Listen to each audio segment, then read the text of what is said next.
In the ancient eras before the Earth was ruled by true giant dinosaurs, there existed a life form that best understood how to overcome motion with stillness.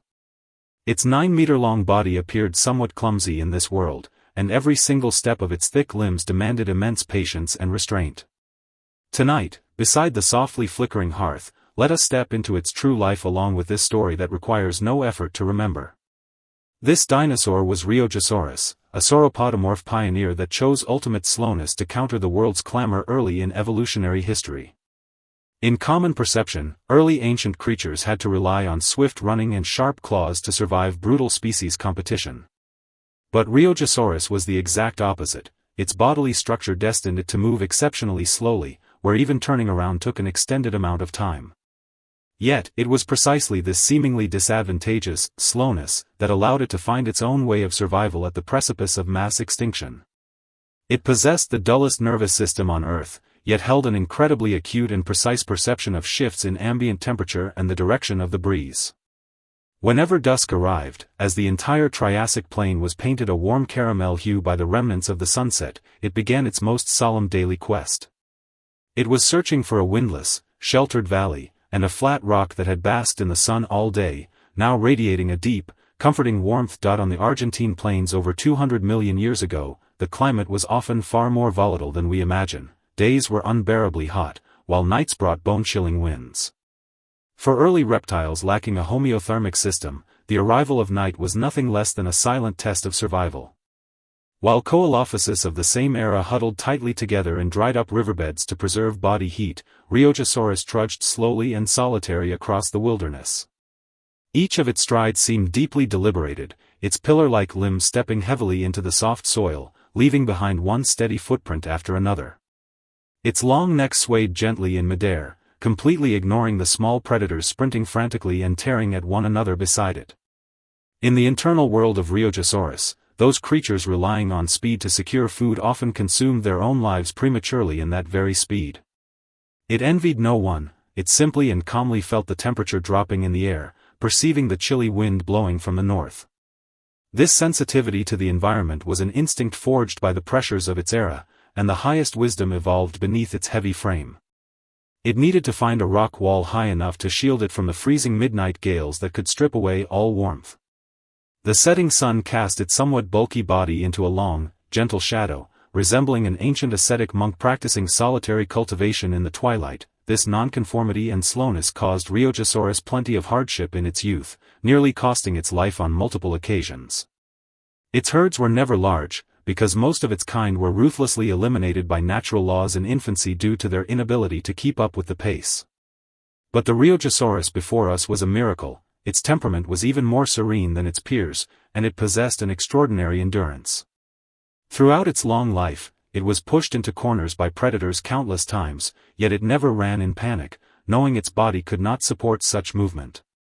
Its only weapon was its thick, heavy tail, alongside a flawless utilization of terrain and boulders, something requiring ultimate clarity amidst crisis. Once, a hungry Herosaurus targeted it from the brush, the agile beast circling and testing it at high speeds. Any other dinosaur might have exposed a fatal vulnerability out of terror, but Rheogosaurus stood firmly in place like an unyielding monolith. It leaned the better part of its body against a steep stone wall, leaving only its thickest back facing the enemy, letting the Herosaurus roar in frustration around it. The tension in that dynamic tightened to the absolute limit in the dead air, but ultimately, the impatient predator chose to give up against its entirely unbothered stance.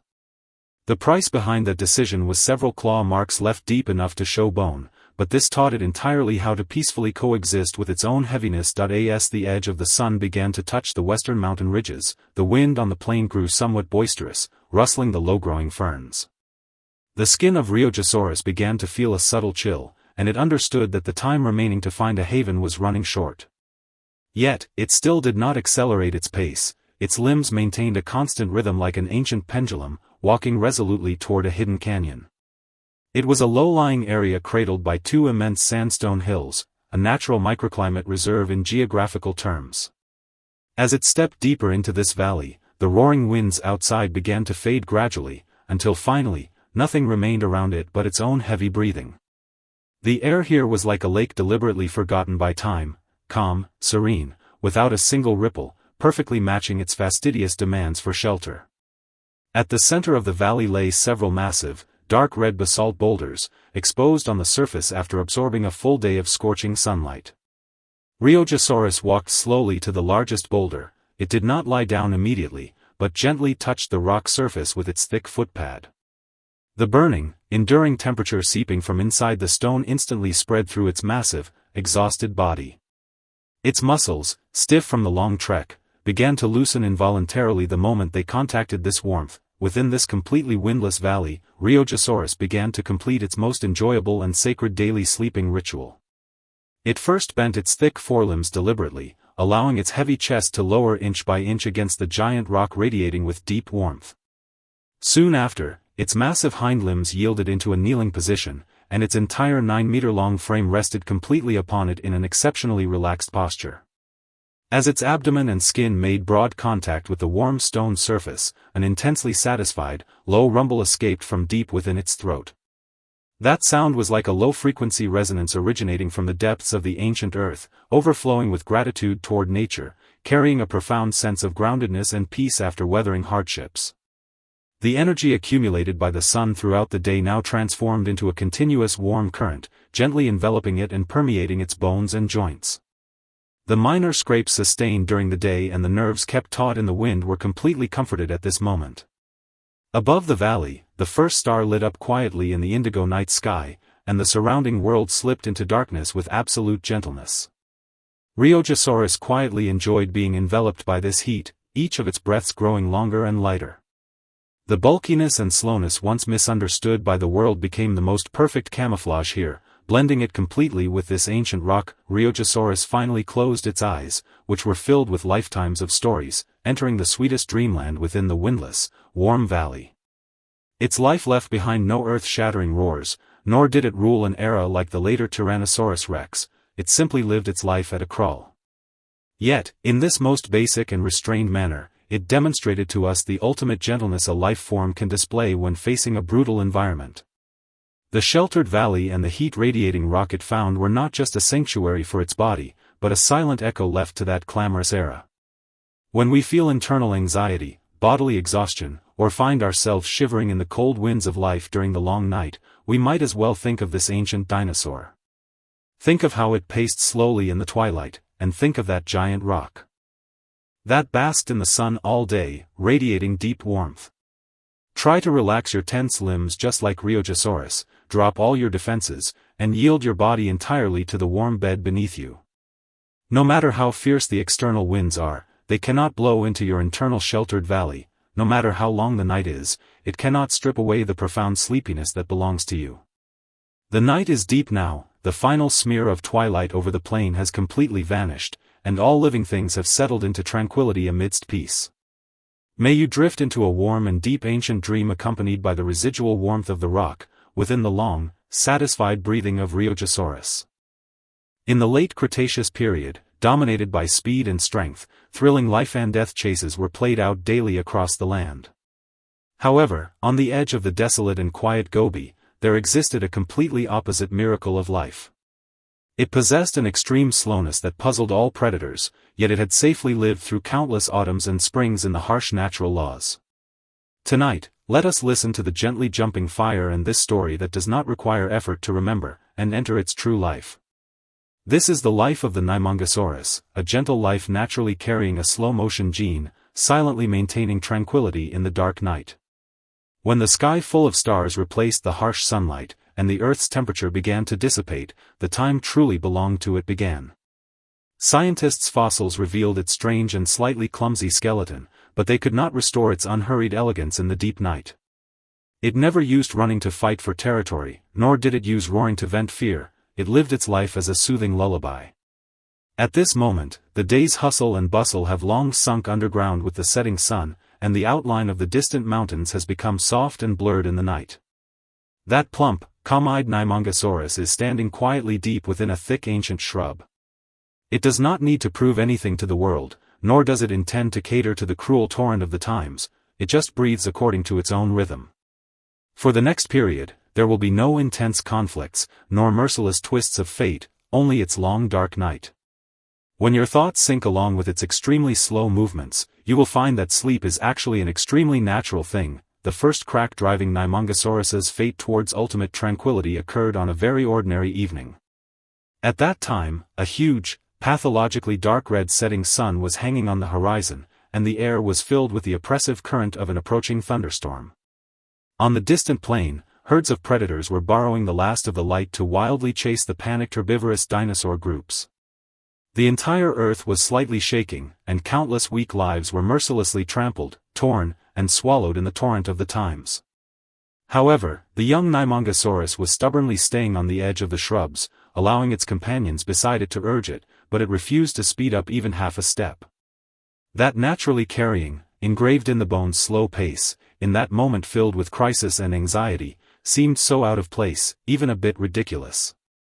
Its mother had tried to use her body to push it forward, but its limbs were like ancient tree roots deeply rooted in the ground, heavy and resolute. At that moment it watched helplessly as the torrent of the herd disappeared at the end of the canyon, while it was left alone in the encroaching boundless darkness. This was an extremely abnormal identity choice.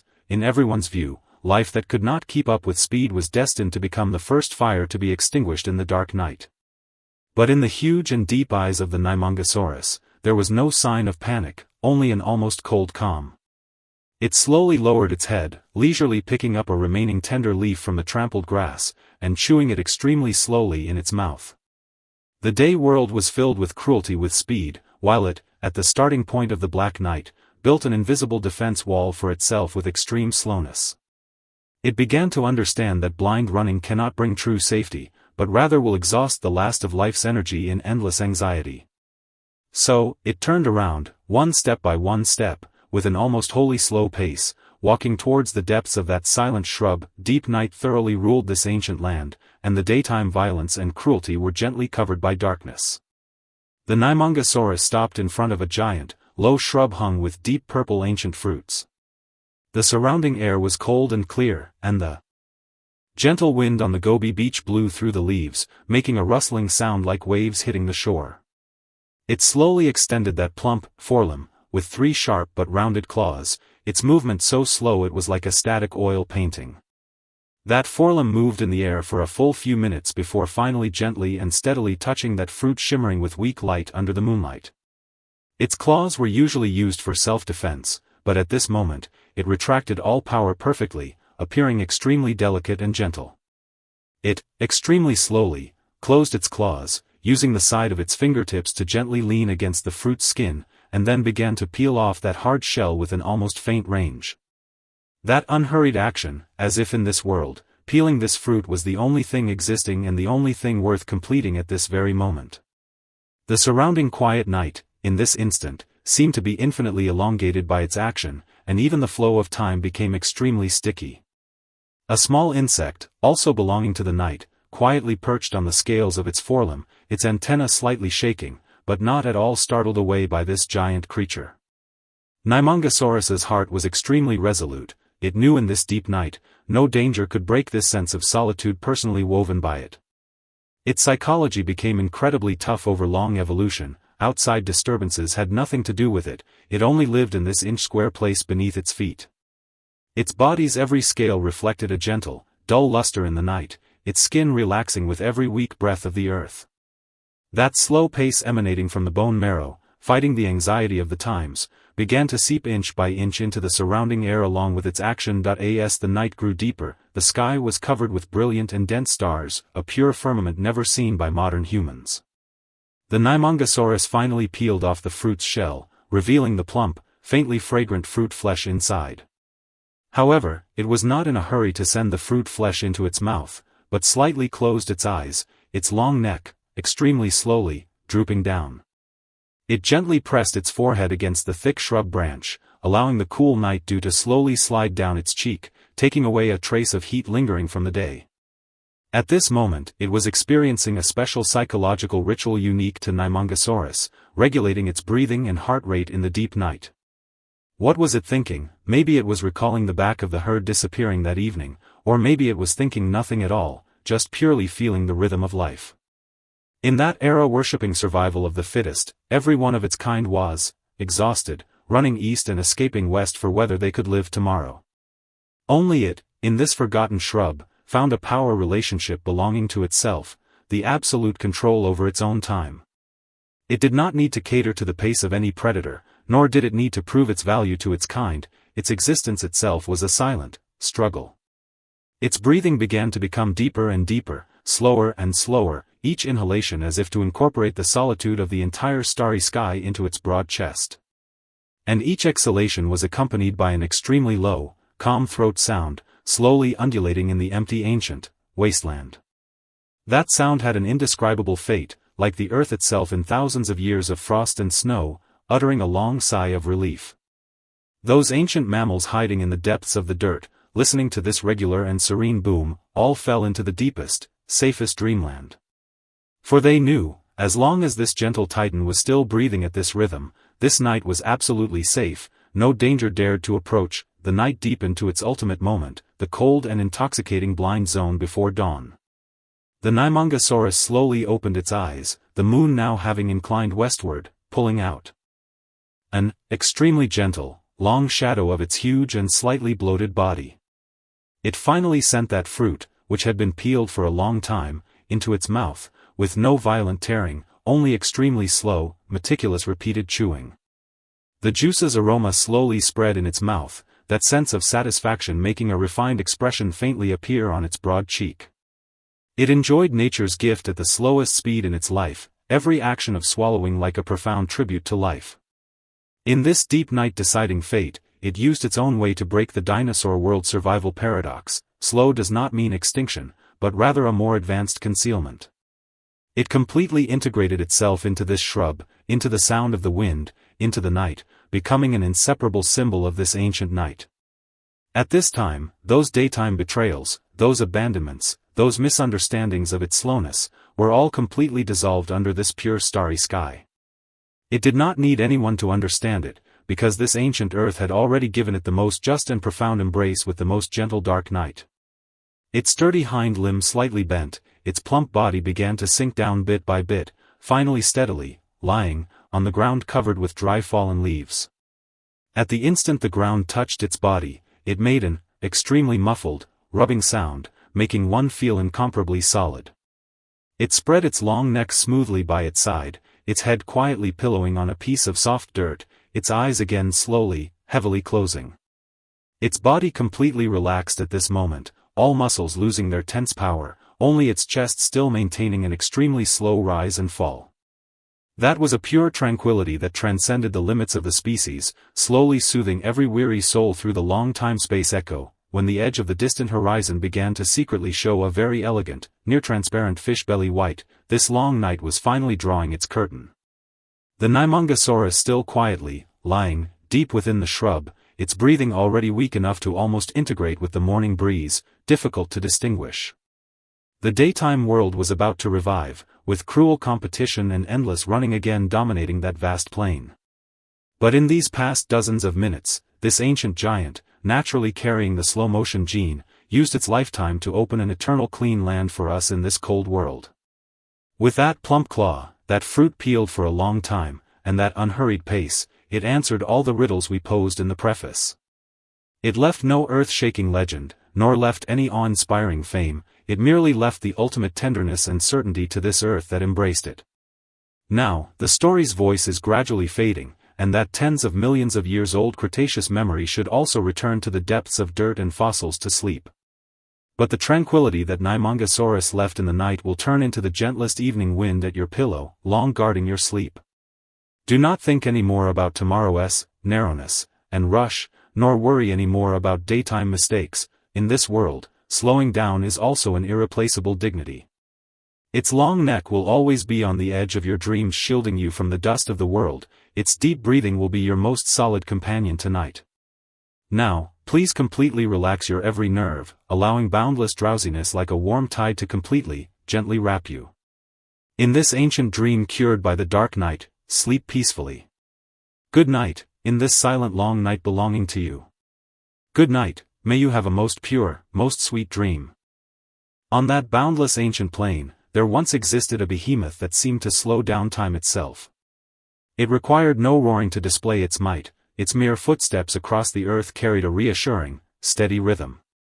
Tonight, beside the softly flickering hearth, let us immerse ourselves in the true life of the Daxiaditan, accompanied by this story that requires no effort to remember. What made the Daxiaditan most awe-inspiring was not its miraculous, 30-meter-long frame, but its profound gentleness when facing the night. As the sun dipped fully beneath the horizon, this colossal titanosaur would slowly bend its knees in the deep quiet.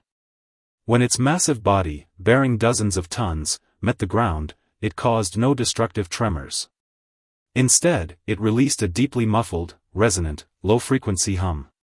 The sound rippled across the open wilderness, entirely devoid of violence, carrying the meditative, soul-soothing essence of an ancient singing bowl. Every creature that heard it would gradually grow still, as if it were the deep breathing of Mother Earth in the dark, smoothing away all restlessness and anxiety. Yet, a dragon capable of soothing the entire world would face the deepest solitude and vigil in the final chapters of its life. As the climate grew progressively arid and the once lush forests began to wither patch by patch, the Daxiaditan had to confront the most brutal conflict between its body and the changing environment. In the memories of the Daxiaditan, the edge of the plain had once been an endless ocean of deep green. Waking up each morning, it needed only to slightly raise its sky-piercing neck to reach the tenderest, moisture-rich canopy. The air back then was humid, and the breeze sweeping over its broad back carried the distinct fragrance of soil and ancient ferns. The giant's perception of space was entirely different from that of ordinary creatures. In its eyes, a distance of several kilometers was but a dozen slow, measured strides. It walked with immense deliberation, for every single step demanded the coordination of a vast and precise muscular system to counteract the Earth's gravity. This ultimate slowness made it appear as a detached, stoic observer in a clamorous prehistoric world. However, the fractures that alter fate often happen in the most inconspicuous moments of calm, not with thunder and lightning, but through a silent, creeping desiccation. Starting from an unremembered season, the rains from heaven turned stingy, and the once wet monsoons gradually lost their warmth. The Daxiaditan found that the distance it had to traverse each day grew longer, as those towering trees withered at a visible pace. It began to gaze into the distance more frequently, its eyes shimmering with a quiet yet profound worry, the most primal instinct sensing a shift in its world. As water and food retreated deeper into the plain, the Daxiaditan was forced to embark on a long and grueling migration. Its immense size, which had once been an unrivaled advantage keeping it safe from any predator, now became its heaviest burden. With every step, its joints endured crushing pressure, yet it had no choice but to mechanically move forward through the scorching air. Throughout this journey, the giant demonstrated an astonishing endurance, its breathing consistently maintaining a low and steady cadence. It was as though its willpower had built a dam within its body, firmly locking in every precious drop of moisture and energy, refusing to let them waste away. Along the way, it encountered many scurrying small dinosaurs running and screaming in panic, squandering what little stamina they had left. The Daxiaditan merely watched them with a calm gaze, a look devoid of pity or condescension, carrying only a deep understanding that had seen it all. It knew that before the laws of nature, any excess anxiety was futile, only restraint and endurance could lead to the next oasis. When night fell once more over the plain that had baked all day, the Daxiaditan halted its heavy steps again, preparing for its most solemn daily ritual. Under a canopy of countless stars, it slowly bent its four pillar-like legs, allowing its exhausted yet magnificent body to settle inch by inch toward the earth. As the body of the Daxiaditan finally rested against the dry earth, that familiar, singing bowl-like low-frequency hum resonated once more. This time, the sound was deeper than ever before, penetrating the hardened soil and echoing endlessly beneath the vast night sky. It was a sound born from the vibration of the earth and the resonance of the dragon's bones, subdued, restrained, and possessed of a magic that made all defenses drop. The small animals around, previously restless from thirst, miraculously quieted down one by one upon hearing this deep boom. They gathered around the volcano-like body of the Daxiaditan, finding a long-lost sense of security within its immense shadow and radiant warmth. Sensing the approach of these tiny lives, the giant did not drive them away. Instead, it gently adjusted its breathing, making the airflow even gentler. On this silent night, it was no longer just a giant dinosaur searching for survival, it had become the sole sanctuary and spiritual totem of this parched plain. In this moment, its internal state underwent a subtle transformation. The anxiety brought by the environmental shift gradually dissolved into a serene acceptance of fate under the companionship of these tiny creatures. It began to understand that being immense did not mean ruling or taking, rather, it meant being able to bear a little more of the world's weight when the storm arrives. The moonlight washed over its rough, resilient skin, tracing a silhouette like a rolling mountain range, freezing this moment into the gentlest portrait of the ancient night that in the 10th week of the migration, the Daxiaditon finally reached the last wetland at the edge of the plain, but the sight before it plunged it into a long silence. The once vast lake had shrunk into scattered, isolated muddy pools, surrounded by hundreds of migratory prehistoric creatures. The extreme scarcity of resources had ignited brutal competition. The air was thick with the scent of blood and unrest as creatures fought their final battles for survival. The Daxiaditon stepped into this chaos with heavy strides, and its arrival instantly struck the rowdy scene into a deathly silence. No creature dared to challenge such a presence, yet the Daxiaditon did not use its size to monopolize the remaining clean water. It simply walked silently to the outermost ring of the muddy pool, lowered its noble head, and drank the murky water mixed with silt. Every single one of its movements was so graceful and composed, as if the surrounding chaos had nothing to do with it, it lived solely within its own rhythm. In the days that followed, the Daxiaditon became a peculiar guardian of this wetland. It did not participate in the conflicts, yet its massive presence maintained a delicate balance. Whenever night fell, it would still slowly kneel and settle peacefully by the mud pools, releasing that meditative, bowl-like resonance. That muffled, low-frequency sound echoed punctually in the night sky every day, like a silent elegy, and like a lullaby to soothe all despairing souls. The Daxiaditon never left that wetland again. It chose to leave its massive frame forever on the boundless plain it so dearly loved. On a night filled with a sky of brilliant stars, it completed the ritual of slowly kneeling for the very last time, the contact of its body with the earth triggering a final resonance. That singing bowl-like boom lingered in the night air for a very long time, until it merged with the wind, becoming the eternal background note of this land. In this most restrained, most gentle manner, it answered the ultimate riddle of life, immensity, and time. What the Daxiaditon truly left behind was not the skeleton that would turn to fossil millions of years later, but that unyielding serenity and dignity in the face of a cataclysmic fate. When we feel anxious and exhausted in the long night, we might as well picture the Daxiaditon slowly settling down beneath the starlight. Listen to that muffled, low-frequency hum traveling from ancient times, letting it carry away all the heat and smooth the creases of the soul. The world is vast, time is long, and at this very moment, all you need to do is lie down securely, just like that ancient giant, and relax your breathing. The night is deep now, the wind over the plain has carried away the lingering warmth of the day, and everything has returned to tranquility. May you drift into a deep dreamland free of turmoil, filled only with peace, within the gentlest breath of the Daxiaditon. In that Jurassic era filled with the roaring of colossal beasts and the violent trembling of the earth, there was a tranquil corner exceptionally favored by time. While monsters dozens of meters long fought for territory in the dense forests, a small and fragile life found the most buoyant way to exist beside the wetlands. Tonight, beside the softly flickering hearth, let us step into its true life along with this story that requires no effort to remember. This dinosaur was Tyenkosaurus, a small ankylosaur living on the edges of clear lakes and marshes. In the common stereotype of many, armor-clad ankylosaurs were destined only to pace heavily across the hard land, stubbornly defending their final lines with tail clubs and osteoderms. Yet Tyenkosaurus became an incredible paradox. It transformed its seemingly heavy, even cumbersome bony armor into a most secure little boat. When it felt exhausted or when danger drew near, it would not lock its body tightly into the soil like its relatives. Instead, it chose to walk gently toward that mirror-flat water. It would tuck its limbs slightly against its sides, allowing its armor, buoyed by its unique, hollow, air-chambered structure, to float steadily in the center of the clear lake. Faint ripples swayed lazily in the darkness, bringing it a cradle-like sensation reminiscent of a mother's embrace, instantly driving away all surrounding noise. However, before this gentle creature could enjoy such ultimate relaxation, it too had to endure countless trials of pressure from the earth and brutal twists of fate. On the early Jurassic wilderness, the climate fluctuated far more violently than we imagine, and the once continuous forests began to fracture under frequent tectonic movements. Tyankosaurus and its herd originally searched for low-growing ferns among the woodland trees for food, but their size appeared far too insignificant before the newly emerging predators. Its limbs were not suited for swift, long-distance sprinting, and whenever an agile carnivorous dinosaur peered greedily from the brush, Tyankosaurus could only rely on instinct to curl up.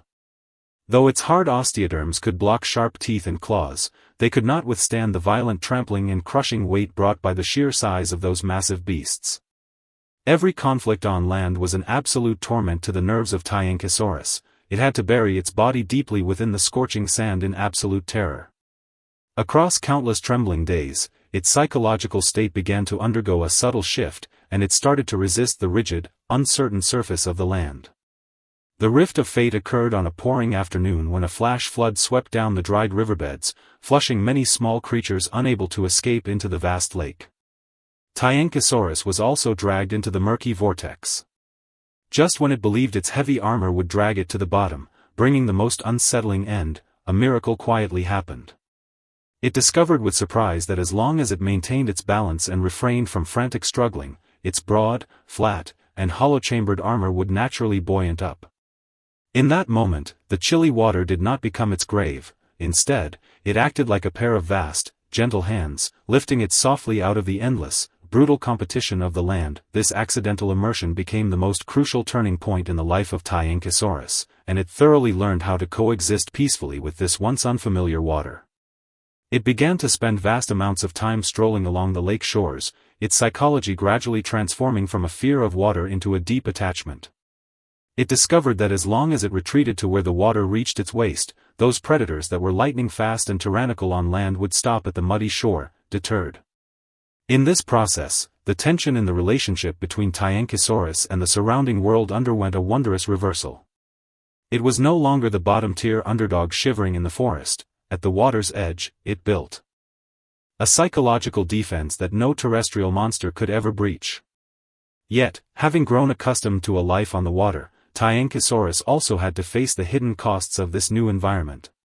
The depths of the lake were not absolutely safe. Occasionally, massive ancient aquatic reptiles cruised through the dark, deep waters, searching for prey that had fallen in.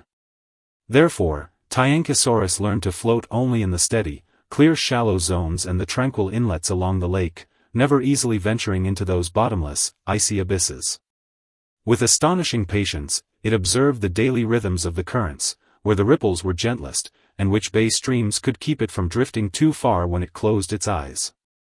This ultimate exploration of its surroundings allowed it to evolve a near philosophical restraint beneath its heavy armor. It took only the tranquility it needed, never coveting a drop more. As the last golden glow of the sunset faded slowly along the horizon, the distant forests began to be swallowed by a thick twilight. Having eaten its fill of the tender, moisture-rich water weeds along the shore, Tyankosaurus stepped with light, slow paces, once again wading inch by inch into its beloved, silent lake.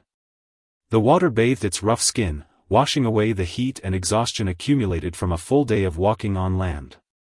It gently paddled its short limbs, and when the depth was sufficient to lift its 90-odd kilogram weight, it closed its limbs with practiced ease, letting its entire body enter a state of complete flotation.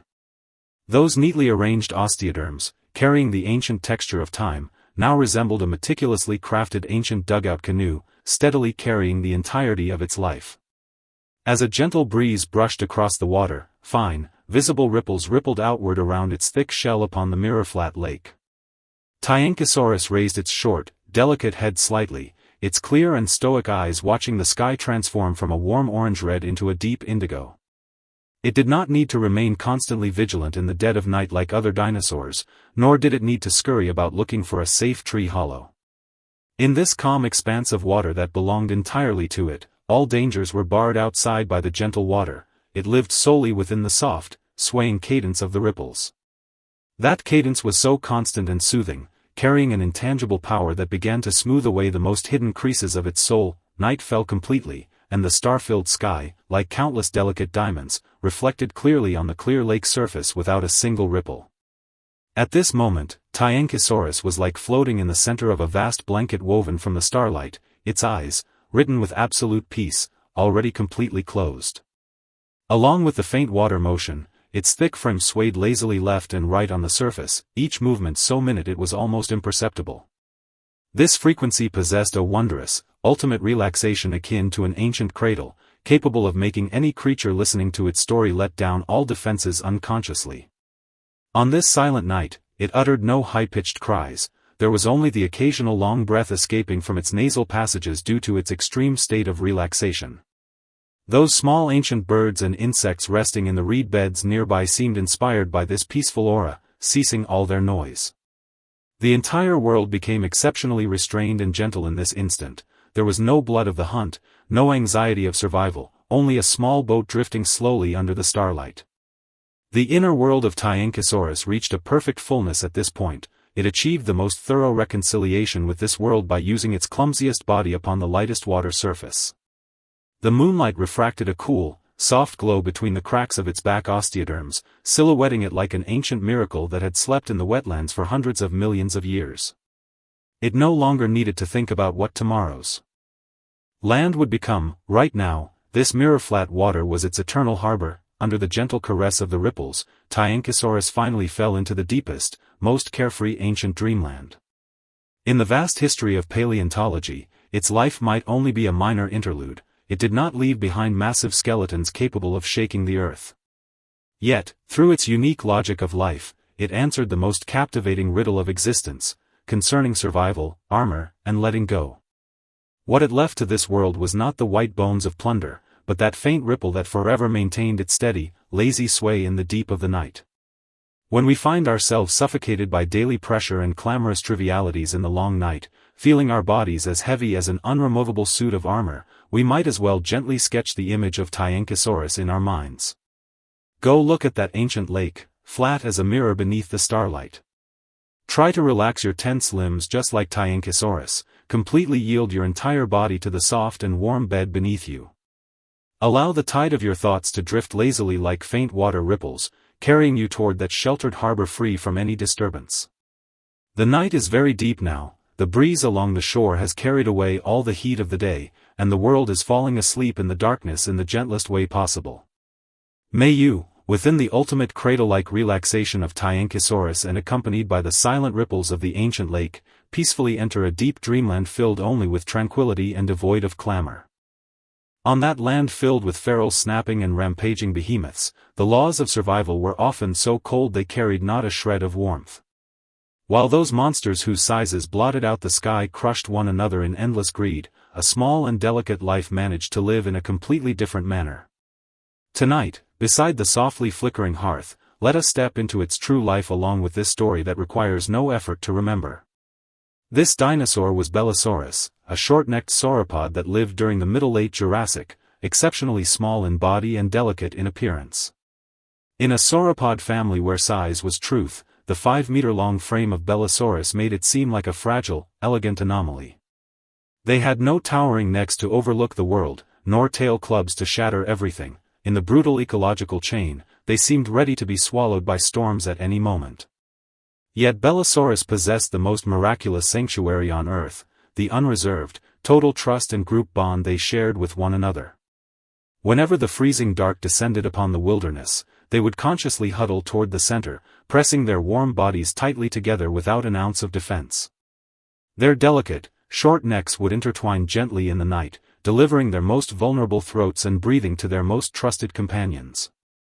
This simple, secure sense of snuggling among social animals was like an intangible yet intensely hot spring, capable of instantly filling all the loneliness between heaven and earth. On the ancient continent 200 million years ago, tectonic shifts triggered frequent climatic anomalies, and the once warm, humid monsoons began to carry a bone-chilling cold. The woodlands where Bellosaurus nested frequently saw cold, heavy frost mists descend at night. For these creatures lacking homeothermic feathers, this was a harsh rift of life. During this period, organisms operating alone endured immense risks. Not only did they have to watch for predators lurking in the shadows, but they also had to combat the ruthless loss of body heat. At that time, some solitary small predators still survived in the forest. They were agile and lethal by day, but by midnight, they would huddle shivering in cold rock piles out of loneliness and frost. Yet Bellosaurus never fell into such despair. Their perception of their companion's body heat transcended all fear of terrestrial dangers. Within this herd, there was a particular Bellosaurus that was even smaller than its peers, possessing an exceptionally stoic demeanor. We might as well call it Xiao Qiao in our story. Xiao Qiao's temperament within the herd was somewhat introverted. Its movements were always gentler than those of other companions, its face carrying a clean, restrained expression. On a sudden freezing night, a piercing gale blew away the last traces of warmth on the plain, the rampaging wind making low wails through the treetops. Being young and physically weak, Xiao Qiao's limbs shook uncontrollably on the frozen mud, its body heat rapidly draining through its rough skin, bringing it to the brink of the most unsettling end. Just when it thought it was about to be swallowed by this icy darkness, several elder Bellosaurus silently shifted their steady strides, slowly closing in on it from all sides. Those elder Bellosaurus used their thick, warm frames to solidly block the knife-like, piercingly cold gales blowing from Xiao Qiao's flank. They uttered no irritable cries, they simply lowered their heads submissively in the dark, using their moist breaths to gently brush over Xiao Qiao's somewhat rigid forehead. In that moment, the protective drive and dynamic within the group were displayed flawlessly. This was no condescending charity, but a deep-seated instinct for mutual reliance rooted in their genes. The nerves of Xiao Qiao, which had been taut with terror, relaxed completely the instant it was enveloped by the volcano-hot body temperature of its companions. It submissively extended its limbs, pressing its small body tightly against the broad ribcages of its companions, listening to that booming, steady heartbeat. Subsequently, an even more tender scene unfolded quietly in the silent frost. The companions began to move their necks interchangeably. One after another, short necks of modest length traced a soothing curve under the dim moonlight, intertwining as if weaving an organic mesh composed of life in the air. Xiao Qiao also gently rested its delicate neck on the shoulder and back of the companion beside it, its skin absorbing the deep warmth rising from beneath the companion's rough osteoderms. The tension within this dynamic reached a perfect equilibrium during this bitter night. No fighting, no pushing away, only absolute acceptance and cradling. The circumstances of the era ruthlessly squeezed their living space, yet within the gaps of pressing against one another, they found their most secure psychological haven. As the first ray of dawn broke through the heavy white frost, Xiao Qiao and its companions opened their clear eyes slowly amid the deep warmth. The brutal catastrophe of last night, which was enough to freeze countless solitary lives to death, ultimately left nothing but a thin layer of dew on their thick backs, which was quickly melted away by their body heat. The Bellosaurus stood up under the caress of the sun, regaining their past vivacity, stepping with light paces through the morning mist to forage for tender leaves covered in sweet nectar. Xiao Qiao's life underwent a fundamental transformation from this point forward. It no longer feared the dark night, but instead looked forward to each sundown with a cozy anticipation. As the years rolled by, Xiao Qiao gradually grew up under the sanctuary of the group. Its face maintained that signature delicacy, while its gaze grew increasingly serene and resolute. Within the herd, it began to play the role of those elders from its youth, using its own expanding back to shield the newly born baby Bellosaurus from wind and rain. They lived beneath the vast shadows of Yanquinosaurus and Monolophosaurus. Those powerful predators rampaged through the jungle, yet they could never thoroughly shatter the Bellosaurus herd. Because whenever crisis struck, the Bellosaurus never scattered in flight. They would rapidly form the tightest defensive ring, sheltering young lives in the most core, secure position. This choice of mutual sacrifice was their ultimate wisdom, yielding a partial loss to secure the life of the entire group, a concept thoroughly misunderstood by many solitary beasts. In the eyes of predators who knew only slaughter, these small fellows were merely lambs to the butchered, completely unaware of the indestructible group power contained within their bodies. On a Jurassic midnight filled with a canopy of stars yet exceptionally still, the wind over the wilderness had completely died down, and the air was laced with the faint scent of ferns. Having reached adulthood, Xiao Qiao and its partners returned once more to their most familiar low-lying valley to greet the conclusion of the day. The night sky was like a vast blanket woven from indigo velvet, gently draped over their heads, thoroughly barring all noise and heat out. The Bellosaurus stepped with light, measured paces, as regular and constant as a pendulum, huddling toward the valley center with a tacit understanding, their limbs making rustling sounds against the sand. Xiao Qiao stood securely at a certain spot on the outermost ring, its body radiating a healthy, hot temperature, welcoming the approach of several young companions by its side. Their massive yet compact bodies pressed tightly together without a single gap, the texture of their skin refracting a low saturation, ancient gray-brown sheen under the faint moonlight. Xiao Qiao lowered its head slowly, gently extending its delicate short neck to intertwine horizontally and vertically with the necks of two partners beside it. That simple, secure sense of snuggling flowed quietly beneath the silent night sky, like a wordless lullaby carrying an ultimate magic that made all things let go. Each breath became immensely long and light. They closed their eyes, letting their body temperatures fuse in the air, turning into a continuous current of deep warmth.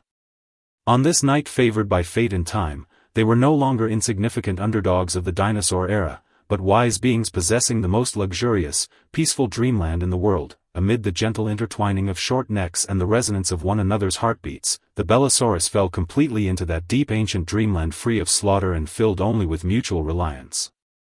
Their small remains turned into cold fossils after hundreds of millions of years, yet the warmth of their sleeping embrace in the dark managed to pierce through the vast torrent of time.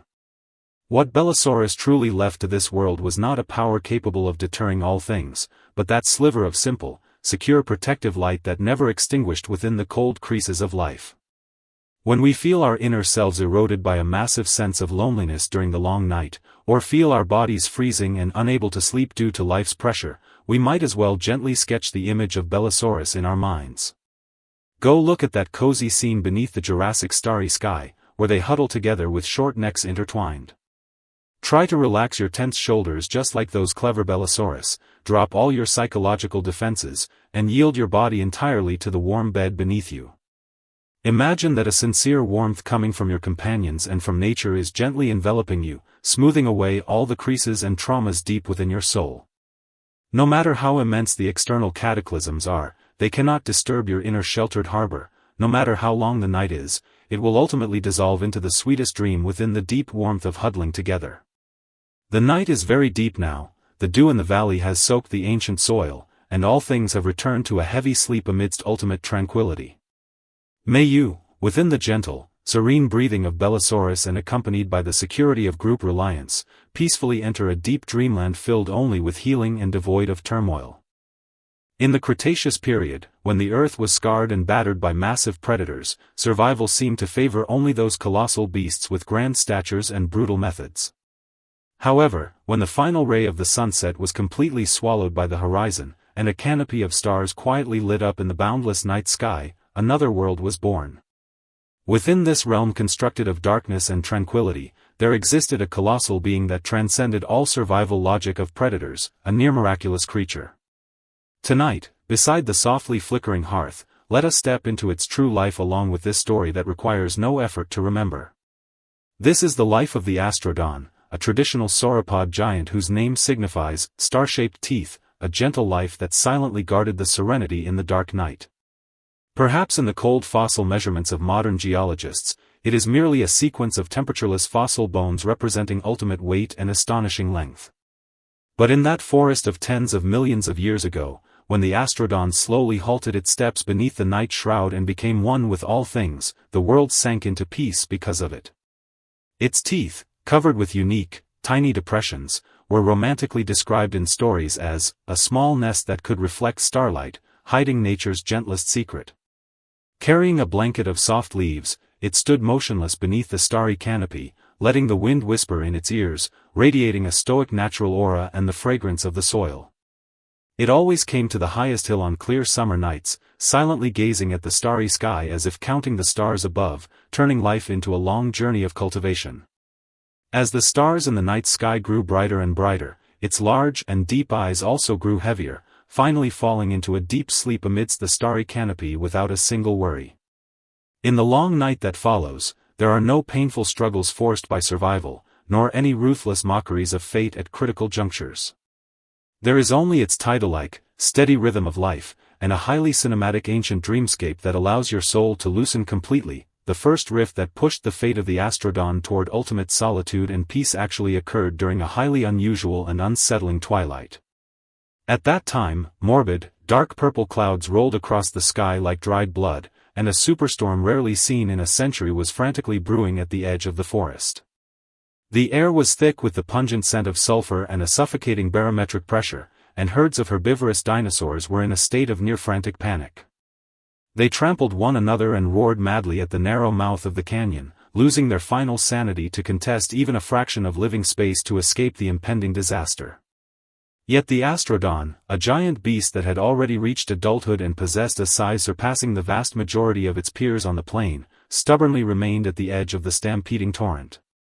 In the cold collective survival laws of the Cretaceous, being isolated and stationary usually meant that when the first wave of disaster descended, one's flesh would be ruthlessly torn apart and buried by nature. The psychological choice of the Astrodon in that instant was exceptionally anomalous. It did not join that meaningless, chaotic stampede, but instead watched coldly as the backs of its herd vanished into the depths of the canyon. That resistance to speed etched in its bones appeared so utterly out of place during that moment of crisis and anxiety, yet it held an anomalous majesty. Its eyes, large, deep, and even bearing a touch of refined elegance, closed slightly under the intense glare of lightning, as if perceiving a deeper pulse traveling from the depths of the earth. It understood that blind fear and disorganized fleeing could not secure true redemption within the storms of an era, but would only accelerate the exhaustion of life force. It turned around, trailing its immense tail that resembled a moving long bridge, and walked backward against the direction of the wind, step by step, with extreme slowness toward the hill at the highest point of the plain.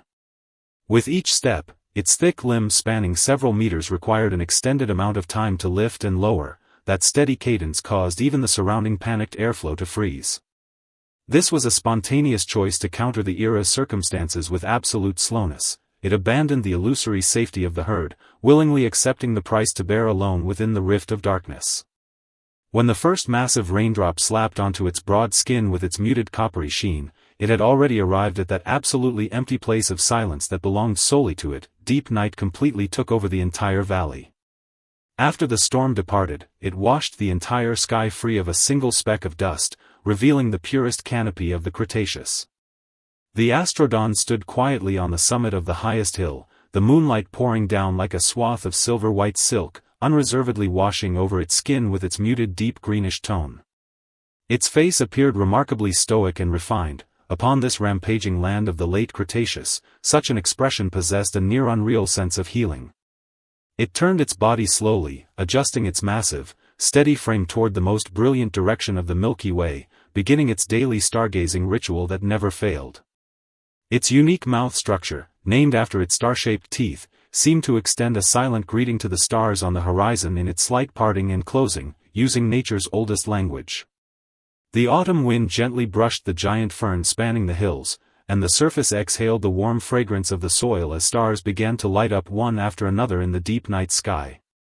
A wondrous thing occurred in this moment. The long-necked posture of the Astrodon gazing upward was held for so long that the flowing time around it seemed to become viscous. Its gaze moved with extreme slowness among the stars, as if there truly were an invisible old ledger recording the brilliance emitted by every single constellation during this long night. As the night deepened to the absolute limit, the brightest Sirius in the sky finally climbed to the zenith, splashing a sliver of cool and pure silver glow onto its large eyelids. That process was filled with ultimate tranquility and elegance. Without any extra clamorous movements, it completely laid down its defenses as a giant beast, thoroughly merging into this deep universe. The Astrodon thoroughly enjoyed this subtle relationship tension established with the distant starry sky. In this pure, deep night, it was neither the prey of predators nor an outcast of the herd. It became the guardian of this land, letting the endless starlight pour upon its spine layer by layer, transforming into a thick, invisible blanket carrying a spiritual temperature. Listening to this silence where starlight flowed, you too seem able to cross the time tunnel of tens of millions of years, touching that cool air soaked in moonlight, feeling a state of truest relaxation. The night had deepened to the absolute limit, and the flashing stars in the sky were as brilliant as an unextinguishable feast, silently overlooking this strange creature performing its solitary piece. After standing and counting stars for dozens of minutes, the Astrodon finally halted its movements beside a giant river boulder on the hill that still radiated a deep warmth from the daytime sun. It did not rush to close its eyes in slumber. Instead, it extended its long, streamlined neck slightly forward, letting the cool stream water flowing through the valley gently kiss its dry lips. Its manner of drinking was exceptionally restrained and slow, each swallow accompanied by a serene rumble originating deep within its throat, as if using this holy spring to purify all internal anxiety. At this moment, its inner state was in an ultimate peace where self and world were both forgotten. Those massive predators of the outside world were nothing more than an illusion destined to end sooner or later in its eyes. Meanwhile, this continuous stream, this immutable starry sky, and those star glows reflected in its own mouth were the sole eternal realities of its life. It had found its own psychological logic within the long dark night, in an era unsuited to speed, using its own stillness to redefine the span of time. Its limbs sank securely into the soft grass, and its plump yet unbloated abdomen gradually pressed against the warm soil fragrant with vegetation. Its miraculous tail now lay limply upon the slope of the hill, letting the cool midnight winds wash gently against the edges of its scales again and again.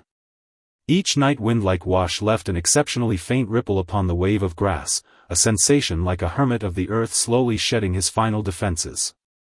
Those small mammals hidden deep within the soil and tree hollows, upon confirming that the regular sound of water had transformed into a steady rumble, also thoroughly abandoned a full day of panic. They curled up together one after another, entering the sweetest and most secure dreamland, because the breathing of the Astrodon was the most reassuring, invisible boundary within this silent valley. This was the blind zone before dawn, the coldest and easiest time to lose one's direction, when the entire world seemed to plunge into an absolute, near-deadly, ethereal dreamscape. The Astrodon resting beside the warm rock had thoroughly entered the deepest layer of sleep, yet that refined and serene aura upon its body had not dissipated in the slightest. Its eyes were tightly closed, its long eyelashes twitching with extreme subtlety in the occasional night breeze, and the scales on its skin reflected a muted, noble texture under the starlight. Its breathing frequency had slowed to the limit, each rise and fall of its chest demanding an immensely long wait, as if maintaining a synchronized rhythm with the pulse of this ancient earth. Wondrously, whenever the gentle breeze of the valley swept across the hill where it rested, its regular tide-like purring sound would release an exceptionally soft, highly steady rumbling sound. That sound echoed softly in the night sky, transforming into a natural, low-frequency white noise, becoming the warmest and most secure psychological solace in this long night. In this echoing moment that decided fate, the Astrodon thoroughly dissolved the cold evolutionary paradox of the dinosaur world with its body, which appeared massive yet was lived as poetry. It required no one to understand its value, nor did it need to leave behind any earth-shattering imprints. It merely left the ultimate gentleness and restraint of nature to this dark night. Within this spiritual haven that belongs to it and to you, all misunderstandings, all loneliness, and all the frustrations of the day are dissolved bit by bit in this intertwining of falling leaves and starlight. You only need to allow your consciousness to drift lazily along with that regular rustling sound, which seems both far and near, like lying upon an ancient feather devoid of any gravity. There is no need to think further of tomorrow's hustling and exhaustion, nor any need to feel deep self-blame for the day's constraints. In this peaceful, deep night, slowing down is your very dignity. Close your eyes, and let the Astrodon steady, secure life field of the Astrodon envelop you thoroughly and gently, carrying you toward the deepest, purest end of sleep. When the absolute edge of the distant horizon began to quietly reveal the first ray of a highly delicate, near-transparent morning light, this long night was finally about to greet its ultimate farewell. The morning mist began to disperse slowly over the hills like a lingering shroud of gauze, and the massive, gentle frame of the Astrodon gradually revealed its soft silhouette in the dim dawn. The natural magic belonging to the night was quietly dissolving, and the daytime world would soon be harshly dominated once more by brutal competition and endless running. But in these past dozens of minutes, this long-necked giant beast gazing at the starry sky had carved out an eternal sanctuary for us within the cold, long history of evolution through its life. Using its posture of absolute immobility beneath the night shroud, its mouth hollows reflecting starlight, and its deliberate paces, it answered all the riddles we posed in the prologue. It left behind no cruel reputation capable of dominating the plains. It merely left nature's ultimate gentleness, restraint, and mastery over time to this ancient earth that embraced its solitude. Now, the voice of the story is fading gradually within this morning breeze, and that memory of the Cretaceous from tens of millions of years ago should return to the depths of the soil and fossils to sleep once more. Yet the peace and certainty left by the Astrodon in the dark night will transform into the gentlest night wind beside your pillow, long and loyally guarding your every sleep. Have no further worries about the unknown. That strange and mild creature will always walk quietly at the edge of your dreamscape, using its spine that has counted constellations to shield you from all anxiety and storms. Now, please thoroughly relax your every nerve, allowing the boundless sleepiness to completely and gently submerge you like a warm tide. Within this ancient dreamscape thoroughly healed by the night, sleep peacefully. Good night, in this silent, long night that belongs to you. Good night, and may you possess the sweetest, purest dream. The late Cretaceous period, when the Earth was downtrodden by huge predators, seemed to only favor giant beasts with vast sizes and ruthless tactics. Yet, in deep and quiet southerly valleys, was a peculiar miracle, spending every kill-filled night in an incredibly gentle way. It was a singular small ankylosaur, supposed to rely on heavy armor and tough weapons to smash against the world, but it turned its defense into a soft composition. Tonight, let us gather by gently flickering hearth fire, and with this tale requiring no effort to remember, step together into its true lifetime. That belongs to the lifetime of Stiguros, a wanderer in mist who used tail tip to paddle solitude and weave peace in cool streams. Within the icy remnants of fossils, people are amazed by that bizarre structure resembling a special blunt instrument on its tail, guessing what kind of self-defense or lethal weapon it was. But in this quiet deep night, that gentle creature from tens of millions of years ago is strolling unhurriedly by the starlit stream, bearing its unique lean face and calm eyes. It does not rush to display its power in darkness because in this world, sound can also be a most mighty refuge, able to dissolve all panic. At this moment, daylight chases and roars have long sunk into the cracks of the earth with the setting sun, leaving only soft whispers of the wind sweeping through tree-fair leaves in the valley. That Stiguros, with calm gaze and restrained posture, is slowly extending its tail tip with the strange blunt instrument towards the endlessly flowing, cool stream. For each paddle, a crisp and rhythmic water sound undulates in the open night sky, like a deep solace being offered to this tired ancient world. In the following period, there are no inescapable tragedies, nor frantic squeezing of fate by time trends, only a long deep night belonging to it and you. You no longer attempt to analyze that complicated survival logic, your tight nerves will slow sink into the deepest depths of soft dreams along with those rhythmic notes. The first fissure pushing Stiguros' fate towards extreme solitude and tranquility happened on an evening shrouded by blood-colored setting sun light. At that time, a tragic herd migration was happening over the plain. Groups of large ankylosaurs were taking heavy steps, attempting to cross a canyon before a thunderstorm arrived. Due to its extremely small size, Stiguros appeared utterly helpless and insignificant beneath the feet of clumsy and panicked giants, at risk of being stepped into fragments by companions' pitiless heavy steps at a moment. What caused it more pause was that because of its overly bizarre structure resembling a special blunt instrument but not robust tail structure, it was always viewed as a misfit unable to provide sufficient defense in the herd. Within the cold power relations of the Dinosaur world, imperfect weapons offered me the price of abandonment, and that evening, it was forced to make its psychological choice. It did not choose to exert all its power to keep up with the pace of those huge beasts because blind running would only exhaust its final physical strength in endless anxiety. It stubbornly stopped its steps, watching the torrent of companions disappear the other side of the deep canyon, kicking up dust, abandoning it alone in the encroaching darkness. Air around began to cool rapidly, and low growls belonging to predators rumbled vaguely the distant horizon. Danger was stealthy spreading from all directions. Had it been a small dinosaur, it would likely have been shivering in fear or rushing blindly in the darkness until falling into a fatal trap.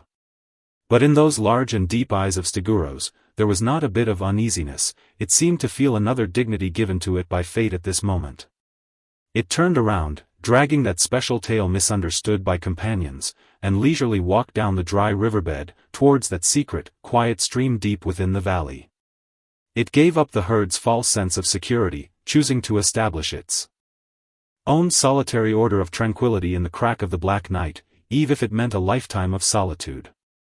Pebbles beneath its feet emitted the warmth of the soil in the night. It walked extremely slowly and steadily, each step like a silent farewell to daylight's harsh rules. It finally smelled the fragrance of water vapor and heard fine flowing water sounds not far away. It knew it had found that spiritual haven of its deep night thoroughly took over the southerly valley, gently covering all killing and unrest with a layer of hazy, ink-blue thin mist. Stiguros quietly stood by a clear stream filled with ancient mosses, moonlight like a piece of silvery silk. You reservedly spilled its carapace, with slightly dull green color. Its facial expression appeared extremely clear and refined, and this tumultuous late Cretaceous land, this demeanor had an almost unreal healing quality.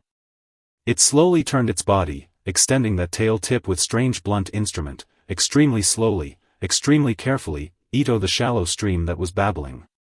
The moment icy stream water touched fingertips like scales, it slightly closed those large, vicissitude-weathered eyes. Every tight joint of the body thoroughly relaxed at this moment. It began to gently paddle its specialized tail the water surface at an unbelievable rhythmic frequency, motion slow as if an ancient ritual strolling the edge of stillness. As the tail tip paddled the cool stream water struck special bony grooves the blunt instrument, emitting an extremely crisp, hollow, and resonance-filled ding-dong sound. That sound perfectly fused with the stream's babbling, weaving a natural lullaby that could be heard tens of millions of years ago in the quiet deep night. That was not disorganized noise, but a type of slow-paced rhythm with strong psychological suggestion, each sound jump accompanied by a deep breath of its chest. An ancient dragonfly with faint fluorescence all over its body, soothed by this sound, actually boldly stopped the bony plate above its tail, antennae swaying gently. Stiguros deeply enjoyed this relationship Sio establishing with diverse life forms. In this pure deep night, it was not predator's prey, nor the herd's castaway. It became this stream valley's creator, using its reverse-filled gentle movements to dissolve all tightness caused by time trends and survival pressure from the outside. Listening to this crisp water sound, you seem able to cross the time tunnel of tens of millions of years, touch that icy water surface soaked in moonlight, feel the purest relaxation. Please upload a photo for me to use as a reference. In the Jurassic morning, when the Earth had just opened its eyes and the dinosaur family was about to write its legends, the melody of life was exceptionally exuberant. Countless creatures, growing progressively larger, ran across the wilderness, asserting their dominion over this new world with speed and power. Tonight, beside the softly flickering hearth, let us step into its true life along with this story that requires no effort to remember.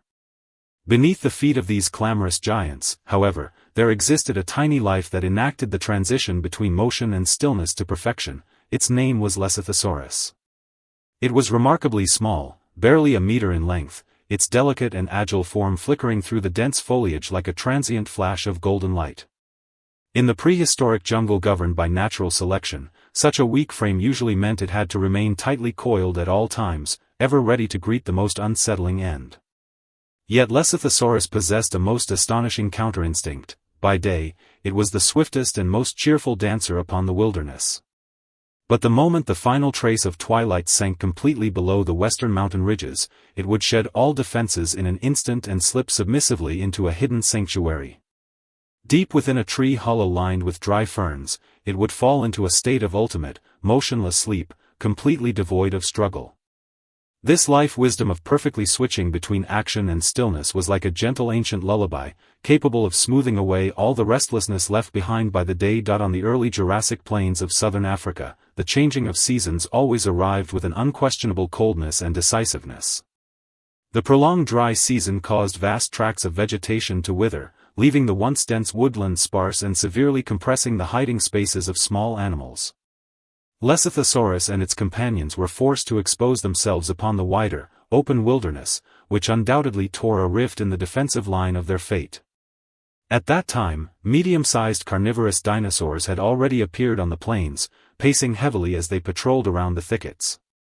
For a Lesothosaurus devoid of any defensive weapons, its life safety rested entirely upon its slender yet immensely explosive hind limbs.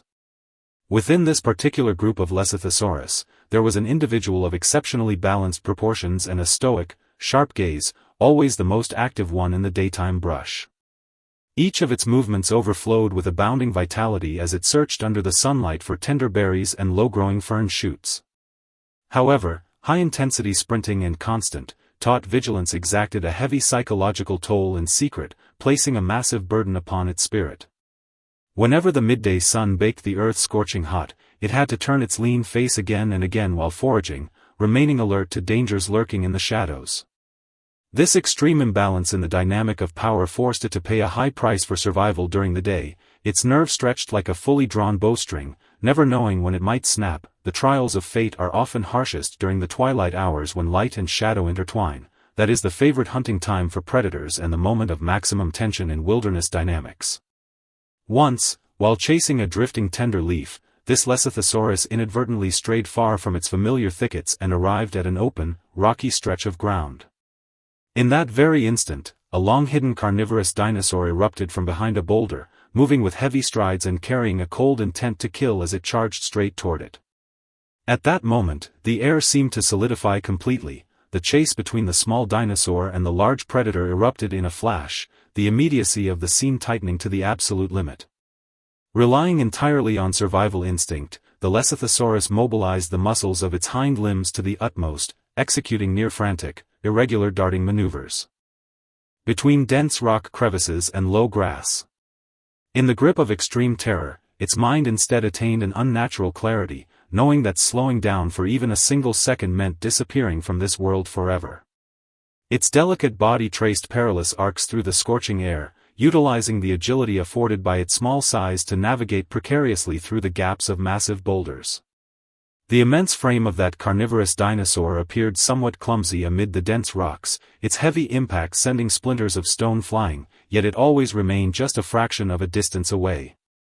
Ultimately, by utilizing the terrain to perfection and drawing upon the agility accumulated during the day, the Lesothosaurus executed a sharp turn and successfully slipped into an exceptionally narrow subterranean crevice.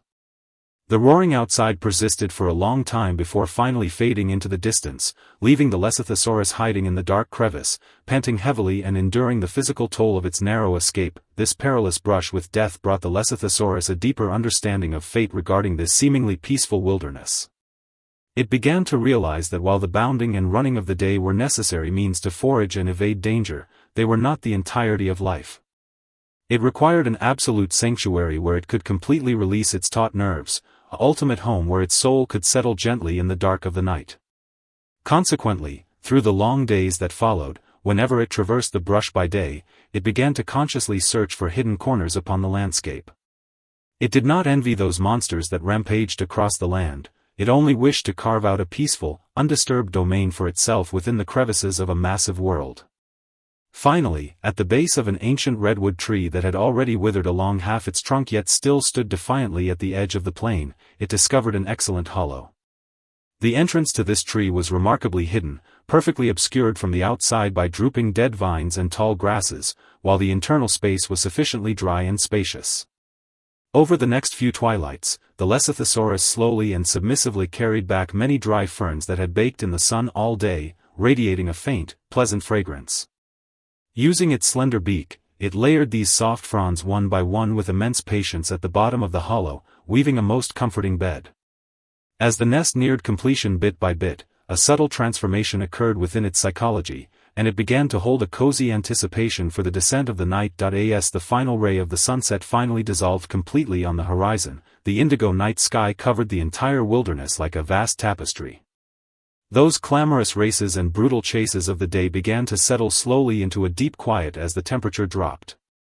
Having bounded through the brush all day, the Lesothosaurus returned to the base of that ancient redwood tree with light, measured paces, tired, yet appearing incredibly submissive. It turned its delicate face one last time to confirm that no danger lingered in its surroundings, then lowered its head slightly and slipped deftly into the hidden tree hollow that belonged to it.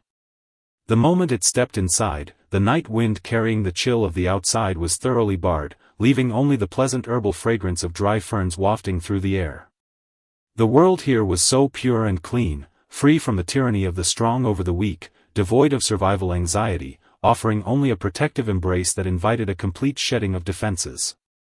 The Lesothosaurus walked slowly to the grass bed it had meticulously fashioned itself, its limbs submissively yielding as it curled its long tail gracefully along one side of its body.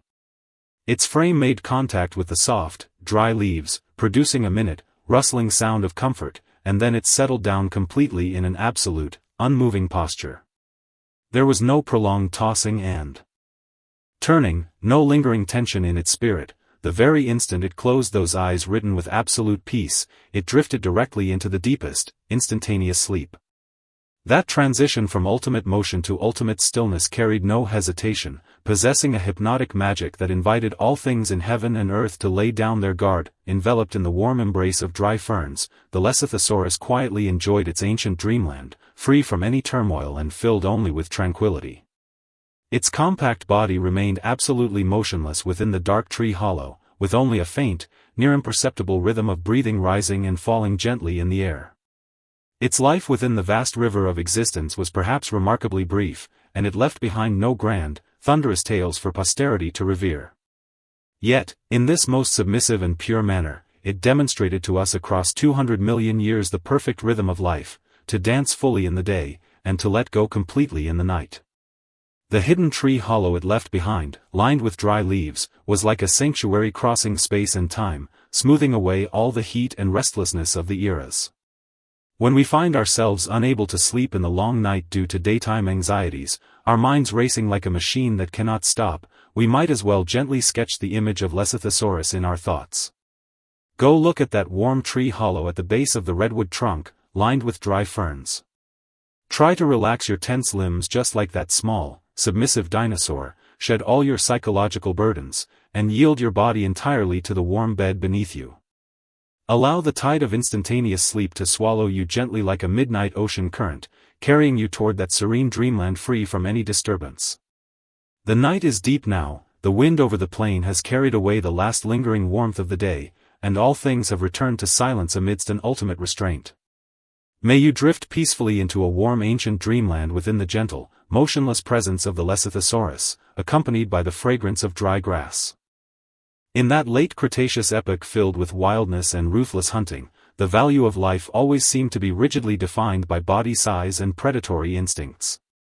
However, when the final ray of the sunset was completely swallowed by the horizon, and a canopy of stars quietly lit up in the boundless night sky, another world was born.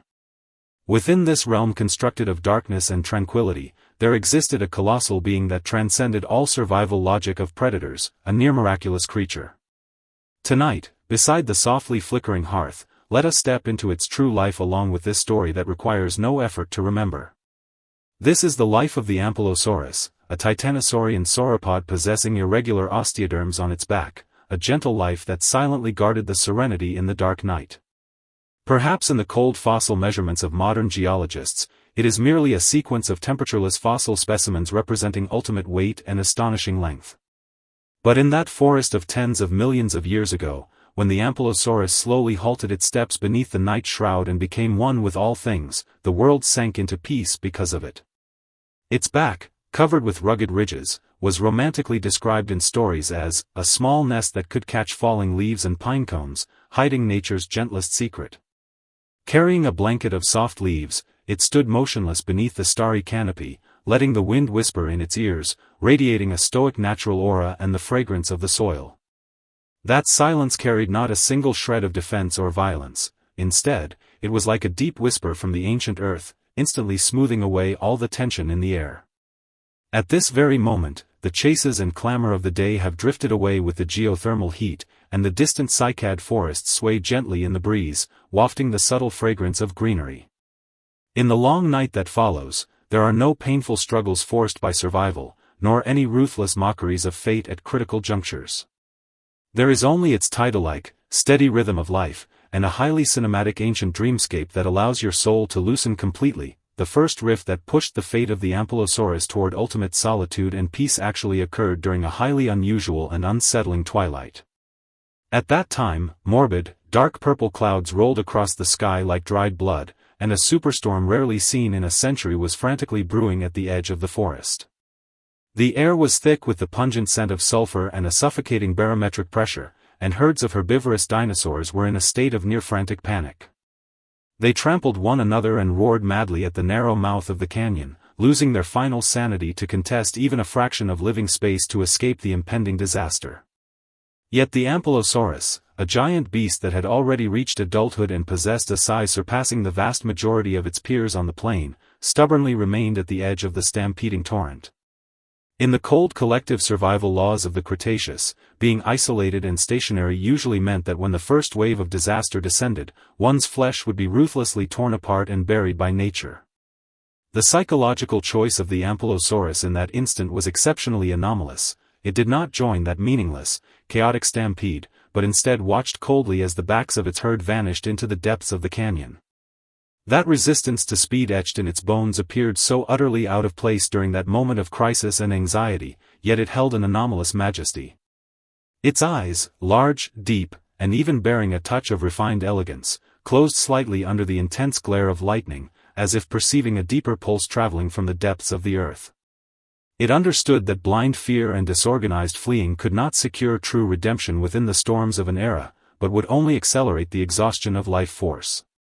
It turned around, trailing its immense tail that resembled a moving long bridge, and walked backward against the direction of the wind, step by step, with extreme slowness into the heart of the forest. With each step, its thick limbs spanning several meters required an extended amount of time to lift and lower. That steady cadence caused even the surrounding panicked airflow to freeze. This was a spontaneous choice to counter the era's circumstances with absolute slowness. It abandoned the illusory safety of the herd, willingly accepting the price to bear alone within the rift of darkness.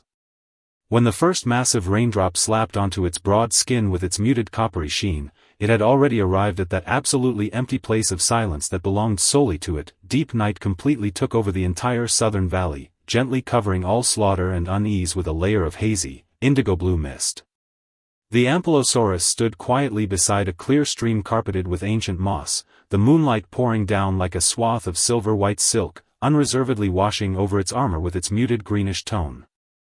Its face appeared remarkably stoic and refined. Upon this rampaging land of the late Cretaceous, such an expression possessed a near unreal sense of healing. It turned its body slowly, embedding its massive, cumbersome frame into the shallow, trickling shallows with immense deliberation and care. Its irregular osteoderms, weathered by the eras, presented the texture of ancient rock beneath the moonlight, covered in natural grooves and crevices. The autumn wind gently brushed the giant trees overhead, and broad, dry, golden leaves began to twirl in the night sky, drifting down slowly like weary butterflies. A wondrous thing occurred in this moment. Those falling leaves did not drop into the cold soil, but settled securely between the rugged ridges of the Ankylosaurus's back. Because it maintained absolute immobility for so long, its back became the final resting place for the falling leaves of the entire forest, those irregular hollows gently catching every single leaf that fell. Before long, several heavy ancient pine cones carrying the scent of resin also thumped onto its back, sliding along the bony slope into one of the warmest depressions. That sound was remarkably faint, yet in the silent night, it sounded exceptionally crisp and reassuring, as if the forest itself were presenting its final tribute to this ancient totem. The Ankylosaurus thoroughly enjoyed this subtle relationship tension established with the plant world. In this pure, deep night, it was neither the prey of predators nor an outcast of the herd. It became a part of this jungle, allowing the falling leaves to layer upon its spine, transforming into a thick blanket of leaves carrying the temperature of life. Listening to this fine sound of leaf fall, you too seem able to cross the time tunnel of tens of millions of years, touching that cool leaf soaked in moonlight, feeling a state of truest relaxation. The night had deepened to the absolute limit, and the flashing stars in the sky were as brilliant as an unextinguishable feast, silently overlooking this strange creature performing its solitary piece. After standing in deep contemplation for dozens of minutes, the Ankylosaurus finally halted its movements beside a giant river boulder in the jungle that still radiated a deep warmth from the daytime sun. It did not rush to close its eyes in slumber. Instead, it extended its long, streamlined neck slightly forward, letting the cool stream water gently kiss its dry lips. Its manner of drinking was exceptionally restrained and slow, each swallow accompanied by a serene rumble originating deep within its throat, as if using this holy spring to purify all internal anxiety. At this moment, its inner state was in a ultimate peace where self and world were both forgotten. Those massive dinosaurs of the outside world were nothing more than an illusion destined to end sooner or later in its eyes. Meanwhile, this continuous stream, this immutable starry sky, and those leaves and pine cones carried upon its own back were the sole eternal realities of its life. It had found its own psychological logic within the long dark night, in an era unsuited to speed, using its own stillness to redefine the span of time. Its limbs sank securely into the wet sand, and its plump yet unbloated abdomen gradually pressed against the warm soil fragrant with vegetation. Its miraculous tail now lay limply upon the shallows at the stream's edge, letting the small waves wash gently against the edges of its bony blunt weapon again and again. Each tidal-like wash left an exceptionally faint ripple upon the sand, a sensation like a hermit of the earth slowly shedding his final defenses. Those small mammals hidden deep within the soil and tree hollows, upon confirming that the regular sound of water had transformed into a steady rumble, also thoroughly abandoned a full day of panic. They curled up together one after another, entering the sweetest and most secure dreamland, because the breathing of the Ankylosaurus was the most reassuring, invisible boundary within this silent valley. This was the blind zone before dawn, the coldest and easiest time to lose one's direction, when the entire world seemed to plunge into an absolute, near-deadly, ethereal dreamscape. The Ankylosaurus resting beside the warm rock had thoroughly entered the deepest layer of sleep, yet that refined and serene aura upon its body had not dissipated in the slightest. Its eyes were tightly closed, its long eyelashes twitching with extreme subtlety in the occasional night breeze, and the scales on its skin reflected a muted, noble texture under the starlight. Its breathing frequency had slowed to the limit, each rise and fall of its chest demanding an immensely long wait, as if maintaining a synchronized rhythm with the pulse of this ancient earth. Wondrously, whenever the gentle breeze of the valley swept across the sand where it rested, the thick layer of leaves accumulated on its back would release an exceptionally soft, highly regular rustling sound. That sound echoed softly in the night sky, transforming into a natural, low-frequency white noise, becoming the warmest and most secure psychological solace in this long night. In this echoing moment that decided fate, the Ankylosaurus thoroughly dissolved the cold evolutionary paradox of the dinosaur world with its body, which appeared rugged yet was lived as poetry. It required no one to understand its value, nor did it need to leave behind any earth-shattering imprints. It merely left the ultimate gentleness and restraint of nature to this dark night. Within this spiritual haven that belongs to it and to you, all misunderstandings, all loneliness, and all the frustrations of the day are dissolved bit by bit in this intertwining of falling leaves and starlight. You only need to allow your consciousness to drift lazily along with that regular rustling sound, which seems both far and near, like lying upon an ancient feather devoid of any gravity. There is no need to think further of tomorrow's hustling and exhaustion, nor any need to feel deep self-blame for the day's constraints. In this peaceful, deep night, slowing down is your very dignity. Close your eyes, and let the steady, secure life field of the Ankylosaurus envelop you thoroughly and gently, carrying you toward the deepest, purest end of sleep. When the absolute edge of the distant horizon began to quietly reveal the first ray of a highly delicate, near-transparent morning light, this long night was finally about to greet its ultimate farewell. The morning mist began to disperse slowly over the jungle like a lingering shroud of gauze, and the massive, gentle frame of the Ankylosaurus gradually revealed its soft silhouette in the dim dawn. The natural magic belonging to the night was quietly dissolving, and the daytime world would soon be harshly dominated once more by brutal competition and endless running. But in these past dozens of minutes, this titan sauropod carrying the forest leaves had carved out an eternal sanctuary for us within the cold, long history of evolution through its life. Using its posture of absolute immobility beneath the night shroud, its back hollows filled with falling leaves and pine cones, and its deliberate paces, it answered all the riddles we posed in the prologue. It left behind no cruel reputation capable of dominating the plains, it merely left nature's ultimate gentleness, restraint, and mastery over time to this ancient earth that embraced its solitude. Now, the voice of the story is fading gradually within this morning breeze, and that memory of the Cretaceous from tens of millions of years ago should return to the depths of the soil and fossils to sleep once more.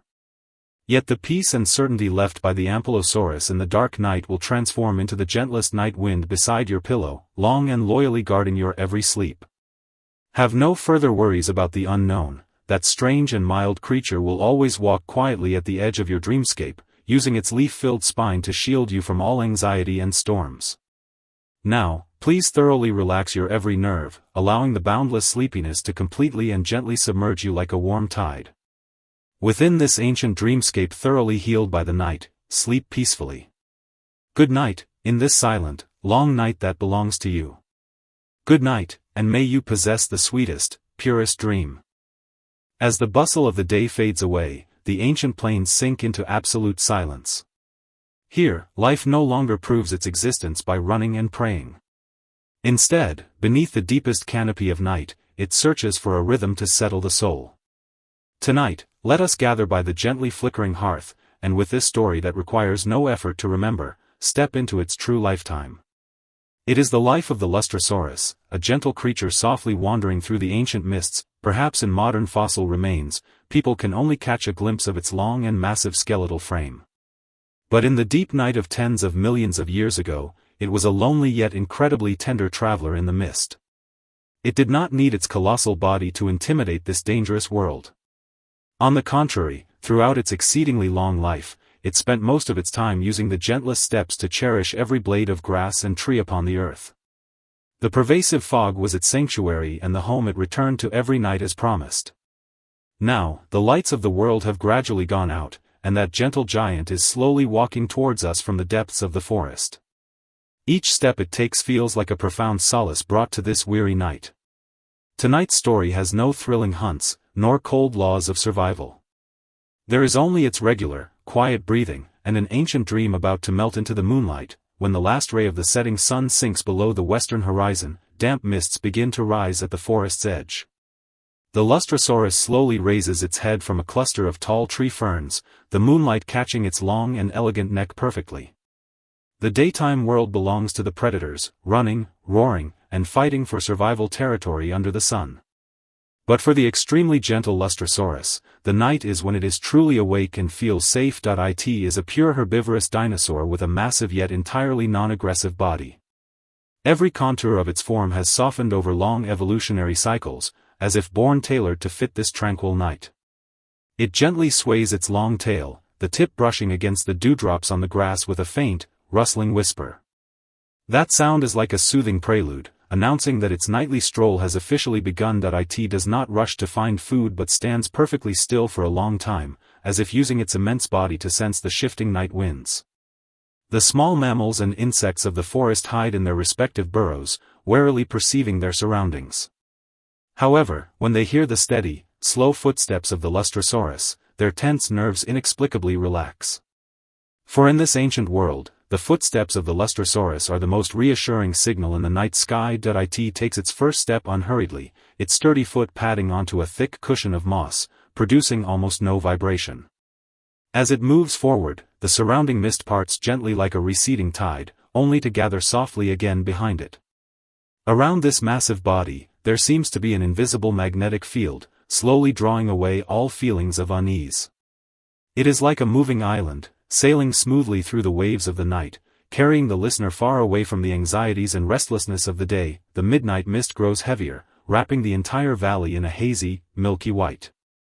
The Lustrosaurus slowly walks into the deepest part of the fog. Visibility here is extremely low, yet it seems to know the location of every single tree by heart. Its long neck stretches slightly forward, tracing an elegant arc through the fog, as if using its skin to touch the floating microscopic water droplets. With every step it takes, ripples form in the thin mist, subtle and barely perceptible to the naked eye. It feels as though it is caressing this fragile, beautiful fog with its entire body. In this world constructed entirely of heavy mist, all light is refracted into a soft, silvery gray. Without the piercing sunlight or complex colors, the world is reduced to its purest lines and silhouettes. The Lustrosaurus deeply enjoys this purity. It gently closes its large, docile eyes, beginning to rely entirely on hearing and touch to perceive the world. By its ears is only the whisper of the breeze through the treetops, along with the warm aroma of the soil below, carrying a faint scent of fresh earth. This state of absolute stillness brings ultimate peace to its heart, making its breathing deeper and more rhythmic. Each inhalation feels like drawing the crispest, purest air of the valley into its chest. And each exhalation releases a stream of warm air, condensing into a faint white plume in the chilly fog. That low-frequency rumbling echoes through the empty ancient night sky, carrying an indescribable, lullaby-like magic. If one were to lie on this grass and listen to its breathing, ebbing and flowing rhythmically like the tide, they would completely drop all defenses within seconds. Because that sound represents a supreme, timeless sense of security, the deepest comfort of Mother Nature. It is never rushed, always maintaining its own pace, quietly measuring the earth and softly soothing this ancient world. In the midst of the FOGE.I and the center of the valley lies an ancient lake, as still as a mirror. The Lustrosaurus slowly comes to a halt by the water's edge. It lowers its head, its long neck hovering above the surface for a long time. The moon just then emerges from behind the clouds, casting its silver-white light unreservedly upon the lake, reflecting the giant's massive and gentle silhouette. The water is crystalline, revealing ancient aquatic plants swaying softly with the faint current below. The Lustrosaurus is in no rush to drink. It merely gazes quietly at its own reflection in the water, as if engaged in a silent dialogue with another self. A cool midnight breeze blows across, stirring tiny ripples on the lake, shattering the moon's reflection into countless fragments of silver. It slowly lowers its head, touching the cold water gently with its warm muzzle. In an instant, a perfect circle of ripples undulates outward. Its drinking is slow and measured, each swallow carrying a powerful rhythm, the glugging sound particularly clear in the midnight silence. The water flows down its long esophagus, bringing a soothing coolness to its core. Sated, it raises its head contentedly, crystal dewdrops sliding from the corners of its mouth and splashing back onto the lake with a crisp chime. The sound is like the most beautiful note of a chime in the deep night, making the already quiet air feel even more ethereal. It turns around and slowly lies down on a soft sandy beach covered in ferns. Its sturdy limbs bend first, settling its massive, steady belly against the warm sand, while its long neck coils docility along its side.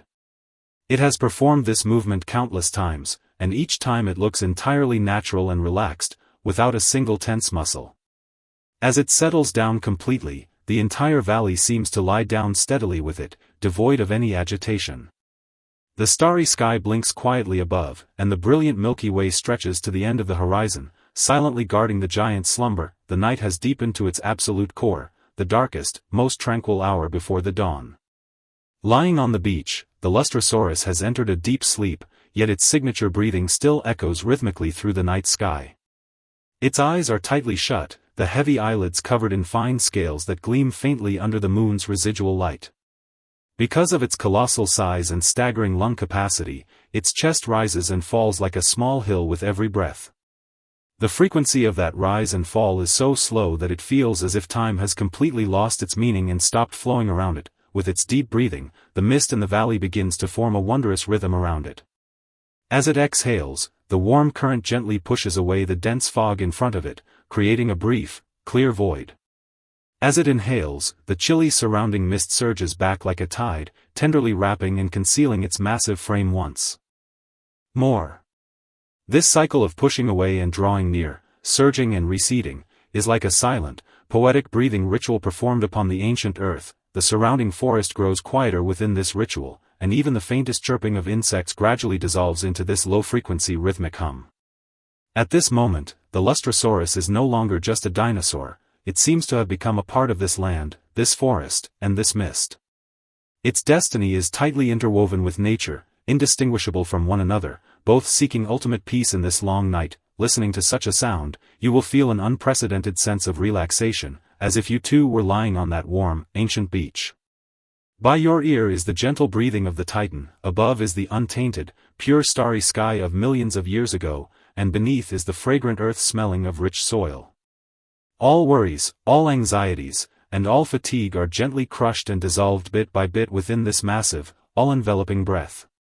You only need to close your eyes and let your consciousness float softly with this tidal rhythm, sinking into the deepest, most tender dreamland. As the first faint, delicate light of dawn begins to tint the edge of the eastern atmosphere, the deep midnight mist finally begins to disperse slowly.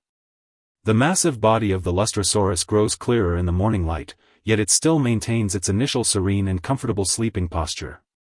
The magic of the night is quietly undoing itself, and the daytime world will soon reclaim its harsh, vibrant laws of survival. But over the past dozens of minutes, this gentle giant has used its lifetime to construct a perfectly safe, perfectly quiet haven for us. In this space, there is no chase of time, no pressure of survival, only the light caress of the wind, the embrace of the mist, and its eternal, deep breathing. Now, the story has reached its end, and that ancient memory which requires no effort to keep should return to its slumber in the depths of time. Yet the peace and certainty it leaves behind will remain in your heart for a long time, just like its warm breath, guarding your sleep. Though the morning light rises, your night has just begun, a long night filled with tenderness and healing that belongs solely to you. There is no need to think about anything, nor any need to worry about tomorrow. That gentle Lustrosaurus will always walk quietly at the edge of your dreams. It will use its long body to shield you from all storms and use its rhythmic breathing to weave the most beautiful dreams for you. Now, please completely relax your body, and let sleep submerge you entirely like a rising tide. Sleep peacefully in this ethereal, silent, and deeply restful ancient world. Good night, in this warm night. Good night, and may you have the sweetest dreams. In the ancient epochs, long before the earth was ever defined by mankind, there lived a creature that enveloped the ultimate gentleness within the hardest of shells. Upon its back stood 2 rows of neat, lofty bony plates, resembling a line of ancient swords and shields that would never fall, radiating a cold yet unyielding aura. Yet, this anatomical structure, almost completely defensive and brimming with aggressive implications, dissolved into the most incredible paradox at midnight. Tonight, beside the gently flickering hearth, let us journey into its true life through this story that requires no effort to remember. Its name was Huayangosaurus. In the starry compendium of the Jurassic Dawn, it was never a ferocious protagonist that dominated through speed or fangs. As the curtain of night fully drapes the world, it stands silently beneath a tall, flourishing Alsophala tree, surrounded by an endless, silent, and deep primordial forest. The gentle moonlight pierces through the dense pinnate leaves, spilling dappled silver over its hard plates, plating those cold horn-like layers with a coat of fuzzy light. Just at this moment, a night breeze blows softly, a few withered Alsophala leaves trace a gentle arc in the air, landing softly between its broad bony plates. Devoid of any predator's roar or companion's panic, there is only the exceptionally faint, crisp rustling of fallen leaves brushing against the plates, echoing in the stillness of the night. Accompanied by the moist, deep fragrance wafting from the soil, this behemoth, which carried a whole day of defense, casually closes its enormous eyes amidst this subtle sound. This sound is so ancient, so low, that it seems to merge with the very pulse of the earth, compelling anyone who hears it to relax their nerves that have been strained all day. On this long and quiet night, nothing needs to be rushed, much like this ancient sage sleeping among the fallen leaves. In the very beginning, fate did not arrange any easy path of survival for the Huayangosaurus. Instead, it assigned a lifelong thesis named defense. It was born in the mid-Jurassic badlands of Bashu, a savage era when Datasaurus and Gasosaurus were just rising, and the ecosystem was filled with tentative testing and bloodshed. As the most ancient and primitive pioneer of the Stegosaur family, the body structure of the Huayangosaurus appeared exceptionally incompatible in that era, making it look almost like an anomaly. It lacked a tall, mighty frame to look down from above, nor did it possess limbs as light as feathers to flee at full speed. Each of its movements was heavy and sluggish. To survive beneath countless lethal teeth, its back began to ossify irreversibly, raising rows of double bony plates as hard as rock. These plates were its strongest shield against destiny, yet from the moment of its birth, they also became an eternal shackle of unbearable weight in its life. To support this heavy line of defense on its back, its spine had to remain tense all day long, with every rib and muscle fiber enduring an overloaded tension. This meant that its entire life had to be spent in an extremely tense, constantly guarded posture. Every rustle of grass on the surface would trigger a reflex in its body. As the first ray of morning sunshine pierced through the tall vegetation, the young Huayangosaurus had to sway its body exceptionally slowly, adjusting its angle to let the sun warm its icy plates. This process demanded ultimate patience. Blood flowed very slowly through the hard bone structures, and it had to endure hours of stiffness before starting the day's activities. The weight and inconvenience brought by the environment became the first fracture propelling its destiny to shift, causing it to withdraw prematurely from the frenzied race of competing with the wind in its youth. While its peers exhausted themselves migrating across the limited barrens, it learned to halt in place, using its long tail spikes and hard back to withstand the wind and rain of the era. Its life rarely knew the thrill of a full sprint, it channeled all its strength and ambition into those silent, neatly arranged bony swords and shields. Recognizing the limits of its own destiny, it displayed an exceptionally noble tolerance and patience, silently enduring the dull sounds of friction between its plates and joints. Under the compression of this day-long survival tension, the Huayangosaurus gradually mapped out a strategy of power evasion filled with restraint and wisdom. It knew all too well that it was unsuited for life on the wide, unobstructed plains, the slaughtering paradise of speed overlords, where any sluggishness would be infinitely magnified. Thus, it actively walked toward the marginal zones forgotten by giant dinosaurs, the depths of the tall, damp, and perpetually sunless Alsophila and cycad jungles. The soil in the woods was soft and moist, wafting the distinctive mellow fragrance of humus, which brought an exceptionally comfortable cushion to its heavy limbs, alleviating the pressure on its joints. Here, it did not need to face the direct provocations of those invincible predators. It only needed to keep company with those ancient plants that had stood silently for tens of millions of years.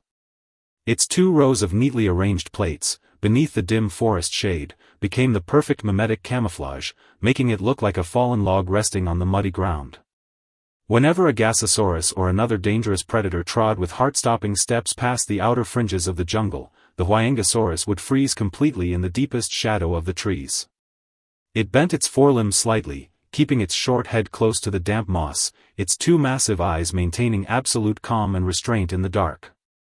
It remained motionless, its internal heartbeat intentionally slowed to a fraction of its usual rate, even the temperature of its bony plates dropping inch by inch along with the cooling environment. The hunters, accustomed to chasing running objects, possessed retinas incapable of capturing this ultimate stillness, or rather, a life moving at a micrometer scale velocity. The predators swept past with ferocious auras, bringing gusts of scorching wind, yet they never truly cast their gaze upon this ancient stone.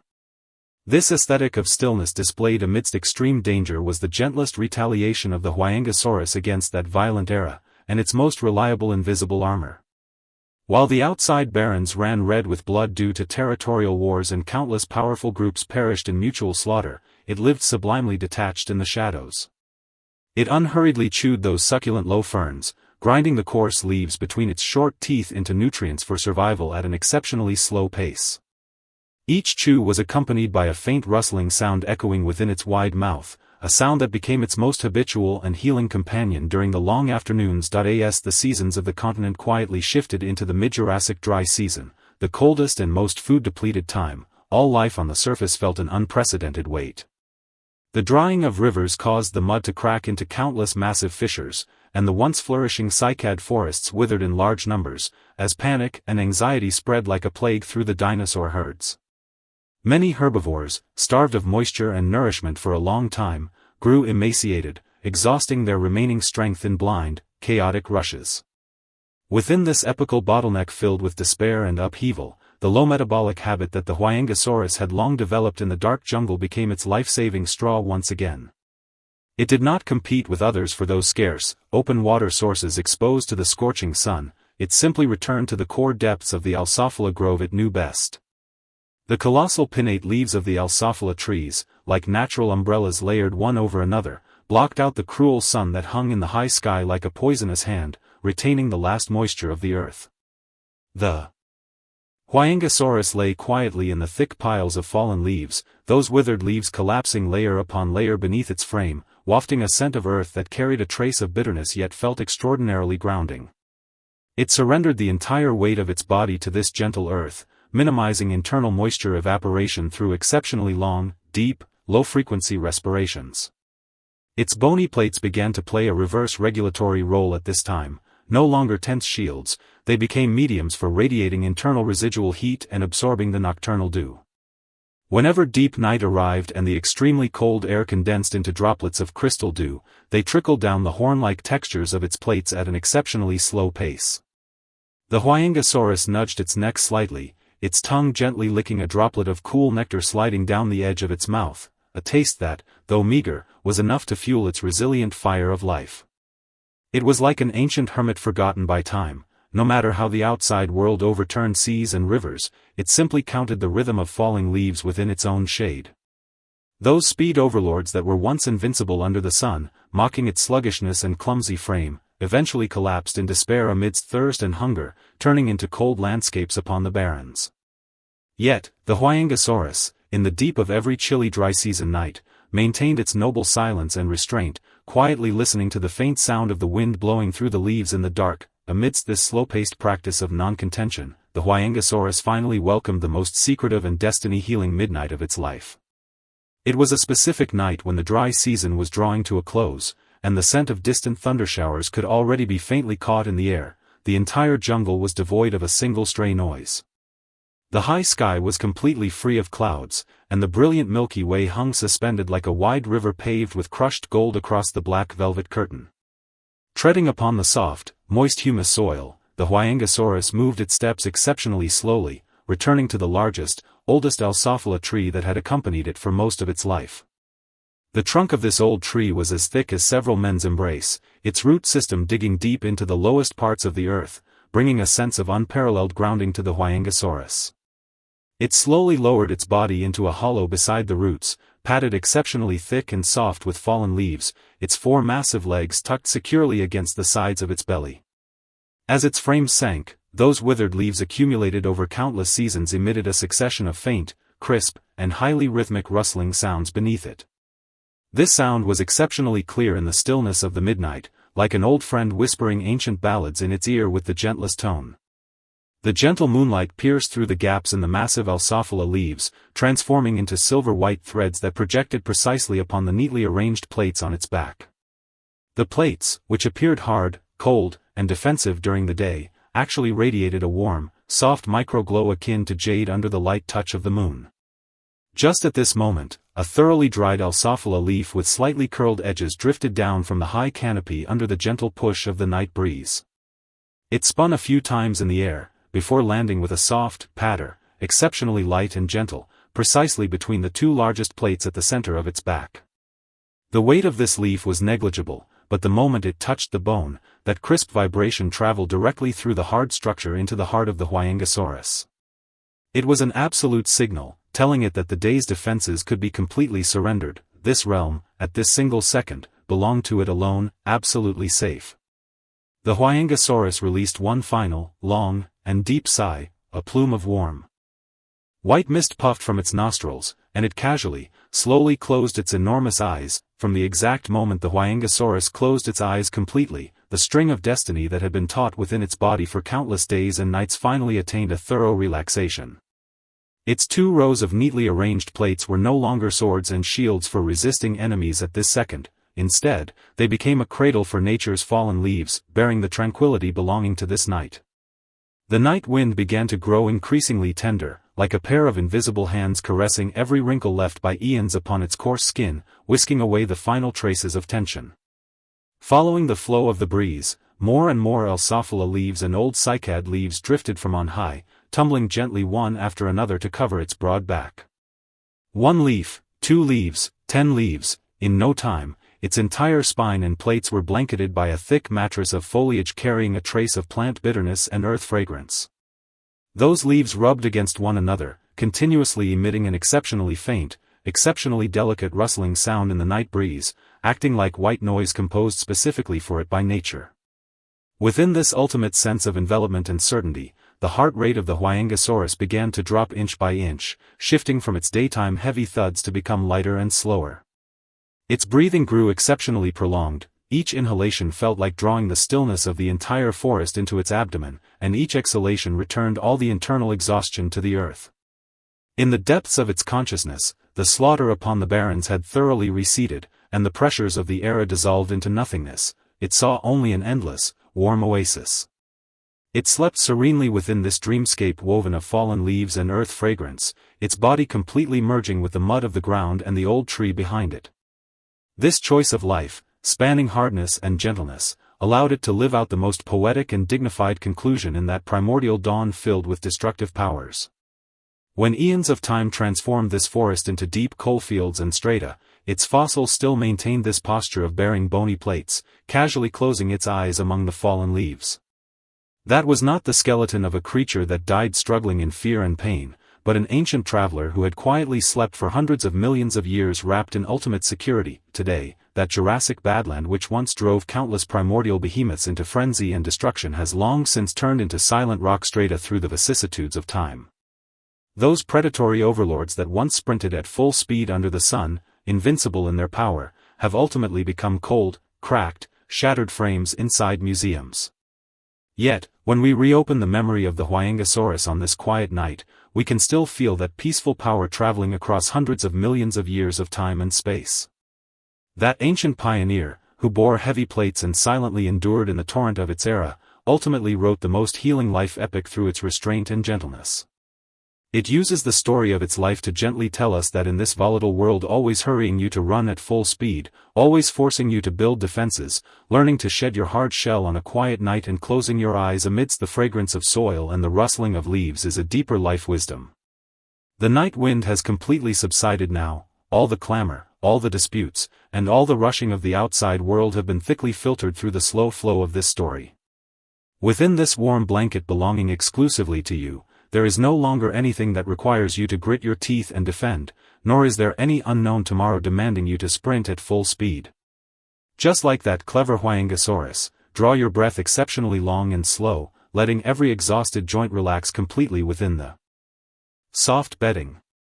The ancient moonlight has pierced through the dust of eons, spilling a sheet of the gentlest silver white at the edge of your dreams, quietly guarding the peace deep within your heart. Listening to the low narration by your ear, and feeling that sleepiness deep within your brain growing heavier and more intense, let your consciousness gently sink alongside the lake-like silence. Sleep now, confidently surrender all the burdens of the day to this all-embracing night, and peacefully drift into the deepest dreamscape under the slow-motion lens of time. Good night, distant and gentle ancient woods, good night, to every kind living being reclaiming its soul in the slow cadence of life. In the late Cretaceous epoch, dominated by colossal shadows and ferocious powers, the surface of the earth was enduring its most turbulent unrest in history. Unknown, piercing glimmers of light frequently streaked across the sky, while continental plates deep underground emitted a dull, spine-chilling sound of tearing. Yet, just as all the invincible, primordial overlords fell into an inescapable panic of destiny, a certain creature found the most transcendent way to live. Tonight, beside the gently flickering hearth, let us journey into its true life through this story that requires no effort to remember. Its name was Thescelosaurus. In the starry compendium of the primordial dawn, it was never the dazzling protagonist standing at the vanguard of the era. It did not possess the terrifying fangs of a Tyrannosaurus rex capable of tearing the night apart, nor the heavy, solid shield of a Triceratops that could overturn fate. Its body was petite and lightweight, its skin a dull brownish tan that blended seamlessly with fallen leaves and soil. By nature, it was introspective, gentle, and solitary. As heavy, burning crimson clouds massed once more in the sky above the continent, the beasts on the ground fled in all directions out of heat and terror, letting out violent roars. The Thescelosaurus, however, deep within the woods, used its short but extraordinarily powerful front claws to unhurriedly burrow into the soft humus at an exceptionally slow pace. It was sinking itself, inch by inch, into the deepest parts of the earth, searching for a bedroom exclusively its own, a sanctuary of absolute safety and profound envelopment. In a deep subterranean burrow closer to the earth's core, all the clamor of the surface would be filtered completely clean by the thick layers of soil, leaving only the ultimate stillness. Tonight, we too shall follow the tips of its claws, peeling away the day's anxieties layer by layer, and sink into this ancient dreamscape filled with the fragrance of the earth. In the very beginning, fate did not arrange any broad, smooth path leading to the summit of the earth for the Thescelosaurus. It was born in the latest stage of the Cretaceous period on the North American continent, a ruthless era when the ecosystem was strained to its absolute limit, ready to snap at any moment. Every morning, while the dawn mist still drifted through the tall redwood forests, brutal predators were already patrolling the muddy ground with heavy steps. For a Thescelosaurus, measuring only a few meters in length and devoid of any offensive weaponry, every breath taken on the surface was accompanied by a chilling dread. Yet, it was precisely this seemingly hopeless vulnerability that became the first fracture propelling its destiny to shift, guiding it toward an entirely different path. It realized early on that if it competed with those behemoths for pastures under the sun or dignity beneath the sky, it would stand absolutely no chance. When its peers were locked in violent struggles over the last succulent fern leaf, even inviting fatal disasters, it quietly stepped back. It wandered alone to the deepest, most forgotten corner of the jungle, coming to a halt beside the roots of a giant redwood tree that had withered centuries ago. It lowered its head, gazing at the thick, enveloping black soil beneath its feet, which wafted a damp scent, as a wondrous resonance swelled within its heart. The world on the surface was too crowded and clamorous, but the embrace of the earth was eternally vast. Moreover, every step taken downward meant one less conflict to endure. Thus, it began to bend its forelimbs, digging its claws firmly into the soil for the first time, instantly wrapped by the earth's unique dryness and weight. This single step of change allowed it to completely withdraw from the endless power dynamics of the surface, carving out a kingdom of its own in the dark underground. Each excavation was its gentle farewell to that violent era. It left all its ambitions in the place furthest from the sky, digging a perfect underground bedroom was not an impatient chore that could be accomplished overnight. It demanded ultimate patience and a long wait. In this solitary project, the Thescelosaurus displayed a serenity and restraint that far surpassed other dinosaurs, each of its movements as slow as time itself. It would first utilize its strong hind limbs and tail for support, and then use its front claws with great rhythm to scratch away the dead twigs, fallen leaves, and sand from the surface. It would not dig too deep all at once, for the newly excavated soil needed time to settle and adapt to the intricate pressure structures underground. It advanced only a few inches downward each day. For the remainder of its time, it would stroll unhurriedly through the forest, gathering various all-natural materials capable of bringing it warmth.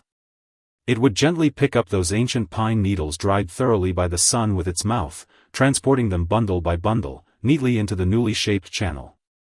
There were also those exceptionally soft mosses scattered beneath the great trees, along with the withered leaves of various ferns carrying the crisp fragrance of nature. It mixed these materials with the moist soil, repeatedly rubbing and pressing its abdomen and back against the four walls of the channel. Through years of friction, the originally rough, cracked mud walls gradually became as firm as rock, yet as smooth and delicate as leather. This was not merely a passage, but a work of art sculpted out of its life's time, every contour perfectly fitting the lines of its body. During this process, the jungle experienced the baptism of torrential rains several times, and countless animals living on the surface shivered and wailed miserably in the mud and cold. Yet, the Thescelosaurus could hide at the entrance of its burgeoning underground bedroom, watching the rain slide off the dense foliage without a single ripple of unrest in its heart. The thick soil was the world's most perfect acoustic barrier and thermal insulation layer. It completely severed the coldness and cruelty outside, leaving only the cozy warmth within the nest. It began to grow accustomed to adjusting its breathing within the hay pile, allowing its heart rate to slowly synchronize with the rhythm of a certain low-frequency vibration deep within the earth. When the situation across the entire Cretaceous continent became increasingly compressed and the living spaces were shattered into ruins, the burrow of the Thescelosaurus was finally completed. It was an ultimate sanctuary hidden several meters beneath the earth, its entrance masterfully concealed by the intertwined, sprawling roots of a giant redwood tree, making it exceptionally inconspicuous. The passage presented a gentle, downward slope, capable of perfectly blocking the intrusion of any fierce surface winds while allowing the air to circulate at an extremely slow pace. The bedroom at the deepest end was a spacious, rounded, arched space, filled with dry hay and pine needles over a foot thick. As these plants naturally decayed, they generated a mild, continuous warmth, ensuring the temperature inside the cave always remained at the most comfortable state. Night fell, and the temperature on the surface plummeted. The icy night wind howled through the tall trees like a wail, and the darkness was filled with the anxious footsteps of predators. The Thescelosaurus slowly trod down the soft mud passage toward its bedroom. With every step it descended, the clamor and chill behind it faded rapidly. When it finally stepped into that bedroom blanketed with hay, a scent blending the mellow fragrance of soil, the crisp dryness of pine needles, and the aroma of ancient vegetation greeted it. This scent was profoundly reassuring. It was the primordial odor exclusive to Mother Earth, unchanged for hundreds of millions of years, representing absolute safety. It slowly curled its body up, its long tail looping circle by circle along its contour, perfectly protecting its vulnerable abdomen at the very core. The dry hay made a faint, crisp rustling sound beneath it, like a gentle lullaby composed specifically for it on this night. It gently rested its head on its warm front claws, its entire body tightly enveloped by the thick mud walls around it, leaving no gaps whatsoever. Within this ultimate sense of envelopment and certainty, all dangers on the surface dissolved into nothingness, and every single one of its cells began to shift from tension to complete relaxation. In this bedroom located so close to the Earth's core, time seemed to lose its original meaning of passage, transforming into a motionless, gently flowing river. The Thescelosaurus closed its eyes, quietly listening in the dark to those echoes of nature that had been filtered by the soil, becoming extremely faint and muffled. It could hear, deep underground, the ancient tree roots absorbing moisture from the depths of the earth at an exceptionally slow pace, emitting a nearly imperceptible rhythm full of vitality. It could also hear, in the uppermost layer of soil, those hibernating little insects occasionally turning over in the soft crevices, making subtle and rhythmic scratching sounds. These sounds possessed not an ounce of aggression, they intertwined with the long, deep respiration of the Thescelosaurus, constituting the most perfect white noise on the primeval land. Occasionally, deafening thunder would strike the surface, or violent earthquakes lasting for several hours would erupt on the eve of a giant celestial impact. Those destructive forces, capable of shattering the courage of all dinosaur overlords on the surface, were reduced to a gentle, slight swaying by the time they traveled here through meters of thick, heavy soil. That sensation felt just like a mother rocking a sleeping infant. Instead of bringing the slightest terror, it made the sleepiness of the Thescelosaurus even more intense. In a state of semi-sleep and semi-waking, it even adjusted its posture slightly, burying itself deeper into the hay pile, leaving only a tiny nostril exposed. It no longer needed to pay attention to where the global landscape would head, nor did it need to worry about whether it could find enough vegetation tomorrow to fill its stomach. In this tiny realm it had dug for itself, it was the absolute sovereign, and its sole method of ruling over this kingdom was to fall into a deep, heavy slumber. This choice, which transcended the pressures of the era, allowed it to live as the happiest, most serene creature on the entire continent on the eve of that most brutal extinction. By surrendering height, it exchanged for the deepest continuation of life. In the fragrance of the soil, it was stepping toward eternal tranquility, when that ultimate catastrophe that would rewrite the destiny of the earth crashed upon the surface, shaking the entire world in a sea of fire and raging winds. The dream of the Thescelosaurus remained sweet. The scorching shockwave instantly swept away all the prosperity on the surface. Those once invincible Tyrannosaurus rexes and Triceratops vanished into the dust of time amidst desperate wails. However, owing to the visionary downward descent of the Thescelosaurus, the thick layers of soil and the deep burrow turned into the strongest, gentlest shield in the world. The raging fires on the surface could not scorch the warm mud meters deep, nor could the toxic gases in the sky pierce that tiny passage sealed by redwood roots and layers of wet mud. While the outside world plunged into endless destruction and a prolonged volcanic winter, this subterranean bedroom carpeted with ancient hay became the most peaceful amber preserved by nature. The Thescelosaurus remained inside this amber, maintaining its original, most comfortable curled posture, its heartbeat slowed to the absolute minimum, beating only a mere few times per minute. Each heartbeat was like an ancient pendulum deep within the earth, swaying gently, precise and full of patience, quietly awaiting the complete subsiding of the surface storm. Its breathing was so soft that even the hay debris beside it was not disturbed in the slightest. It had completely merged into the respiration rhythm of the soil. Time entirely lost its edge in this tiny burrow. A day, a year, or a century made no difference to the Thescelosaurus at this moment. It was having an unimaginably long and gentle dream, a dream devoid of cold and hunger, filled only with endless warm sunshine and inexhaustible fresh fern leaves. By utilizing its unique weakness and withdrawal, which were misunderstood by its era, it won the most dignified and tranquil conclusion for itself and its entire lineage beneath the scythe of death. When scholars hundreds of millions of years later rediscovered its fossil deep within the rock strata, everyone marveled at its posture, perfectly preserved as it was, even with its skin textures vividly visible. That was not the skeleton of a creature that died struggling in agony, but an ancient traveler who had quietly slept for eons wrapped in ultimate envelopment and security. Today, that Cretaceous surface which once drove countless behemoths into frenzy and destruction has long since completely transformed through the vicissitudes of time. The overlords that once filled the world with clamor have become cold skeletons in museums, leaving later generations to merely imagine their past invincibility out of thin air.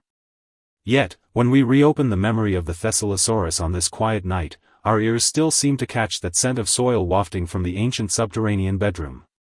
That deep burrow filled with dry pine needles, brimming with ultimate envelopment and certainty, eventually became the ultimate symbol for transcending time and space to heal the soul.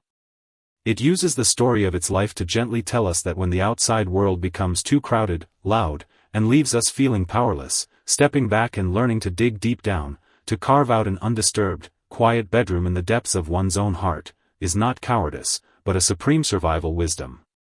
The sound of the wind has gradually quieted down now, all the clamor, disputes, and anxieties of the day have been completely isolated by the thick soil and the slow flow of this story. In this long night belonging exclusively to you, there is no longer anything that requires you to sprint at full speed, nor is there any giant beast you need to fear or confront. Just like that clever Thessallosaurus, your entire body is already tightly enveloped by the warmest, softest blanket, and every single joint has completely relaxed. The ancient starlight has pierced through the mists of time, lighting a faint but never extinguishing night lamp at the edge of your dreams, guarding your most private, suspended peace. Listening to the low narration by your ear, and feeling that sleepiness deep within your brain growing heavier and more intense, let your consciousness gently sink alongside the lake-like silence. Sleep now, surrender all your exhaustion to this all-embracing night, and peacefully drift into the deepest dreamscape amidst the fragrance of soil and hay. Good night, distant and gentle ancient world, good night, to every kind soul reclaiming peace in the deep of the night. In the ancient epochs, long before the earth was ever defined by mankind, there lived a creature that carried the ultimate gentleness of the entire Cretaceous period within the most petite of bodies. It possessed a pair of vast wings capable of gliding across the primordial skies, along with two iconic, elegant long-tail feathers that transcended the limits of gender and time. Yet, this anatomical structure, which almost claimed all the splendor upon the clamorous earth and overflowed with poetic implications, dissolved into the most reassuring paradox of destiny at midnight. Tonight, beside the gently flickering hearth, let us journey into her true life through this story that requires no effort to remember. Her name was Confuciusornis. In the starry compendium of ancient life, she was never a ruthless protagonist that dominated through crushing rocks or bloody slaughter. As the curtain of night fully drapes the world, she rests silently atop the branch of a colossal, flourishing ancient ginkgo tree, surrounded by an endless, silent, and deep primordial forest. The gentle moonlight pierces through the dense fan-shaped leaves, spilling dappled silver over her splendid yet soft primitive feathers, plating each quill with a coat of fuzzy light. Just at this moment, a gentle breeze rustles through the woods, the ginkgo branch, carrying her petite frame, begins to sway with an exceptionally light and rhythmic cadence in the night wind. Submissively, she retracts all her daytime splendor, slowly tucking her tiny head with its ancient horny beak into her thick wings, beginning to breathe rhythmically to the tempo of the swaying branch. Devoid of any land behemoth's predatory roar or companion's panic in the dark, there is only her long, deep respiration, sending silent ripples through the quiet foliage.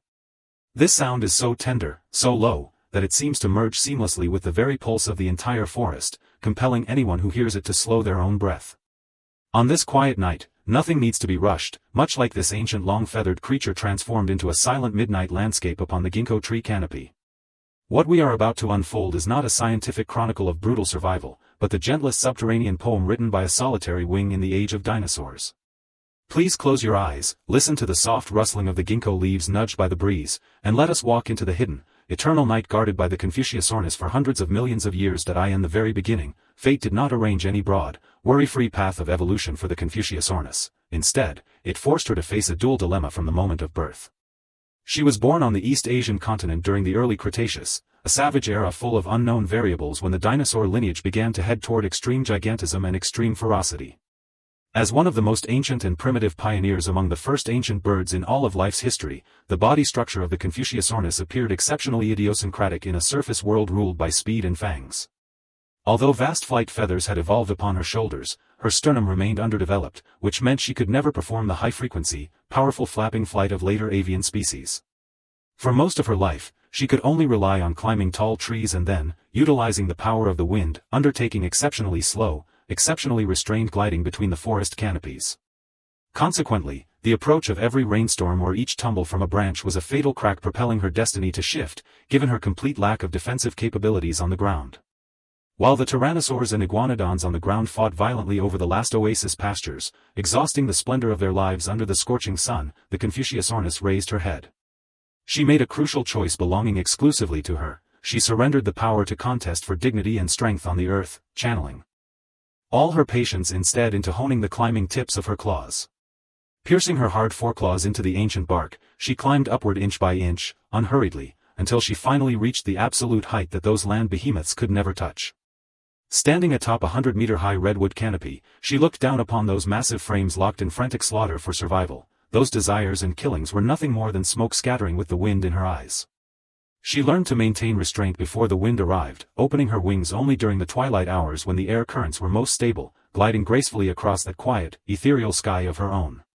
This retreat from the earth and adherence to height did not turn her into a casualty of the era, rather, it endowed her with the purest survival divinity, insulated from the chaotic world.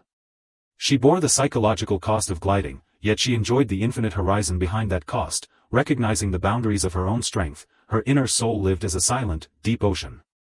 In the long years to come, she would carry these two-tail feathers, seemingly cumbersome, yet representing the romantic evergreen of life, silently writing her own chapters at the highest peak of the forest. Within this slow-paced forest life of non-contention, the Confuciusornis gradually mapped out a strategy of power evasion and a mastery of mimicry filled with restrained wisdom.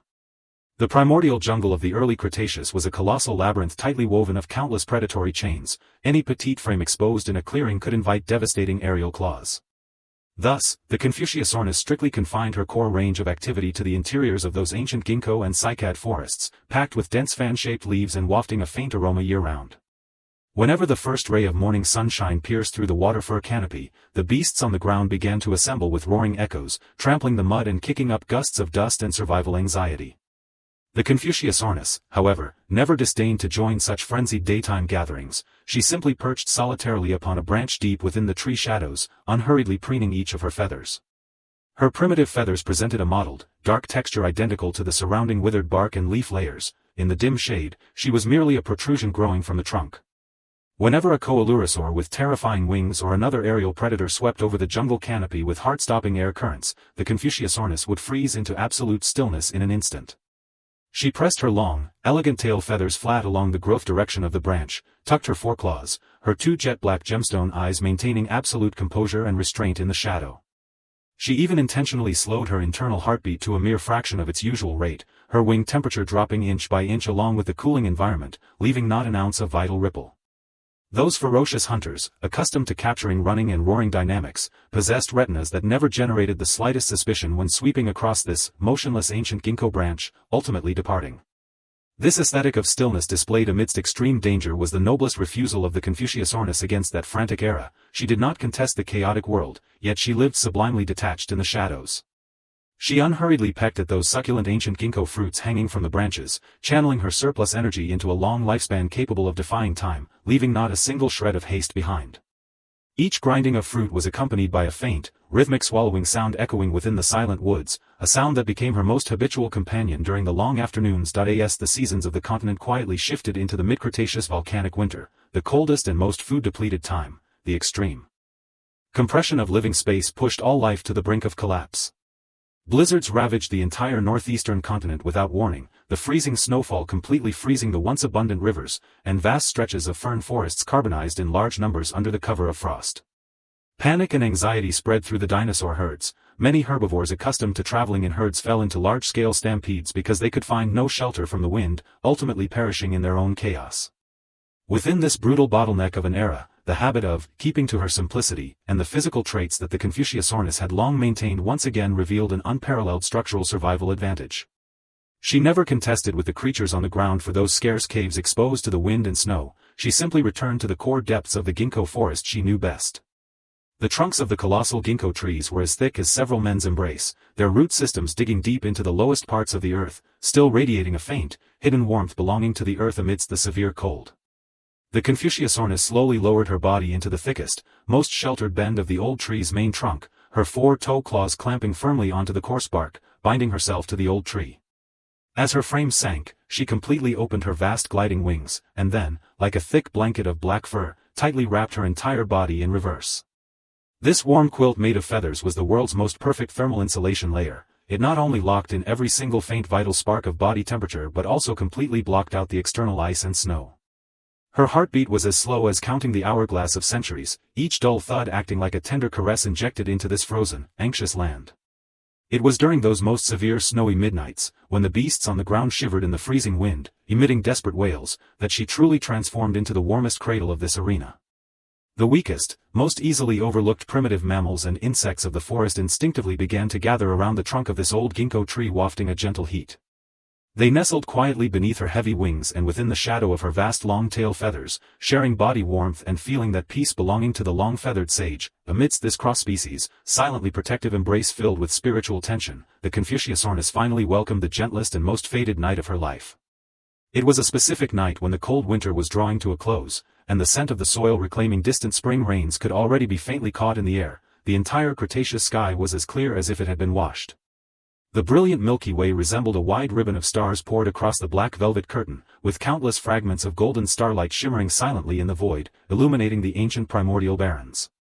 The Confuciusornis, entering the twilight of her life, trod upon the coarse bark with steps even slower and more solemn than ever before, returning to her most cherished ginkgo tree branch. Her toe claws, weathered by the eons, had shed their former sharp edges, emitting an exceptionally dull, rhythmic microclick as they gripped the branch, yet her gaze was as clear as lake water. She slowly lowered her body into the center of a circular fork closely enveloped by countless fan-shaped leaves, her two-tail feathers spanning dozens of centimeters tracing the gentlest arc in the night breeze. As her frame sank, those soft ginkgo leaves accumulated beneath her, collapsed layer upon layer, releasing a continuous succession of faint, crisp, and deeply healing rustling sounds. This sound was exceptionally clear and gentle in the stillness of the midnight, like an old friend whispering a lullaby that spanned hundreds of millions of years of time and space in her ear. The gentle moonlight poured without reservation upon her splendid yet soft flight feathers. Those feathers, which were a fluid display of color during the day, actually reflected a jade-like microglow at this second. The night breeze blew silently, weaving through the branches of the ginkgo tree, bearing waves of dense, deep pine resin fragrance that thoroughly wrapped the encampment. Two thoroughly dried ginkgo leaves with slightly curled edges drifted down from the higher branches under the gentle push of the night breeze, landing with a soft patter. They fell exceptionally light and gentle precisely between the root junction of her two long tail feathers, that crisp vibration traveling directly through the feather shafts into her heart.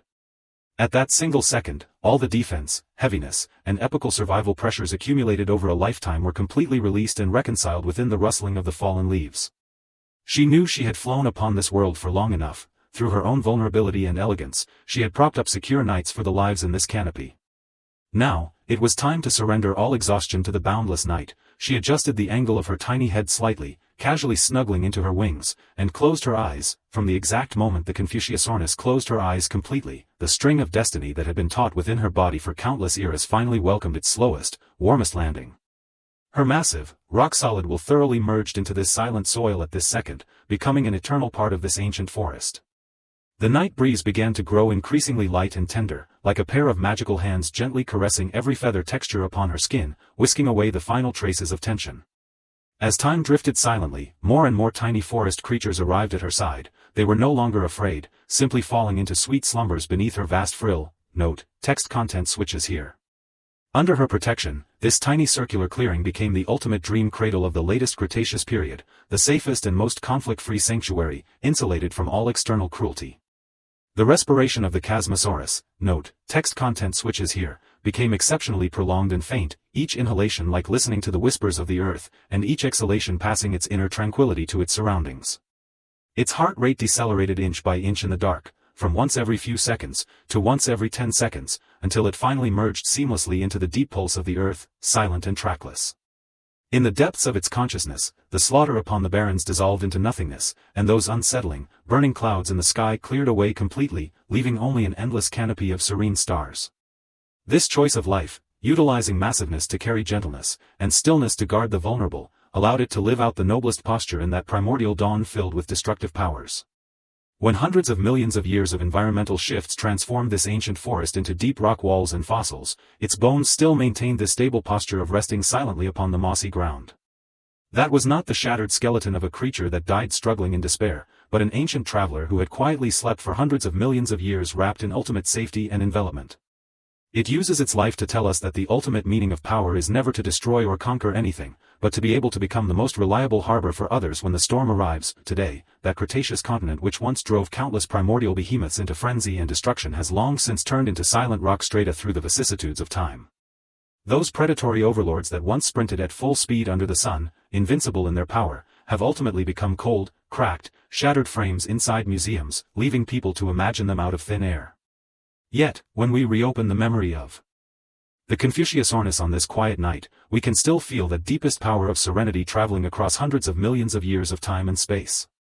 Those two long tail feathers, once misconstrued as a flight burden, eventually turned into the ultimate symbol of gentleness, restraint, and absolute security through the filter of time. It uses the epic of its life to gently tell us that in this volatile world, always hurrying you to run at full speed, always leaving you anxious and terrified, learning to bring yourself to a standstill on a quiet night and transforming into a stable rock to accept the caress of the breeze is a deeper life wisdom. The night wind has completely subsided now. All the clamor, all the disputes, and all the rushing of the outside world have been thickly filtered through the slow flow of this story. Within this warm blanket belonging exclusively to you, there is no longer anything that requires you to grit your teeth and defend, nor is there any unknown tomorrow demanding you to sprint at full speed. Just like that clever Confuciusornis, draw your breath exceptionally long and slow, letting every exhausted joint relax completely within the soft bedding. The ancient moonlight has pierced through the dust of eons, spilling a sheet of the gentlest silver white at the edge of your dreams, quietly guarding the peace deep within your heart. Listening to the low narration by your ear, and feeling that sleepiness deep within your brain growing heavier and more intense, let your consciousness gently sink alongside the lake-like silence. Sleep now, confidently surrender all the burdens of the day to this all-embracing night, and peacefully drift into the deepest dreamscape under the slow-motion lens of time. Good night, distant and gentle ancient woods, good night, to every kind living being reclaiming its soul in the slow cadence of life. On the African plains hundreds of millions of years ago, there once existed a colossus measuring over 12 meters in length. It possessed the power to tear through storms, yet in the final chapters of its life, it stepped into an eternal stillness. This immense life belonged to the Bahariosaurus, a creature that remains shrouded in mystery to this day within the scientific community. Tonight, beside the gently flickering hearth, let us journey together into its true life through this story that requires no effort to remember.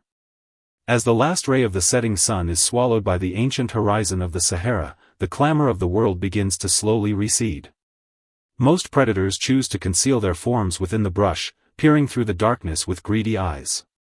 However, this aging Bahariosaurus slowly raises its massive frame, turning its back on the blood-soaked and competitive oasis. It does not go in search of prey, nor does it release a roar to shake the wilderness, it simply walks solitarily toward the stretch of sand blanketed by starlight. Its colossal frame moves beneath the night sky like a slowly shifting mountain, its footsteps leaving a trail of faint rustling among the gravel. That sound is exceptionally gentle, as if an ancient breeze were caressing the earth, wafting an empty yet healing tranquility that soothes the soul. The daytime Sahara was a brutal battlefield ruled by scorching heat and hunger, where behemoths unleashed raw violence without reservation just to survive. As one of the absolute apex predators of this land, the first half of the Bahariosaurus's life was similarly intertwined with thunder and blood. It had once trampled dried riverbeds with its long hind limbs and shattered the twilight of eras with its razor-sharp teeth. However, as the hourglass of time drifted to a specific evening, something quietly awakened within its body. It was a weariness born of ceaseless slaughter, paired with the deepest perception of this boundless world. It began to notice that, beyond survival and predation, the night sky above this continent was adorned with countless stars that shimmered untiringly. Thus, during a twilight hunt, it slowly lowered the colossal claw it had already raised, allowing its panicked prey to vanish into the deep of the night. It turned its head, gazing out at the barrens where there was no conflict, only pure starlight, a world where it had never truly halted before. From that exact second, the monarch of the day underwent a metamorphosis in the dark. It chose to shed all its defenses and become the sole traveler beneath the night sky. Its coarse skin still held the residual warmth of the sun, yet under the baptism of the moon, it gradually radiated a gentle and restrained silver glow. The nocturnal barrens were exceptionally vast, vast enough to harbor all the solitude and exhaustion of this giant beast. The Bahariosaurus walked slowly across the soft sand, each step taken as if measured with absolute precision, unhurried and steady. The wind blew from the distant ocean, weaving through the gaps in its massive ribs, emitting a low hum reminiscent of an ancient pan flute. It raised its slightly elongated head, inhaling the chilly, moist air of the night sky, feeling the respiration of the earth. The surrounding air was thick with the crisp aroma of withered ferns and the heavy scent of settling river silt. Here, there were no provocations from competitors, nor any shackles of territorial boundaries. The entire canopy of stars served as its silent curtain. Its gaze was serene and deep, mirroring constellations that had not yet been named by mankind eons ago, lights that had traveled across countless light-years just to meet it. Occasionally, it would halt its steps, quietly watching a tiny insect scurry past its colossal toes. That extreme contrast between the immense and the minuscule, far from clashing under the flowing moonlight, dissolved into an ultimate harmony. It did not press its foot down. Instead, it waited patiently for that small spark of life to vanish into the night before resuming its heavy yet gentle pace. As the darkness deepened, the mist upon the barrens began to slowly condense, drifting around the giant beast's ankles like a veil of light. The Bahariosaurus ascended a gentle sand dune, where the horizon opened up, revealing the silhouettes of distant, subtly rolling mountains. The marks of time had etched countless scars across its body, ancient imprints left from contesting territories with Spinosaurus and Carcharodontosaurus. Yet, on such a silent midnight, these scars no longer throbbed with pain. Instead, they turned into the most peaceful symbols within the epic poem of its life. It gently swayed its long tail, the tip brushing against the sandy surface, creating regular, reassuring rustles. This sound echoed through the open expanse between heaven and earth like a wordless lullaby, smoothing away all the restlessness in the night. The world seemed to freeze at this single second, leaving only its regular respirations and the steady thumping of its heart inside that heavy chest. Each breath was accompanied by a subtle rise and fall of its ribcage, the exhaled white mist condensing under the moon before quietly dissolving away. It seemed to be using this manner to hold a final, and gentlest conversation with the ancient continent that had nurtured it for a lifetime.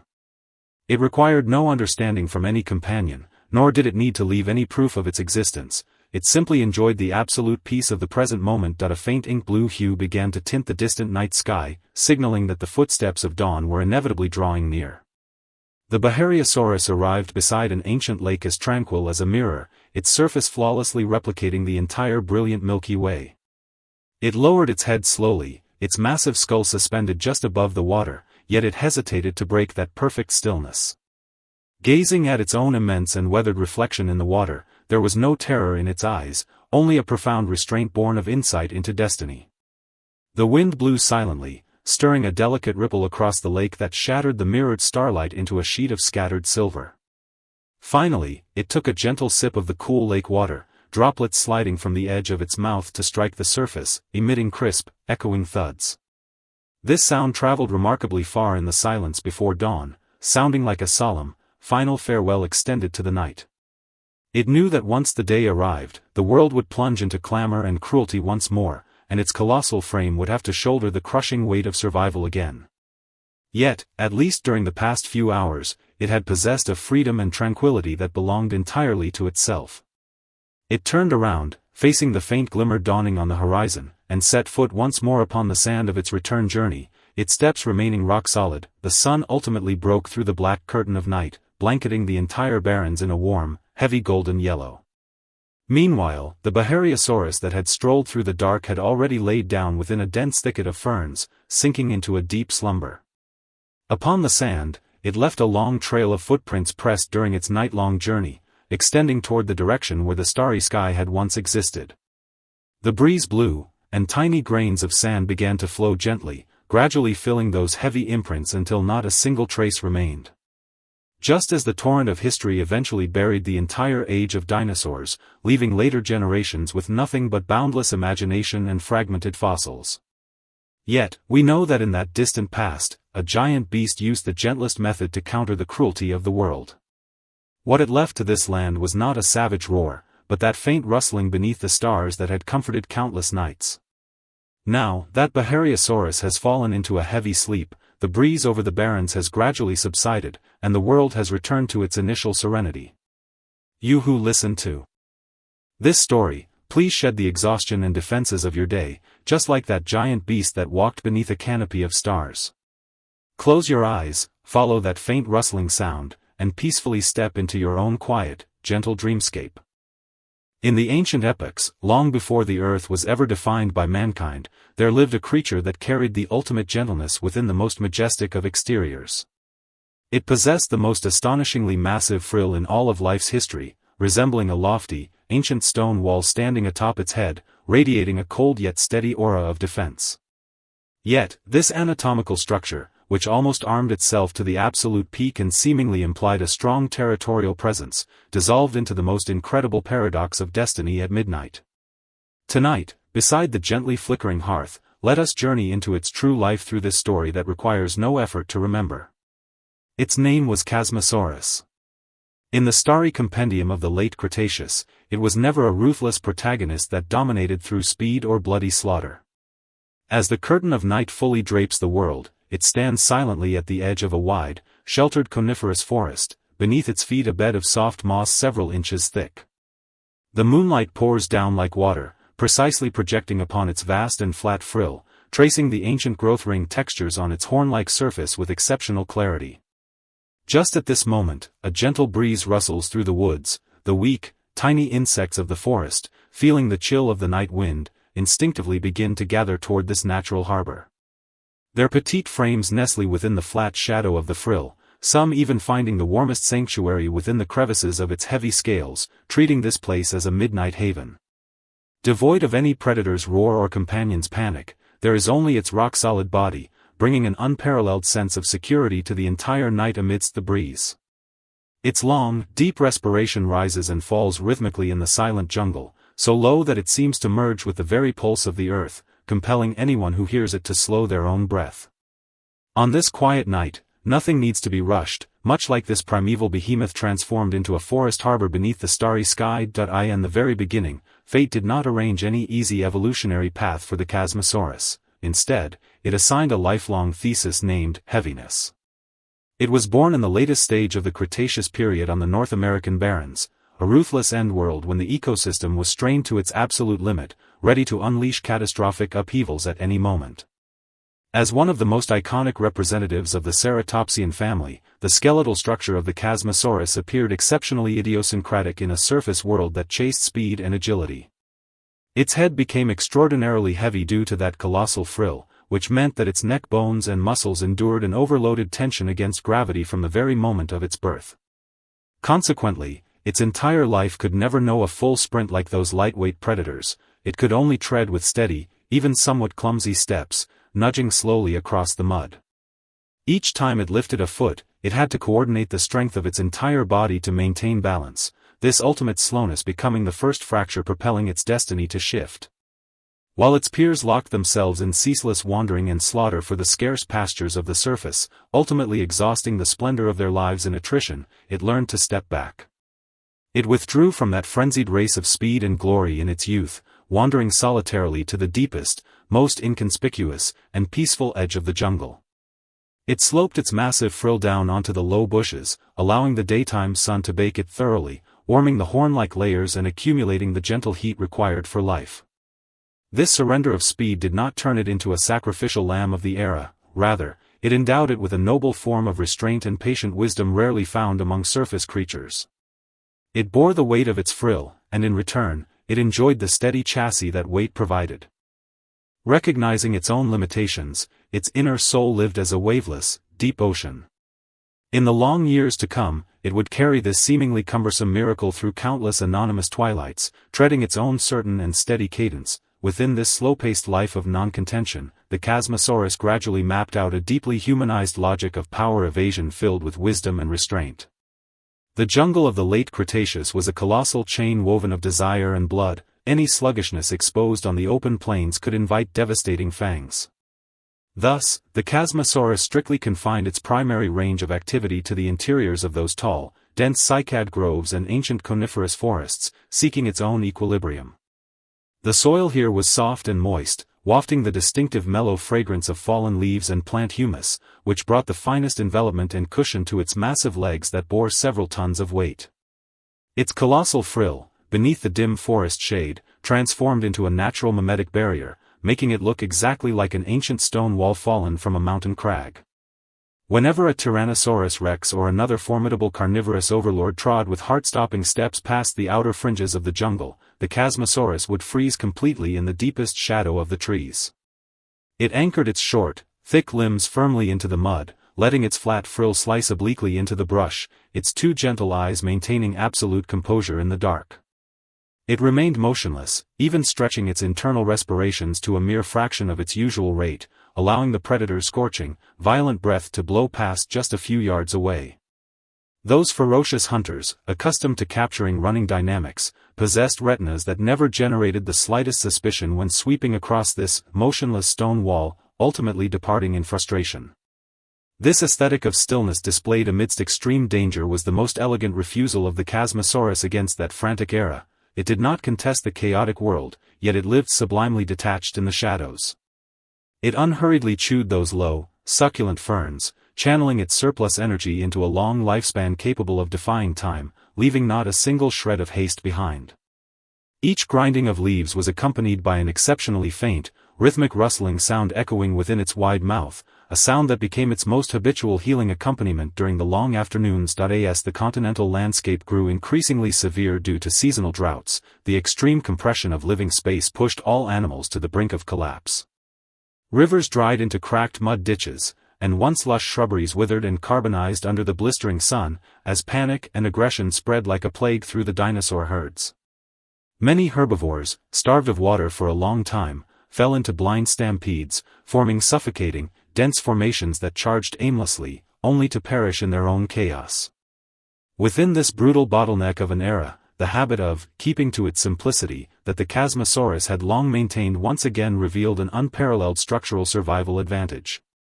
It never contested with others for those scarce oasis water sources exposed to the scorching sun. It simply returned to the core depths of the coniferous forest it knew best. The tall conifers wafted a faint aroma carrying the crisp scent of pine resin, a fragrance that possessed a natural calming and soothing effect in the dry air. The Chasmosaurus lay quietly beside a giant, flat rock, its even frill slanting perfectly across the crag's crevice, forming a flawless corner sheltered from the wind and sun. It surrendered the entire weight of its body to this earth packed extremely firm by its own feet, maintaining the absolute minimum of energy expenditure through exceptionally slow, deep, low-frequency respirations. Its heartbeat was as slow as counting the hourglass of centuries, each dull thud acting like a tender caress injected into this cracked, anxious land. It was during those coldest dry season midnights, when the surface temperature plummeted and the beasts on the ground shivered in the freezing wind, emitting desperate wails, that it truly transformed into a harbor. That flat frill blocked the bitter night winds pouring down from the north, forming a hidden encampment behind its body where the temperature was several degrees warmer than outside. The weakest, most easily overlooked moths, beetles, and tiny mammals of the forest instinctively began to gather toward this shield of the earth. They nestled quietly around its heavy belly and within the shadow of its vast frill, sharing faint body warmth and feeling that rock-solid stability.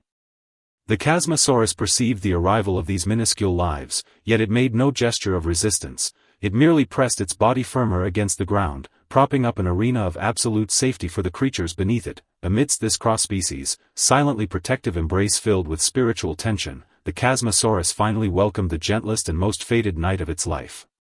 It was a specific night when the dry season was drawing to a close, and the scent of the soil reclaiming distant rains could already be faintly caught in the air. The entire Cretaceous sky was as clear as if it had been washed.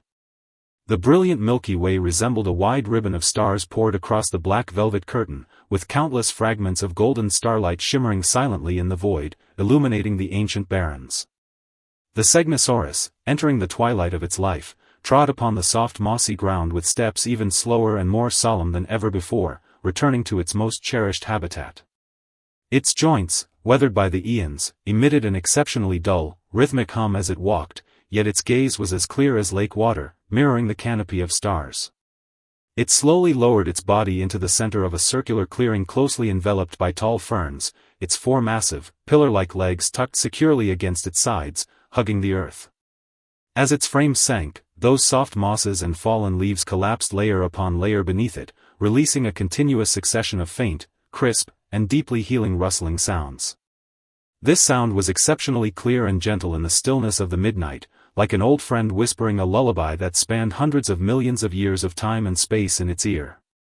The gentle moonlight poured without reservation upon its wall-like frill. That originally cold, hard horn shield actually reflected a soft, jade-like microglow at this second. The night breeze blew silently, weaving through the branches of those conifers, bearing waves of dense, deep pine resin fragrance that thoroughly wrapped the subterranean encampment. A few tiny insects, their entire frames emitting a faint fluorescence, landed softly upon the edge of its vast frill with incredibly light cadences, resembling small night lamps lit in the deep of the night. The Chasmosaurus gently released a breath. 2 dense plumes of warm white mist puffed from its nostrils, condensing into faint cloud silhouettes in the air before slowly dissolving away. At that single second, all the defense, heaviness, and epical survival pressures accumulated over a lifetime were completely released and reconciled within the rustling of the fallen leaves. It knew it had stood upon this world for long enough. Through its own stability, it had propped up secure nights for the lives in this woods. Now, it was time to return all exhaustion to the earth. It adjusted the angle of its jaw slightly, resting itself more comfortably upon the mossy ground, and serenely closed its eyes. From the exact moment the Chasmosaurus closed its eyes completely, the string of destiny that had been taut within its body for countless eras finally welcomed its slowest, warmest landing. Its colossal, rock-solid frame thoroughly merged into this silent soil at this second, becoming an eternal part of this ancient forest. The night breeze began to grow increasingly light and tender, like a pair of magical hands gently caressing every horn-like texture upon its skin, whisking away the final traces of tension. As time drifted silently, more and more tiny forest creatures arrived at its side. They were no longer afraid, simply falling into sweet slumbers beneath its vast frill. Under its protection, this tiny circular clearing became the ultimate dream cradle of the latest Cretaceous period, the safest and most conflict-free sanctuary, insulated from all external cruelty.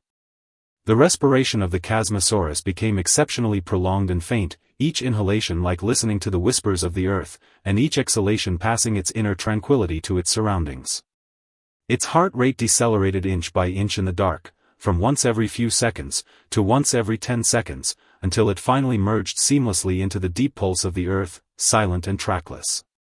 In the depths of its consciousness, the slaughter upon the barrens dissolved into nothingness, and those unsettling, burning clouds in the sky cleared away completely, leaving only an endless canopy of serene stars. This choice of life, utilizing massiveness to carry gentleness, and stillness to guard the vulnerable, allowed it to live out the noblest posture in that primordial dawn filled with destructive powers. When hundreds of millions of years of environmental shifts transformed this ancient forest into deep rock walls and fossils, its bones still maintained this stable posture of resting silently upon the mossy ground. That was not the shattered skeleton of a creature that died struggling in despair, but an ancient traveler who had quietly slept for hundreds of millions of years wrapped in ultimate safety and envelopment. It uses its life to tell us that the ultimate meaning of power is never to destroy or conquer anything, but to be able to become the most reliable harbor for others when the storm arrives. Today, that Cretaceous continent which once drove countless primordial behemoths into frenzy and destruction has long since turned into silent rock strata through the vicissitudes of time. Those predatory overlords that once sprinted at full speed under the sun, invincible in their power, have ultimately become cold, cracked, shattered frames inside museums, leaving people to imagine them out of thin air. Yet, when we reopen the memory of the Chasmosaurus on this quiet night, we can still feel that deepest power of serenity traveling across hundreds of millions of years of time and space. That vast frill, once misconstrued as a display of power, eventually turned into the ultimate symbol of gentleness, restraint, and absolute security through the filter of time. It uses the epic of its life to gently tell us that in this volatile world, always hurrying you to run at full speed, always leaving you anxious and terrified, learning to bring yourself to a standstill on a quiet night and transforming into a stable rock to accept the caress of the breeze is a deeper life wisdom. The night wind has completely subsided now. All the clamor, all the disputes, and all the rushing of the outside world have been thickly filtered through the slow flow of this story. Within this warm blanket belonging exclusively to you, there is no longer anything that requires you to grit your teeth and defend, nor is there any unknown tomorrow demanding you to sprint at full speed. Just like that clever Chasmosaurus, draw your breath exceptionally long and slow, letting every exhausted joint relax completely within the soft bedding. The ancient moonlight has pierced through the dust of eons, spilling a sheet of the gentlest silver white at the edge of your dreams, quietly guarding the peace deep within your heart. Listening to the low narration by your ear, and feeling that sleepiness deep within your brain growing heavier and more intense, let your consciousness gently sink alongside the lake-like silence. Sleep now, confidently surrender all the burdens of the day to This all-embracing night, and peacefully drift into the deepest dreamscape under the slow-motion lens of time. Good night, distant and gentle ancient woods, good night, to every kind living being reclaiming its soul in the slow cadence of life. In the late Cretaceous world, absolutely dominated by speed and power, the surface of the Earth was enduring its most brutal survival race in history. From the moment of birth, every single living being was etched with the ironclad rule of full-speed running, full-speed tearing, and full-speed escaping. Yet, just as all the invincible primordial overlords fell into an inescapable evolutionary frenzy, a certain creature lived like an elegant outsider. Tonight, beside the gently flickering hearth, let us journey into its true life through this story that requires no effort to remember. Its name was Segnosaurus. In the starry compendium of the ancient world, it lived like a mysterious monk operating under a slow-motion lens. While the predators around it charged frantically through the heavy rain for a few inches of territory, emitting violent roars that made the entire forest tremble, the Segnosaurus stood in the deep twilight, moving its heavy frame to an exceptionally sluggish, almost sorrowful rhythm. It took several seconds just to lift a wide, stout foot, pausing briefly in mid-air before returning it to the ground with an almost tender grace. Devoid of panic or haste, all the rising tides, falling crests, and life-or-death struggles of the outside world were nothing more than a negligible breeze in its massive, gentle eyes.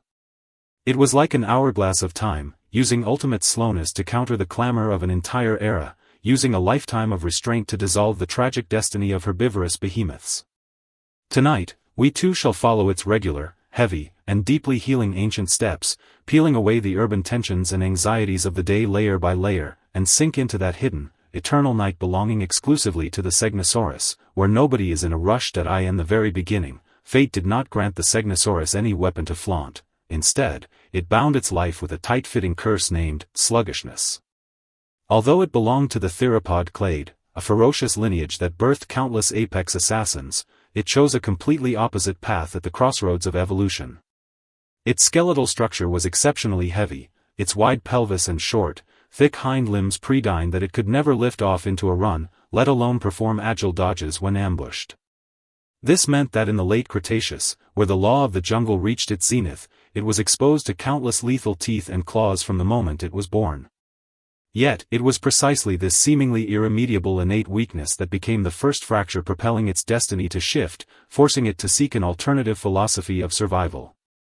When it was still very young, it had witnessed with its own eyes countless peers who prided themselves on agility, tossing and turning frantically just to seize more sunshine and food within their limited time. Those athletic figures sprinted at full speed through the jungle, and though they won a fleeting moment of attention, they exhausted the splendor of their lives in an incredibly short time, collapsing into ruins. The Segnosaurus lay quietly in the depths of the dense fern thickets, watching those clamorous lives rise and extinguish like fireworks, as a profound stillness gradually welled up within its heart. It understood that in this cruel world, if one raced against the wind, one would only be ruthlessly torn apart by it, turning into the dust of the era. But if it could transform into a rock, a tree, or even time itself, then those violent forces would no longer be able to harm it in the slightest. Thus, it began to intentionally slow its already sluggish pace, stretching each breath and each turn of its head to the absolute limit that life could bear. It surrendered all speed-based reconciliation with the world, channeling all its strength instead into every exceptionally steady, exceptionally certain footfall. This ultimate slowness was not a compromise with fate, but a supreme, resolute form of life restraint born from a clear awareness of its own limitations. As the first ray of mature twilight belonging to its adulthood blanketed its coarse, grayish-green skin, it had thoroughly become the loneliest and most peaceful traveler upon this land. Once the Segnosaurus had completely established its slow-paced manner of survival, the very first test it faced was how to stay alive in this hostile jungle. The primordial jungle of the late Cretaceous was a colossal labyrinth woven of power and desire, with the chains of the jungle law tightly fastened around the neck of every living being. As a herbivorous dinosaur without sharp fangs or an apex frame, every stroll the Segnosaurus took was actually a step along the precipice separating life and death. Yet, it possessed a unique wisdom, a strategy of absolute power evasion that took non-contention to its zenith, allowing it to dissolve into the background amidst the clamor. Every morning, as the sunshine just pierced through the tall redwood canopy, the herbivores on the surface began to mass into colossal herds, marching toward the oases with grand momentum. They fought violently over the most succulent leaves, trampling the mud and emitting piercing cries, while simultaneously drawing countless greedy predators to their side. The Segnosaurus, however, never disdained to join such frenzied gatherings. It always wandered solitarily and unhurriedly along the edges of the empty forest after the herds had departed. It was never in a rush to reach the highest shoots, nor did it compete with others for the low pastures. It simply set its sights on an exceptionally ordinary gymnosperm growing by the cliff. Its progress toward it was as slow as a creeping iceberg. Moving from the forest shade into the sunshine required an entire hour. If a patrolling predator happened to pass by during this process, the Segnosaurus would directly freeze in place, transforming into a statue devoid of any vital aura. It lowered its long neck slightly, folding its two massive front claws submissively against its chest, its dark green skin textures mirroring the surrounding rocks perfectly in the shadows. The hunters, accustomed to chasing running objects, possessed retinas incapable of capturing this ultimate stillness, or rather, a life moving at a micrometer scale velocity.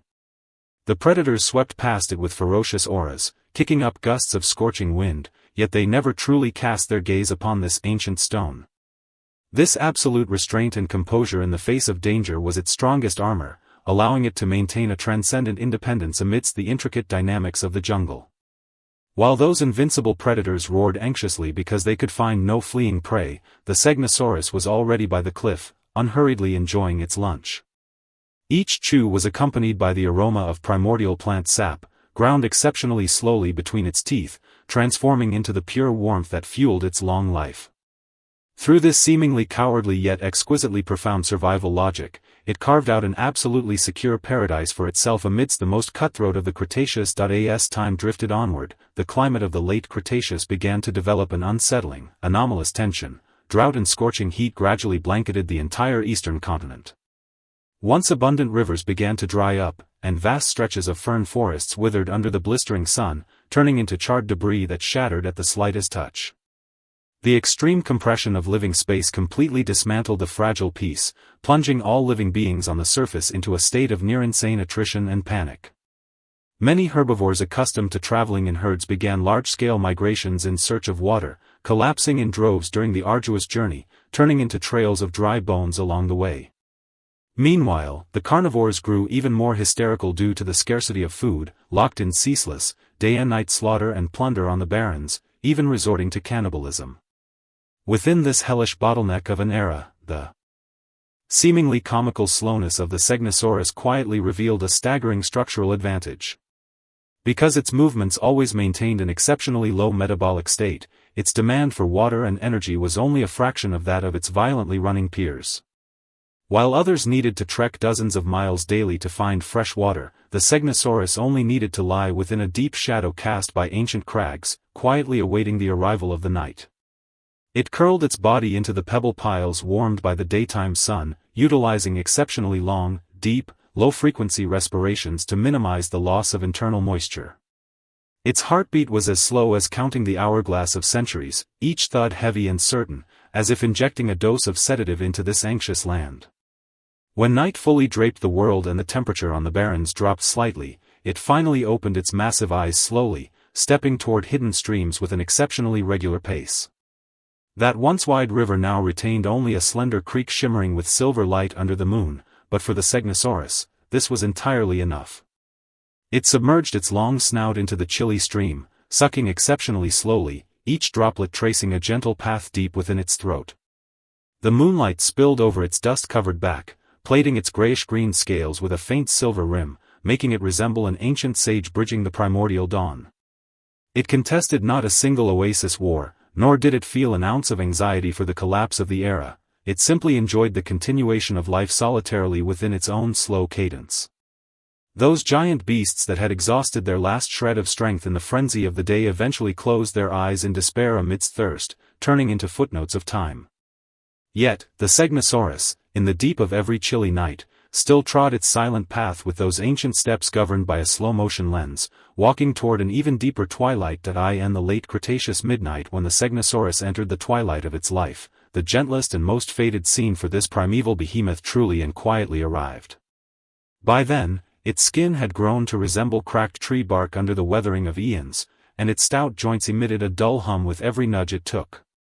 Yet, its gaze was clearer and deeper than ever before, filled with the silent memories of tens of thousands of nights spent upon this land.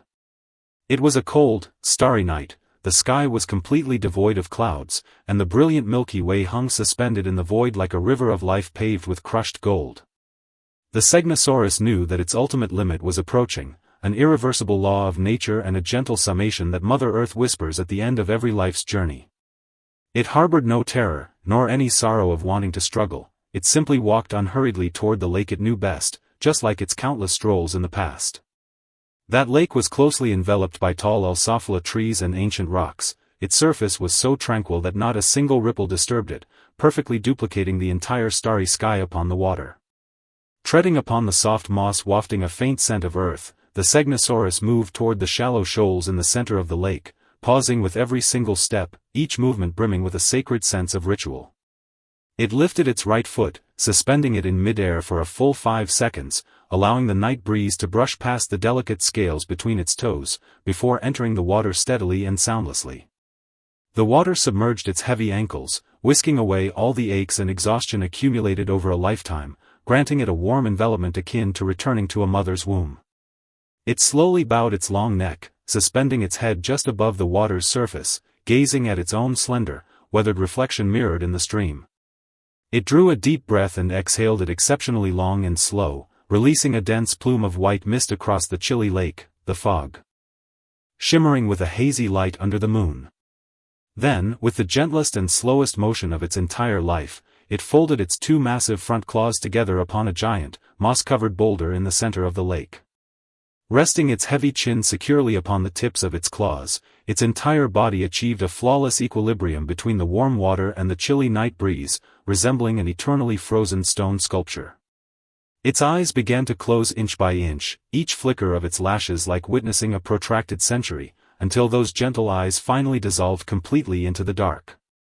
Its heartbeat began to decelerate, from once every 2 seconds, to once every 5 seconds, to a dull tremor separated by a full minute, until it finally merged seamlessly into the pulse of the earth. It left not a single agonizing wail upon the surface, nor did it startle a single sleeping bird in the woods, it departed so quietly, so restrainedly, so elegantly. The night mist gathered once more over the lake, wrapping and concealing this rock born of a giant beast, as if it had never left, and as if it had always been here, today, that Cretaceous continent which once drove countless primordial behemoths into frenzy and destruction has long since turned into deep soil through the vicissitudes of time. Those predatory overlords that once sprinted at full speed under the sun, invincible in their power, have ultimately become cold, cracked, shattered frames inside museums. Yet, when we reopen the memory of the Segnosaurus on this quiet night, we can still feel that deepest power of serenity traveling across hundreds of millions of years of time and space. That outlier, who required several seconds just to lift a foot and was misconstrued as a weakling in the torrent of its era, ultimately wrote the longest epic through its slowness.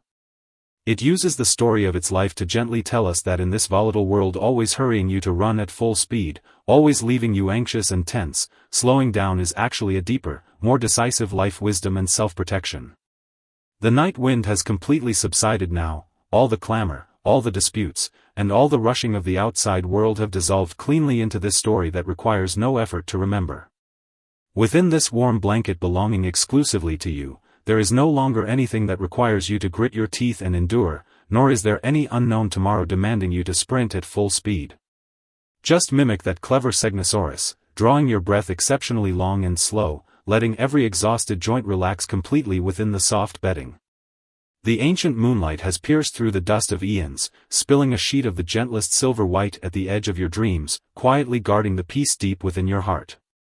Listening to the low narration by your ear, and feeling that sleepiness deep within your brain growing heavier and more intense, let your consciousness gently sink alongside the lake-like silence. Sleep now, confidently surrender all the burdens of the day to this all-embracing night, and peacefully drift into the deepest dreamscape under the slow-motion lens of time. Good night, distant and gentle ancient woods, good night, to every kind living being reclaiming its soul in the slow cadence of life. When the most ferocious thunderstorms of the Cretaceous split the sky, all colossal life fled frantically for survival. Yet, in a hidden valley forgotten by the clamor, a tiny creature abnormally slowed its pace. It cared nothing for the pterosaurs sweeping overhead, nor for the roars of overlords echoing from afar. It merely gazed stubbornly at the stream beneath its feet. This small ankylosaur living on the fringes of the era, covered in a unique bony skin, was Minmi. Tonight, beside the gently flickering hearth, let us journey together into its true life through this story that requires no effort to remember. In this journey that requires no strain to recall, there is no cruelty of the survival of the fittest, only the restraint and serenity belonging to the night. Minmi is currently strolling unhurriedly by the shallow stream, letting the cool water soothe its exhausted limbs. The stream ripples over its thick toes, striking against the smooth pebbles with a crisp gurgling sound like an ancient ballad. It finally lays down slowly upon a giant, flat rock, moving no more, letting the chilly night dew quietly moisten its heavy armor. This solitude and tranquility in the vast open expanse between heaven and earth constituted the gentlest footnote of life in the deep night of eons ago. And the common impression of mankind, the Australian continent of the Cretaceous period was a cruel breeding ground filled with fierce competition and crushing pressure. Every inch of this land belonged to those immense, ferocious predators armed with lethal weapons. As a small dinosaur measuring no more than 3 meters in length, Minmi's living space was once compressed to a pitiful degree. It lacked the razor-sharp teeth of a tyrannosaur capable of tearing everything apart, nor did it possess the majestic frame of long-necked dinosaurs that could touch the clouds. To survive in the fissures of the era, its body evolved an extraordinarily peculiar protective structure. From its skull to its tail, countless minuscule bony nodules were embedded beneath its skin, forming a form-fitting coat of chainmail. However, this armor that protected it from fatal harm turned into a heavy burden of survival during the day. The ponderous carapace made its every stride exceptionally sluggish, rendering it unable to flee quickly when danger struck. When its companions scattered in panic at the slightest rustle of grass, it was often left alone in place, bearing the weight of unknown terror. This absolute slowness brought by its anatomical structure made it a marginalized existence within its herd for a very long time. The agony of the daytime arose not only from the dread of predatory species but also from the torment that the scorching heat inflicted upon this armored frame. When the merciless sun beat straight down upon the earth, the bony skin on Minmi's back rapidly absorbed the heat, acting like a moving branding iron. To seek a shroud of shade capable of sheltering its body, it had no choice but to break away from the herd and walk solitarily into the deep valley. During this process, its relationships with its companions grew increasingly estranged. The competition for power and reproduction seemed to have nothing to do with it. It grew accustomed to examining this world in solitude, utilizing its unique low vantage point to observe the growth of each fern leaf. While other dinosaurs crashed into one another for territory, emitting deafening roars, it merely chewed silently on the low vegetation. This passive choice gradually evolved deep within its heart into an extreme restraint and composure toward the external environment. It discovered that as long as it did not attempt to contest for things that did not belong to it, the world became relatively tolerant. While the torrent of the era desperately urged all life to evolve faster, stronger, and more ferocious, it intentionally took a step backward. This single step cost it the chance to become a ruler, yet it unexpectedly allowed it to touch the most authentic serenity of life. The turning points of destiny often occur at the most inadvertent twilight, when the final ray of golden sun sinks beneath the horizon. On that day, a catastrophic drought gripping the entire continent descended without warning, causing once abundant rivers to dry up on a massive scale. Stripped of water, the dinosaur herds plunged into an unprecedented frenzy, entering a bloody slaughter over the last remnants of mud. Minmi did not participate in this struggle destined for destruction. Relying on its memory, it walked solitarily toward the end of that hidden valley. Its joints throbbed with pain from the arduous trek, and its thick toes bled from friction against the cracked ground. Deprived of the nourishment of water vapor, the armor on its back became extraordinarily dry and ponderous, requiring an immense price for every single step it took. Yet, its gaze remained serene, free of panic or blind conformity, holding only a stubborn adherence to its inner direction. On that painful night, it traversed past countless remains of its kin and crossed dried riverbeds stained crimson with blood. Its mind harbored no sorrow at that moment, only a detached indifference to the transience of life, paired with an endless thirst for cool water. The cruel compression of the era's landscape did not shatter its fragile life. Instead, it tempered its slow-moving heart into something infinitely resilient. When it finally caught the faint sound of flowing water from afar, the entire world seemed to reawaken at that exact second. It was a shallow stream hidden deep within the canyon, and though the current was minuscule, it had miraculously escaped drying up in the drought. Minmi waded slowly into the water. The cool stream instantly enveloped its burning ankles, whisking away the exhaustion accumulated over many days. It did not gorge itself like a famished beast. Instead, it submerged half its body in the current, letting the gentle flow wash away the sand trapped within the crevices of its armor.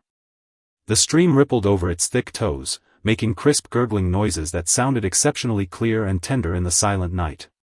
The surrounding air was thick with the scent of moist earth and the crisp fragrance of moss, the most luxurious reward of its life. It lowered its head slightly, gazing at the ripples spreading across the surface, as all past grievances and solitude dissolved into nothingness at this moment. The various pasts of being mocked by companions for moving too slowly and nearly losing its life due to its heavy frame all found their answers in the sound of the water. It was precisely because of its slowness that it avoided being swept into the destructive chaos of the day. It was precisely because of its stubbornness that it found this final paradise.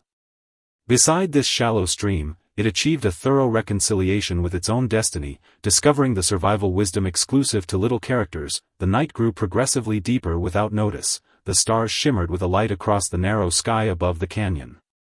Satisfied, Minmi stepped out from the stream, its body having reclaimed its cool temperature and its carapace gleaming with a gentle luster under the moon. It strolled along an open patch of ground by the bank, searching for the ultimate resting place to pass this night. Finally, its gaze settled upon a giant, flat rock in the middle of the stream, its surface polished exceptionally smooth by the flowing water. Unhurriedly, it waded over, its stout limbs stepping firmly onto the rock's surface with steady, muffled thuds. Inside this harbor untouched by any natural predator, it slowly lowered its body, letting its soft abdomen press close against the warm stone surface. Its long tail dropped submissively down one side of the rock, curling slightly into a defensive yet relaxed posture. The night breeze blew, and the temperature inside the valley began to fall, as a sheet of faint mist rose quietly from the water's surface to wrap around it. It closed those eyes that always appeared somewhat sluggish yet were infinitely clear, no longer thinking about whether tomorrow's sun would remain merciless. At this single second, this giant, flat rock was its gentlest shield against the entire cruel Cretaceous era. The night dew began to condense, transforming into crystal droplets that quietly moistened Minmi's thick, bony back armor. It had thoroughly entered a sweet dreamscape, its breathing becoming exceptionally prolonged and regular, each exhalation bearing a faint plume of white mist. The stream continued to flow untiringly beneath it, its gurgling noises echoing through the empty valley, guarding its serenity. That tiny ankylosaur that had suffered bullying and marginalization during the day found its own dignity within the embrace of the night. What it left to this world was not earth-shattering footprints, nor a colossal skeleton preserved in a museum to evoke awe. What it left was merely an ancient memory of slowing down, of finding a flat rock within a cruel world to fall peacefully asleep. Eons have drifted past, though the continents of that era have long since fractured and separated, the sound of that stream still seems to echo in the night sky of this evening. The core riddle was never how it managed to survive on that brutal continent, but how it maintained its inner peace in a frenzied era. Now, Minmi's journey has drawn to a close at a tranquil destination, and the world has long since plunged into the deepest night. You who listen to this story, please be like it, shed the heavy disguises you put on for defense during the day, and upon the flat, firm stone belonging to you, peacefully drift into your dreams.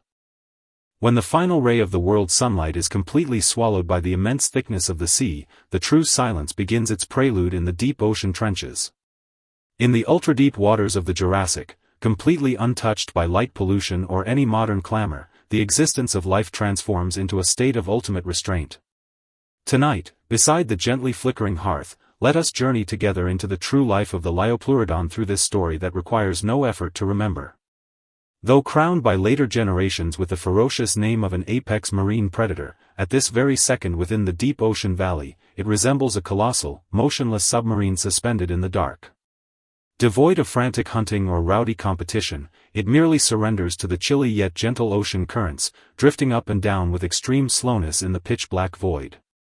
That rhythm of rising and falling is as slow as the respiration of seabed crags. Each minuscule displacement demands several minutes or even longer to complete. The darkness here is pure, so pure that time itself seems to freeze, no longer flowing forward.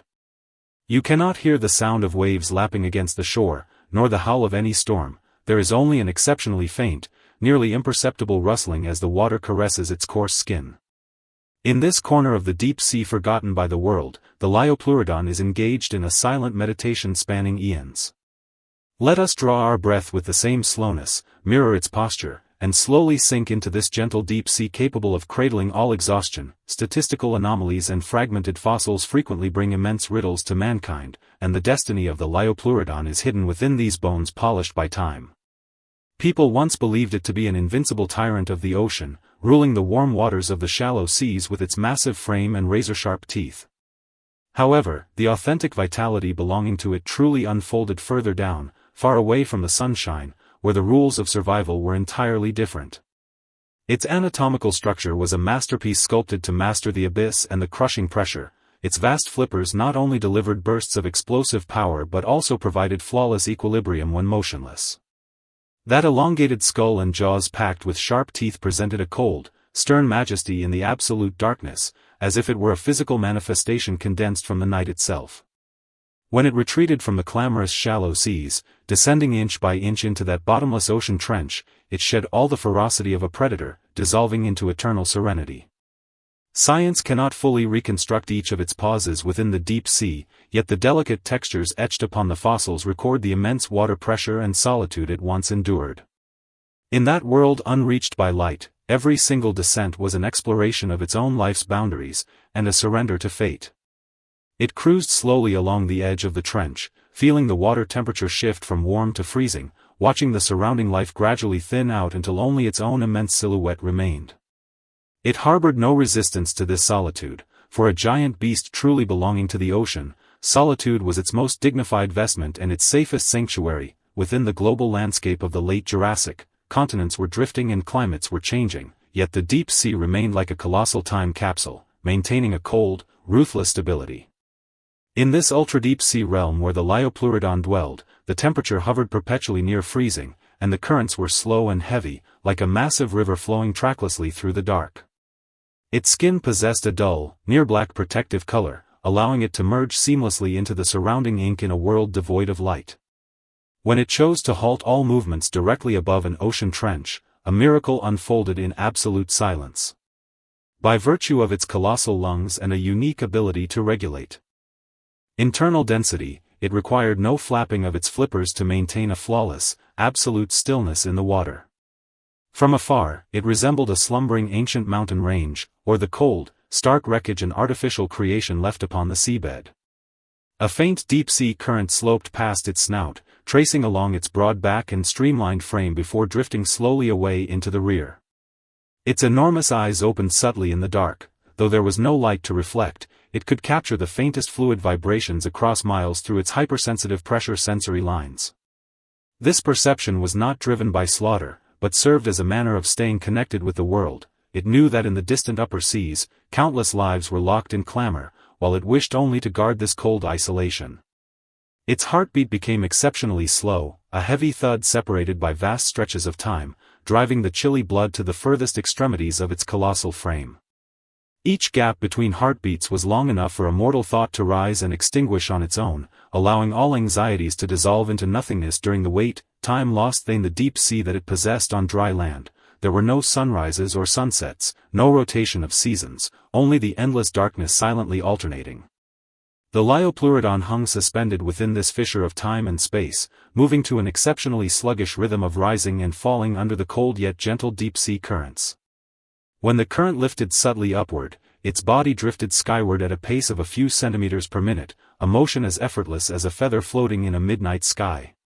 And when the current sloped downward into the deep, it would surrender obediently, descending without a shred of resistance into the profound abyssal trenches. This rising and falling was entirely beyond its control, yet within this complete lack of control, it discovered an ultimate state of comfort and peace.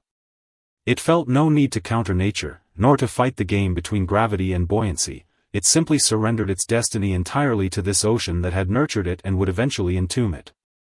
Around it, tiny deep-sea plankton emitting faint bioluminescent glimmers occasionally drifted past like stars streaking across a pitch-black night sky.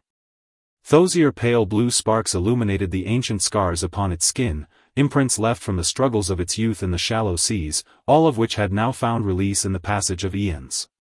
As the sparks lit and extinguished, its vast contour loomed indistinctly in the microglow, exuding an indescribable majesty and restraint wrapped in fate. Within this extreme slow motion, all conflicts dissolved and all agonies slowed, leaving only pure survival continuing silently in the dark. It was like a sage of the deep sea, utilizing a lifetime of stillness to counter the transformations of the outer world, drawing a slow respiration to smooth away the clamor of the primordial dawn. When the journey of life drifted to an irreversible turning point, the Liopleurodon's reliance upon this deep sea became even purer and deeply moving. It began to minimize its ascents to the shallow seas. Those waters brimming with sunshine, fish schools, and competition appeared altogether too noisy and exhausting for its present state. It hovered within the ocean trenches for longer stretches, maintaining that iconic, submarine-like suspension for days and weeks on end. This choice was not an act of cowardice or escape, but a natural return of life upon perceiving its own ultimate summation. It chose to merge with the most primitive stillness. During this process, its psychological state grew infinitely quiet, and those instincts that once drove it to chase prey gradually faded into a tender obedience to the rising and falling of the currents.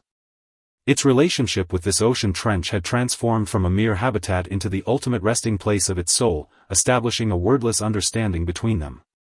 Eras shifted. Rapidly high above its head, new predators perhaps rose, and storms perhaps tore the surface, yet none of it could touch this deep world 1,000 meters down.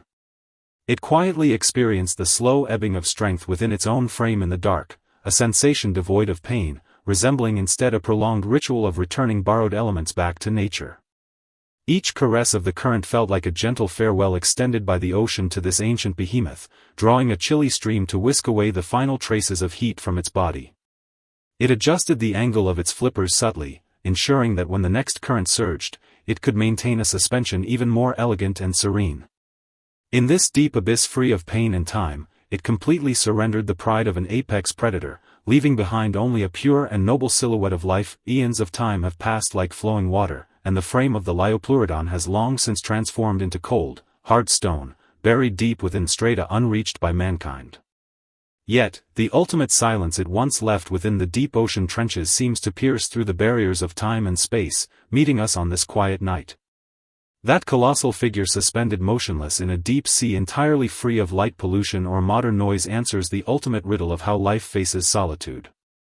It required no proof to the world, nor did it need to leave complex tracks behind. It simply concluded its restrained and majestic life within the gentle currents. The ancient deep sea has gradually receded now, yet that chilly, gentle sensation of rising and falling belonging to the Liopleurodon still lingers within our breath. Let all thoughts completely relax alongside that slow-moving current. There is no more hustle of the day, no more anxiety of the heart. The night behaves exactly like that all-embracing, deep ocean trench, wrapping you tenderly in pure darkness and silence, smoothing away all your fatigue. The sound of the hearth has grown faint, and it is time to close the pages of the story, as this deep-sea meditation accompanies you into the deepest slumbers. May you shed all defenses within the eternal tranquility that the Liopleurodon once experienced, and find the harbor belonging to your own soul. Good night, and may you have a gentle, serene, and infinitely stable dream. Have you ever met a herbivorous dinosaur surrounded by its own kind yet always longing for distance from the noisy herd? This creature is Yandosaurus, blessed with slender, swift limbs but never willing to squeeze into the bustling core of its group. Tonight, sit beside the dim flickering fire and follow its gentle life tale without memorizing rigid paleontology data. Most dinosaur lovers assume plant-eating dinosaurs live in crowds for safety, yet Yandosaurus breaks this rule entirely. Though its agile body can dodge carnivores in a flash, it stays far from the noisy woodland meadows where herds gather. When sunset fades from the sky each day, it sets off alone toward a secret hidden canyon. None of its relatives notice this quiet little dinosaur or understand its silent inner thoughts that we won't dive into cold bone records or complicated evolution charts today. We'll simply walk with Yandosaurus into its exclusive canyon and feel its soft introverted heart hungry for peace and ease. Inside the canyon, mild night winds brush rough rock walls, sun-warmed cobblestones hold daytime heat, and Yandosaurus lets go of all vigilance, loosening every tight muscle. Layered valley echoes sound like soft whispers from the earth, washing away all its stored weariness. At this moment, you can cast aside trivial worries and slow your breath together with this dinosaur, sinking into the one-of-a-kind calm of this prehistoric canyon. The ancient basin buzzes with noise all day long. Giant Omisaurus stretch long necks to eat cycad leaves, herds of Huayingosaurus rub their bony plates together, and young dinosaur calves chase and screech non-stop. Silence never exists here from sunrise till dusk. Yandosaurus's pale taupe skin blends perfectly with soil, so other dinosaurs easily overlook its slim frame. It never joins the herd to forage, instead picking remote young fern leaves at the woodland edge. When young dinosaurs run toward it, it quietly steps back to a lonely corner and avoids rough play. Elder herd dinosaurs feel confused about its reclusive habits, unable to grasp why it refuses to fit in. Only Yandosaurus knows constant crowd noise burdens its mind, tensing its limbs and sparking unexplainable anxiety.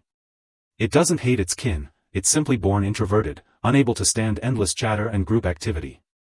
It stays alert the whole day while feeding, eyes tracking every moving figure around it, ready to flee at any time. Its slender limb muscles remain taut, breathing quick and shallow without a single moment of relief. It once forced itself into the herd center to eat tender ferns and try blending in, yet after just 30 minutes, chaotic roars, bumping bodies and endless commotion made its heart race and head spin. It slipped away silently, leaning against a sandstone wall at the woodland edge to catch its breath, fully realizing the herd's liveliness was never meant for it. Its peace lay in the basin's forgotten corners. As the sun drifts west and pale orange sunset spills across the horizon, Yandosaurus takes its last bite of fern leaves, lifting its head to gaze at the glowing sky. Anticipation flickers in its eyes, and its day-long tense limbs finally soften. It abandons the herd's overnight woodland shelter, turning onto a narrow path rarely trodden by other dinosaurs. Tiny club moss leaves brush its flanks, blocking all woodland racket behind it. The roars of its kin fade step by step, leaving only wind rustling through plants. The day's built-up irritation melts away completely. This hidden canyon trail is a secret Yandosaurus discovered over dozens of sunsets. At first, it wandered west rocky hills just to escape herd noise. Jagged gravel covers the path, tall layered rock walls block basin center commotion, and the farther it walks, the quieter everything grows. Initially, it stayed wary, frequently glancing back for lurking meat-eating dinosaurs, muscles coiled to sprint and ears perked for tiny sounds. After 10 sunsets of solo travel, it memorized every nook of the path, knowing which rock cracks cannot hide large predators. Its guard fades gradually, its stiff spine relaxes and breathing turns slow and soothing. The path ends between two huge yellow-gray sandstone boulders forming a stone gate. Pass through, and you enter the basin's most secluded canyon. Steep rock walls marked by ancient water stains line both sides, soft fern vines hang from cliff tops, and the ground is covered with evenly sized sun-baked cobblestones that retain gentle warmth after dark. Sparse silver ferns dot the ground, and a shallow stream trickles alongside, tapping cobblestones to create faint comforting tinkles. When Yandosaurus first stepped into this canyon, it froze at the entrance. No other dinosaurs lingered here, no loud roars, no chasing cries, only wind, flowing water and swaying vine rustles. Sunset light filters through cliff gaps, casting soft glow over stone ground, and the air carries light soil and fern fragrance. Instantly, the day's suppressed anxiety is swept away by canyon night wind, and its permanently taut limb muscles tremble with relief. It wanders slowly along the stream, paws pressing into warm smooth cobblestones and absorbing their heat with every step. Every cliff and plant here belongs solely to its quiet world. Occasional valley winds drift through rock gaps, creating gentle echoes that wrap its thin body. From that day onward, Yandosaurus hurries down this solo trail right after daily foraging at sunset, rushing toward its healing sanctuary. On the path, it no longer needs to watch herd members, answer group calls or stay ready to dodge other dinosaurs. It can stroll at its own pace, study roadside moss veins, stare at shifting sunset clouds, and let its thoughts drift freely. Day-long tight neck and shoulder muscles stretch as it walks alone, and its rushed daytime breathing adjusts into a slow steady rhythm. This short trail separates it not just from basin bustle, but also all daily restraints and unease. The canyon beyond the stone gate is the only prehistoric land where it can fully embrace its introversion without pretending or pleasing others. Most of its daily exhaustion fades the second it steps through the boulder entrance. Yandosaurus heads straight for the flattest cobblestone stretch in the canyon center, where sun-soaked stones emit perfect mild warmth. It pauses to inhale the mixed scent of stone, stream water, and wild plants, then slowly bends its slender limbs and lies gently on its side against the cobblestones. Stone warmth seeps across its whole body from belly and back to limb muscles, soothing tendons tight from a full day of evasion and foraging. Its perpetually strained neck and shoulders relax completely, resting naturally on round cobbles. It shuts its eyes, clearing woodland noise, confused herd stares and constant vigilance from its mind. Its breathing lengthens, moist canyon night wind filling its lungs and calming all inner restlessness. Its delicate front limbs rest casually on surrounding stones, hind legs stretched loose, its whole frame utterly free of defense. Light stream vapor drifts over its skin, bringing faint coolness to balance cobblestone warmth, and it squints slightly with comfort. Tall canyon rock walls block all basin light, only pale orange sunset glow filters through cliff gaps, casting soft dim light easy on its eyes.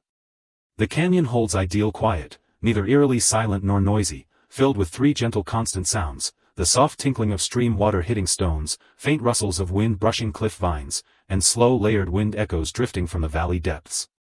These natural sounds blend into unique canyon white noise, wrapping Yandosaurus's wandering thoughts and dissolving all chaotic mental clutter. It lets its mind roam without worrying about tomorrow's foraging, herd mates' opinions or hidden dangers. Right now, it is merely a quiet introverted little Yandosaurus, owner of an entire undisturbed canyon, warm sun-baked cobblestones and unlimited peaceful private time. All the anxiety accumulated from catering to the herd and staying alert drains away with every long breath, and muscle soreness melts in the cobblestone heat. It tilts its ears toward distant valley echoes, which sound like the earth murmuring responses to all its unspoken soft thoughts. No herd member will break its solitude, no commotion will shatter this stillness. Canyon night wind, stream water, warm stones and faint sunset glow stay beside it as it empties its mind. As the sky darkens and sunset fades, pale deep blue twilight spreads across the canyon sky, yet cobblestones retain their soft warmth. Yandosaurus's eyelids grow heavy, breathing slowing further, all messy thoughts vanishing, leaving only surrounding natural sounds and steady stone warmth. It holds its relaxed side-lying pose, forelimbs fully loose, back pressed into warm cobbles, immersed in rare peace and savoring this healing moment belonging purely to its introverted self. Deep blue twilight shrouds the canyon, blurring sharp rock textures under thin haze. The last wisp of sunset pink disappears, tiny soft stars dot the narrow sky strip above cliffs without disrupting the valley's calm. The stream never stops its even soothing tinkling, water washing smooth cobbles in a repeating cycle like an endless soft lullaby. Night wind sweeps through the long canyon passage, stirring hanging fern vines into constant faint rustles. These sounds weave together into a thick gentle sound wave that blocks all outside noise. Yandosaurus remains on its side atop the cobblestone bank, eyes lightly closed and long eyelashes still. Every muscle in its body releases all tension, bones and tendons stretched to their most comfortable state. Cobblestone sunlight warmth seeps deeper into its skin, chasing away evening mountain chill, and steady mild heat lingers where its belly and back touch the stones. Its breathing is slow and even, nothing like the rushed flustered breaths of daytime. Occasional stronger valley winds bounce faint echoes off layered rock walls, brushing lightly against its ears without harshness, deepening its inner peace. Its thoughts turn light and empty, no longer replaying herd roars or tomorrow's foraging troubles, only focused on the present. Cobblestone warmth beneath its body, soft stream and wind sounds in its ears, faint cool night wind on its skin, and dim gentle twilight plus starlight overhead. This pure present relaxation is something it can never find amid the crowded daytime herd. Within the group, invisible binds always exist, other dinosaur stares, constant bustle, endless vigilance, all layering restraints over its soft introverted nature. Only this hidden western basin canyon accepts its love of silence, lets it empty its mind alone, and grants it a resting place free of pretense or obligation to please others. The sky darkens further, canyon light growing softer and hazier, tiny star glimmers falling onto cobblestones to outline each warm stone's shape. Yandosaurus fully stretches all four limbs, its slim tail coiling casually on nearby stone piles, dropping every trace of guard to sink into the canyon's gentle night. Once in a while, it shifts its body slightly to find the warmest cobblestone spot, then holds its relaxed lying posture without moving again. The surrounding natural white noise, stream water, wind and valley echoes, maintains a slow stable rhythm, smoothing away the last traces of inner restlessness. It can clearly feel its muscles shift from tight to soft, all day long weariness from walking, dodging and feeding dissolves entirely within the Twilight Canyon. Here, it never needs to hide its introverted character, force itself into lively crowds or pretend to be sociable, it only needs to taste the deep midnight quiet that belongs solely to itself. The whole canyon becomes a huge soft warm bed, gently wrapping Yandosaurus's slim frame, weaving a sleep-inducing barrier from night wind, warm stones, running water and starlight. As night deepens, Yandosaurus's breathing lengthens and slows, its consciousness growing faint and light, hovering right before deep peaceful slumber, all senses submerged in the canyon's unique calming atmosphere. By midnight, night fully covers the canyon, tiny stars spread across the clifftop sky strip, and the stream still keeps its steady soothing tinkling. Lying on its side on the cobblestone bank, Yandosaurus draws long soft breaths, its consciousness sinking into dim peace, completely separated from all daytime bustle and restraints. Let us return to the opening question: why would a swift-herd-capable herbivorous dinosaur travel alone to an empty canyon? The answer is not hatred for its kin, but its innate gentle introverted nature cannot endure non-stop group chaos. Herd commotion weighs constantly on its mind, tensing muscles and stirring inner fluster. Only total solitude and quiet can smooth all its restlessness. This hidden canyon, sun-residual warmth cobblestones, and looping natural white noise form Yandosaurus's exclusive mental soother. It never needs a massive herd for a sense of safety, it only craves a quiet corner to reveal its true self, shed all weariness and drift off to peaceful sleep. The softest lesson Yandosaurus leaves behind is to accept your own love of quiet, and never force yourself to cater to everyone's bustling liveliness.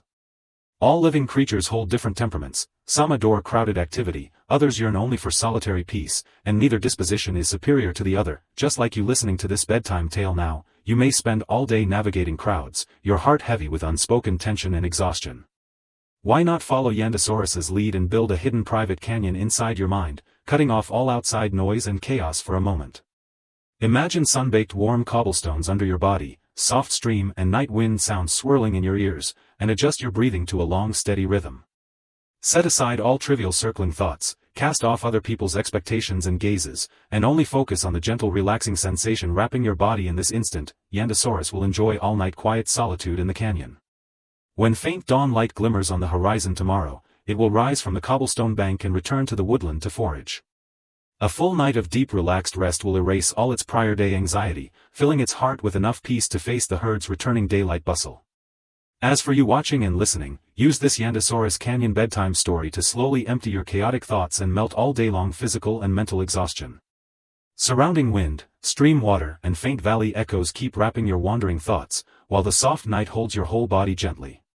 No rush to fall asleep fast, no need to force your mind blank, simply slow your breath alongside Yandosaurus and let your consciousness grow faint and light little by little. The tranquility of this prehistoric canyon crosses endless time to reach your side, sending peace and relaxation straight into your heart, accompanying you through an entire night of undisturbed dreamless sleep. In the ancient epochs, long before the earth was ever defined by mankind, there lived a creature that carried the ultimate stillness within the grandest of bodies.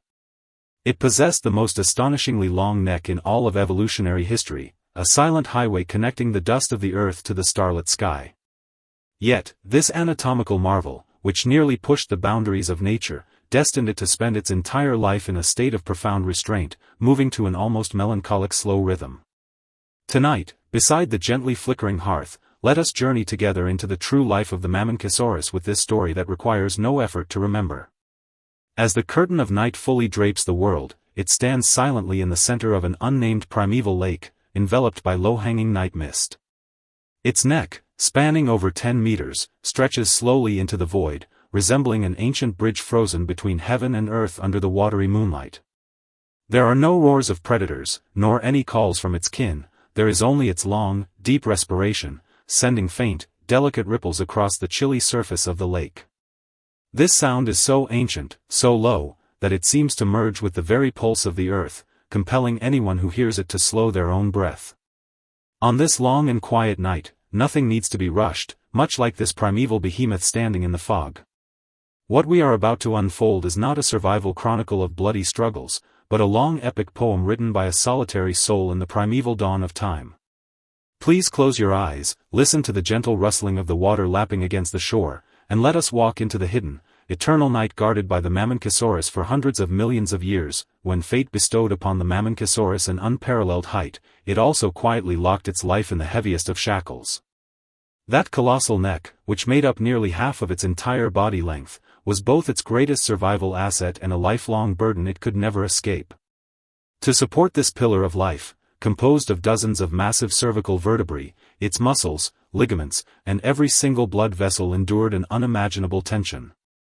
This meant that in the cutthroat world of the late Jurassic, it could never turn with agility or run fiercely like other predators.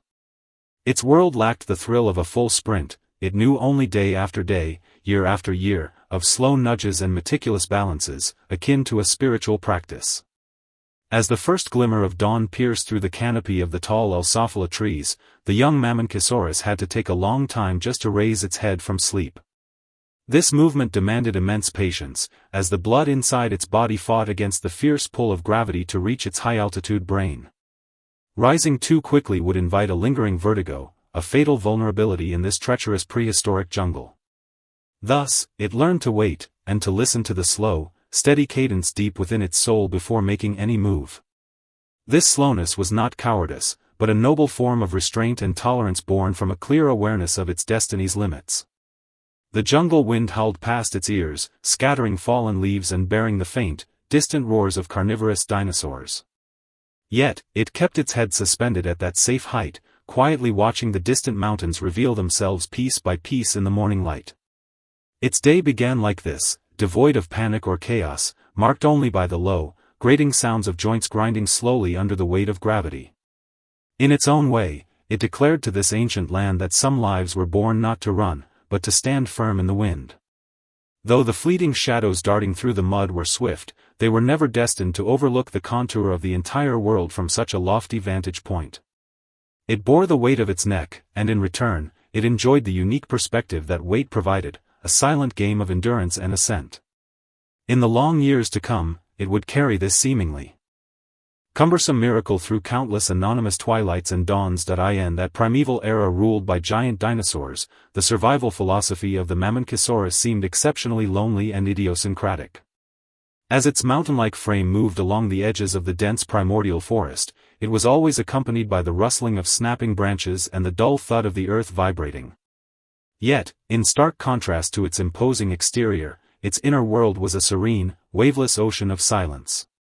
It would often wander alone to the middle reaches of a wide river, where the current was gentle and the riverbed was lined with thick, soft sand. The water greatly alleviated the crushing pressure of gravity on its immense body, offering its four massive legs, which bore several tons of weight, a brief respite. It would rest its long neck flat upon the surface of the water, allowing the cool river to wash over its hard scales, whisking away the residual heat from its skin. In these moments, it resembled a peaceful peninsula, silently observing the carnivorous dinosaurs on the distant bank, locked in frantic, bloody battles for territory and mates. Those savage roars, splattering blood, and lustful pursuits were nothing more than transient smoke in its gentle, enormous eyes. It knew deep down that the greatest power in this world was not destruction, but the endurance to stand firm like a rock through wind and rain. It simply chewed the succulent ferns by the water, channeling its surplus energy into a long lifespan capable of defying time. The water formed tiny eddies around it, making faint, crisp gurgling noises that became its favorite background music for the afternoon. Occasionally, unknown tiny flying creatures would land on its broad back to rest, treating it like an unsinking reef in the middle of the river. It did not reject the closeness of these minuscule lives. In fact, to avoid startling them, it intentionally made its already slow movements even slower and lighter. Its sheer size became a reliable sanctuary. Under its shadow, this corner of the primordial river felt extraordinarily stable and serene. Its life was rarely touched by fierce conflict, as it habitually steered clear of rowdy gatherings, seeking out its own gentle waters instead. For the Mamenchisaurus, life required no proof to anyone. As long as it could tread on firm sand and feel the caress of the flowing water, it was enough. As the sun slowly dipped toward the western mountains and the golden ripples on the river faded away, it finally raised its neck, walking into the depths of the jungle cloaked in damp mist. Its silhouette grew heavier in the twilight, looking like a lonely traveler of countless centuries, heading toward its next night. When time drifted into the starry midnight, the most secretive and healing moment for the Mamenchisaurus truly arrived. Nights on the primordial continent were cold and clamorous, as nocturnal predators sharpened their claws in the dark, emitting spine-chilling hums. But the Mammon-Ksaurus had its own sanctuary, the vast, high night sky that it could easily reach with its height. Stepping with a steady pace, it walked toward a hidden lake nestled among the mountains deep within the forest, the ultimate home of its soul.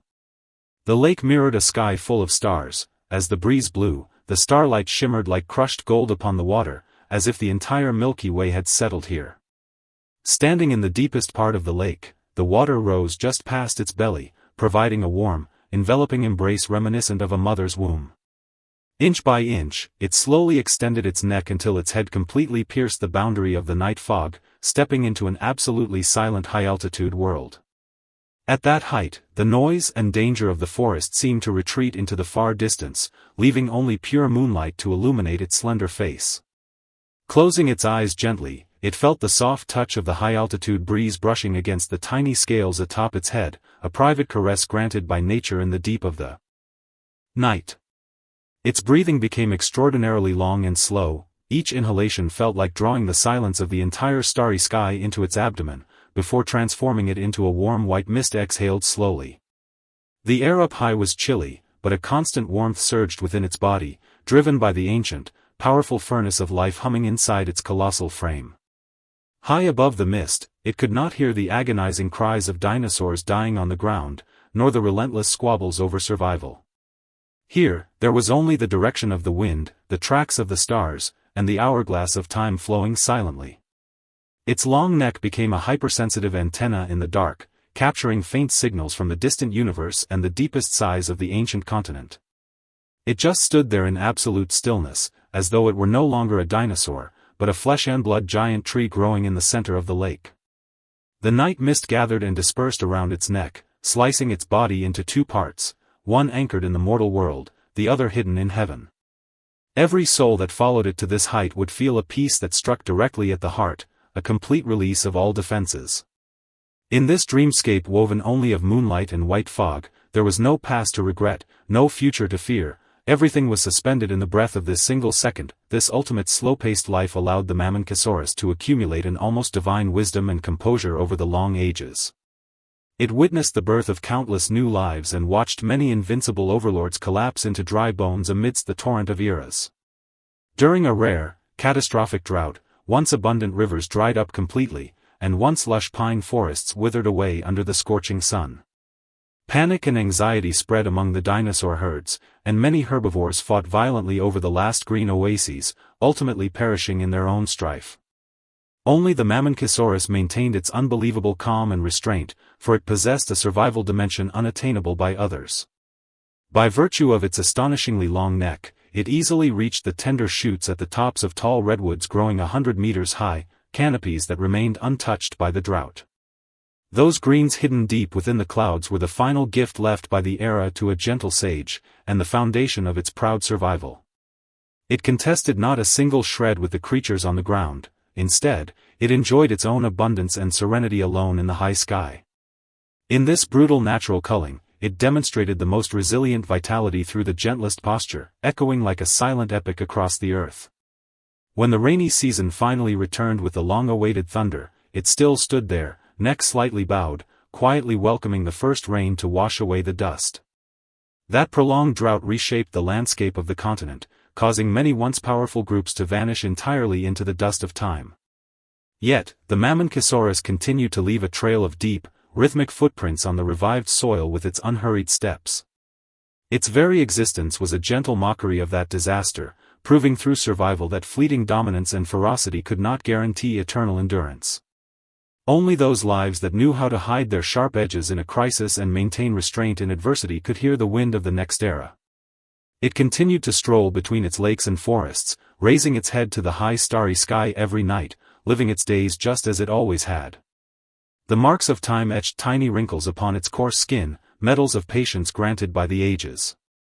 It had grown all too accustomed to the transformations of this world. The splitting of lands, the rising of mountains, and the rerouting of rivers were, to it, merely a protracted cycle of seasons.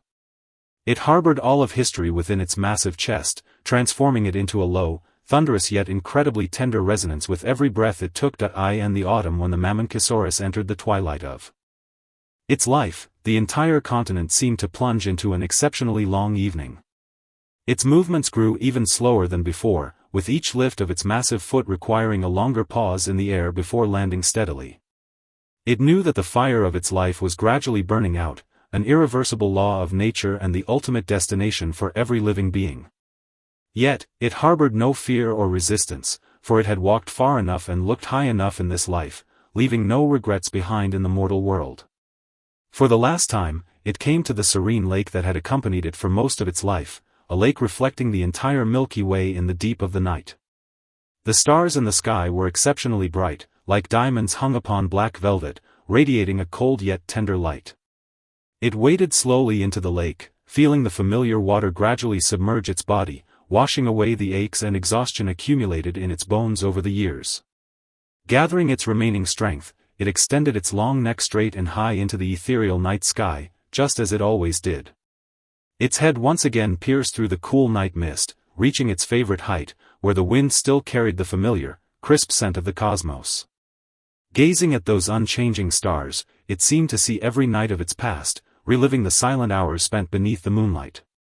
It released one final, long, and deep sigh. The sound traveled down its long neck, stirring a massive ripple across the lake. Then, it gently closed its enormous eyes and let its head slowly fall, allowing its long neck to rest flat upon the warm water like a draped vine. Its body gradually stiffened in the center of the lake, becoming a part of this ancient body of water, a silent bridge of life frozen here for eternity. The night wind blew, and the mist gathered once more, completely wrapping its remains in a blanket of white serenity, as if it had never left.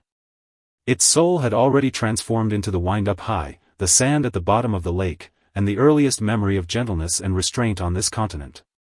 In this Jurassic midnight, free from human disturbance, a great long-necked behemoth concluded its final performance, departing with absolute quiet and grace. Today, the clamor that once rampaged across the earth has vanished into thin air, leaving only cold fossils to silently recount the past. Yet, when we reopen the memory of the Mamenchisaurus on this quiet night, we can still feel that peaceful power spanning hundreds of millions of years. That long neck, once misconstrued as an evolutionary burden, eventually became the ultimate symbol of elegance and restraint through the filter of time. It used its life to teach us that in this loud and impatient world, slowing down is actually a deeper, more potent survival wisdom. The current lakes remain tranquil, and the primeval night mist seems as though it never dispersed. The silhouette of the Mamenchisaurus is gradually fading away into the hazy starlight. Its breathing has completely blended into the breeze beside your ear, becoming the gentlest, most reassuring companionship of this night. There is no need to think about tomorrow's hustle, nor any need to worry about an unknown destiny. Like it, surrender all your exhaustion to the boundless night. In this peaceful spacetime guarded by the giant beast, let your consciousness gently sink, drifting to sleep alongside the rippling waters. Listening to the low narration by your ear, and feeling the warmth from your blanket, your eyelids are becoming heavier and heavier, sinking down. The ancient starry sky is lighting the final night lamp for you, and that gentle giant stands at the edge of your dreams, quietly awaiting your arrival. Sleep now, leave all the noise to yesterday, and find your own slow pace in this quiet night. Good night, distant and gentle world, good night, to every soul yearning for peace. The translucent snowflake resting atop the Himalayas and sleeping within the frozen glaciers for millennia actually witnessed, a long, long time ago, the most blistering sunrise over tropical seas. This sounds like an unprovable, absurd myth, yet within the cold and rigorous laws of meteorology, it is the most monumental romantic destiny from which no single water molecule can ever escape. She possesses no fixed physical shell, nor can she truly stop her steps for even a single moment, yet she turns every instance of her fragmentation and dissipation into a gentle miracle that nourishes all living things. A cloud's journey, from Pacific water vapor to Himalayan snow, she traversed tens of thousands of kilometers of vast mountains and seas, achieving an ultimate reconciliation of life between the freezing cold and the scorching heat. Tonight, let us accompany the gently flickering firelight and this story you need not effortfully memorize, to walk together into her true lifetime. Throughout this incredibly prolonged, gentle, and lonely trajectory of wandering, there is no daytime anxiety or impetuosity, only the purest breath and tranquility of nature accompanied by the whistling wind and the falling rain. The first fracture of the story occurs in the center of a boundless, untroubled tropical ocean. It was an exceptionally sultry afternoon.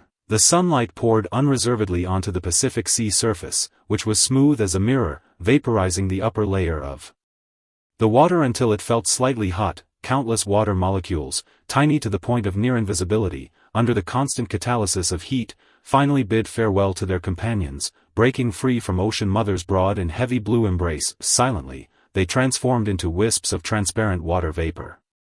Taking incredibly light steps, they began to slowly drift upward toward the azure sky. At this stage, she had neither a name nor a form, remaining merely an utterly insignificant speck of atmospheric dust within this grand epic of the water cycle. As the altitude continuously climbed, the roar of the ocean waves, the cries of seabirds, and the tropical clamor receded inch by inch beneath her feet, until they were completely sealed away in the world thousands of meters below. The air in the high skies began to grow increasingly thin, and the temperature dropped with a restrained and relentless rigor at a precise rate of 0.6 carat /circ/text c $1 for every 100 meters of ascent. By the time she ascended to a height of approximately 2,000 meters, the ambient temperature had fallen to the critical threshold sufficient to trigger her metamorphosis. The once isolated, transparent water molecules began to slow down their running paces in the freezing air, gently recondensing around tiny cores of sea salt brought from various parts of the ocean. Myriads of minuscule liquid droplets clustered together, finally morphing under the afternoon breeze into a visible, incredibly soft, and pure white brand new form, that was a cumulus cloud just born in the vast blue sky. Resembling a bundle of cotton woven from nature's purest veil, she floated quietly in the void, beginning her first silent breath as a cloud. The sunset over the sea tinted her white edges with a layer of soft, low-saturation dim gold. She looked down at the deep blue ocean that had nurtured her, her expression carrying a trace of calm and certainty toward the unknown. The newly born cloud was free, yet her fate was always tightly gripped by an invisible, colossal hand of the atmosphere. That was the grand symphony woven jointly by Earth's rotation and solar radiation, the monsoon. Bearing an irreversible sense of destiny, it began pushing her slowly toward the northwest. She drifted through vast bands of warm, humid air currents. Along her wandering journey, countless water molecules from other maritime regions continuously integrated into her body. Her size grew increasingly massive and her skirt folds became heavier, her once light posture gradually revealing a dense restraint in the 10,000-meter high skies. Across thousands of kilometers of void stretching from the Pacific to the edge of the Asian continent, she witnessed the soft and quiet play of light and shadow during countless alternations of sunrise and sunset. However, the coastline of the continent soon faintly emerged on the horizon. The complex terrain of the windward slope brought this wanderer the first truly severe compression of her life. As the colossal monsoon swept her forward to collide against the edge of the earth, the undulating mountains forced her to continue climbing up the steep slopes into higher, colder altitudes. The altitude increased, and the surrounding air, like freezing iron pincers, ruthlessly compressed her already saturated body, until her internal equilibrium finally approached the brink of breaking. The white body of the cloud began to turn gray and dim under the merciless orographic lift. That was not anger, but a profound quietude and endurance when life was about to bear its absolute limit. At a certain moment, the temperature in the valley plummeted. The countless tiny water droplets inside her could no longer resist the call of gravity. They collided and coalesced into heavy raindrops. A heavy downpour poured down silently at the edge of the continent in the deep of the night.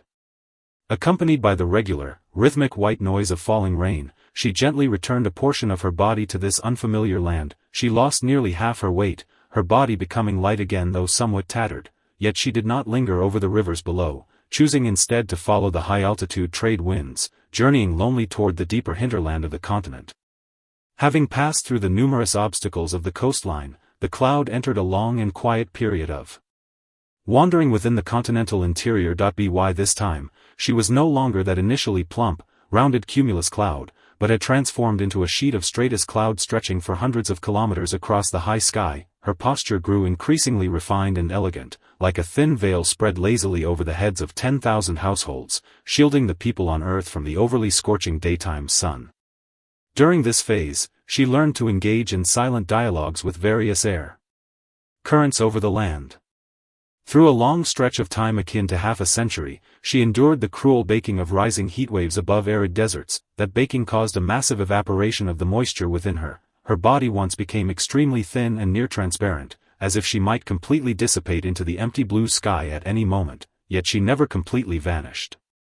Whenever night fell and the Earth's temperature receded, she would silently absorb the faint wisps of water vapor rising from the surface in the quiet night sky, rescuing her tattered garments. This survival struggle, pulling back and forth between dissipation and restructuring much like human logic, fostered within her a deep yet highly restrained attachment to this continent.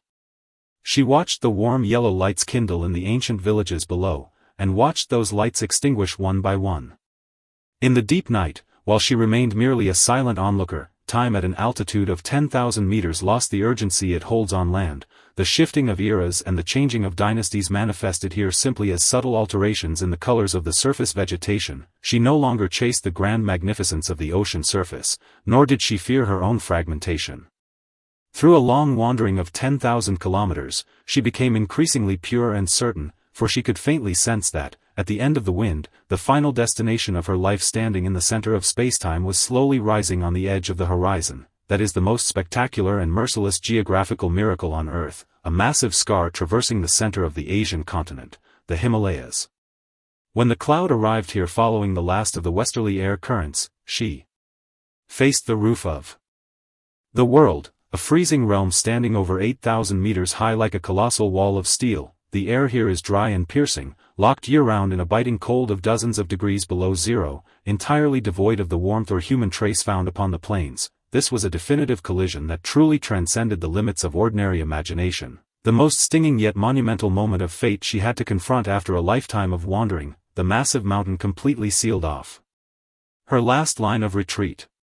A powerful updraft, like an invisible giant hand, hurled her fragile body ruthlessly into that extremely cold high altitude nearing the stratosphere. At that altitude, conventional laws of physics underwent a transformation akin to a miracle. Because the temperature was so low, the remaining water molecules inside her did not even have time to revert into liquid raindrops.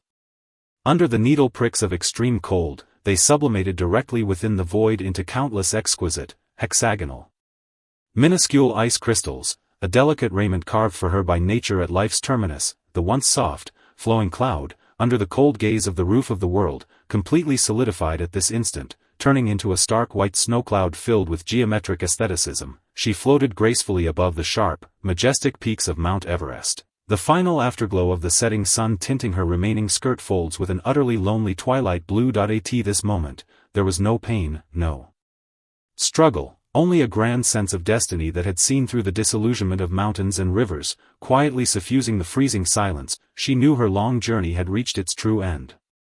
She would use her final purity to execute the gentlest curtain call in this continental wandering across thousands of miles.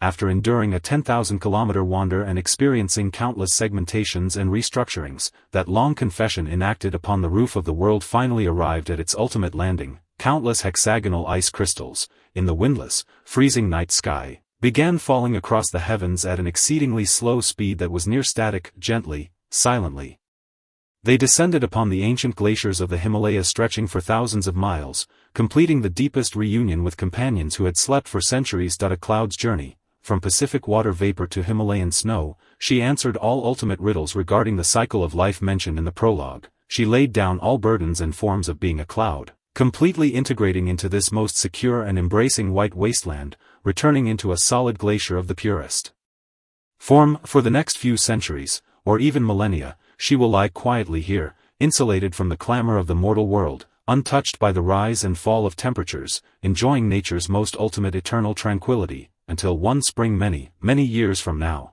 when a ray of warm sunshine awakens this glacier once more, she will transform again into a droplet of clear spring water, flowing gently down the steep valley to restart the next great, endless cycle of life. The world has completely quieted down. The sound of the wind outside is weaving together with the ice and snow of this story to create a most secure and reassuring dim play of light and shadow in your room. There is no need to ponder where the journey's end lies, nor to worry about which way tomorrow's wind will blow. You only need to attune to the most regular, prolonged water breath of the Earth's surface, completely relaxing your body. The story has slowly touched down, that interstellar lullaby woven from the whistling wind and the falling snow is gently echoing in your mind. Please close your eyes, and peacefully sink into this deepest, most tranquil dreamland woven for you by the entire planet.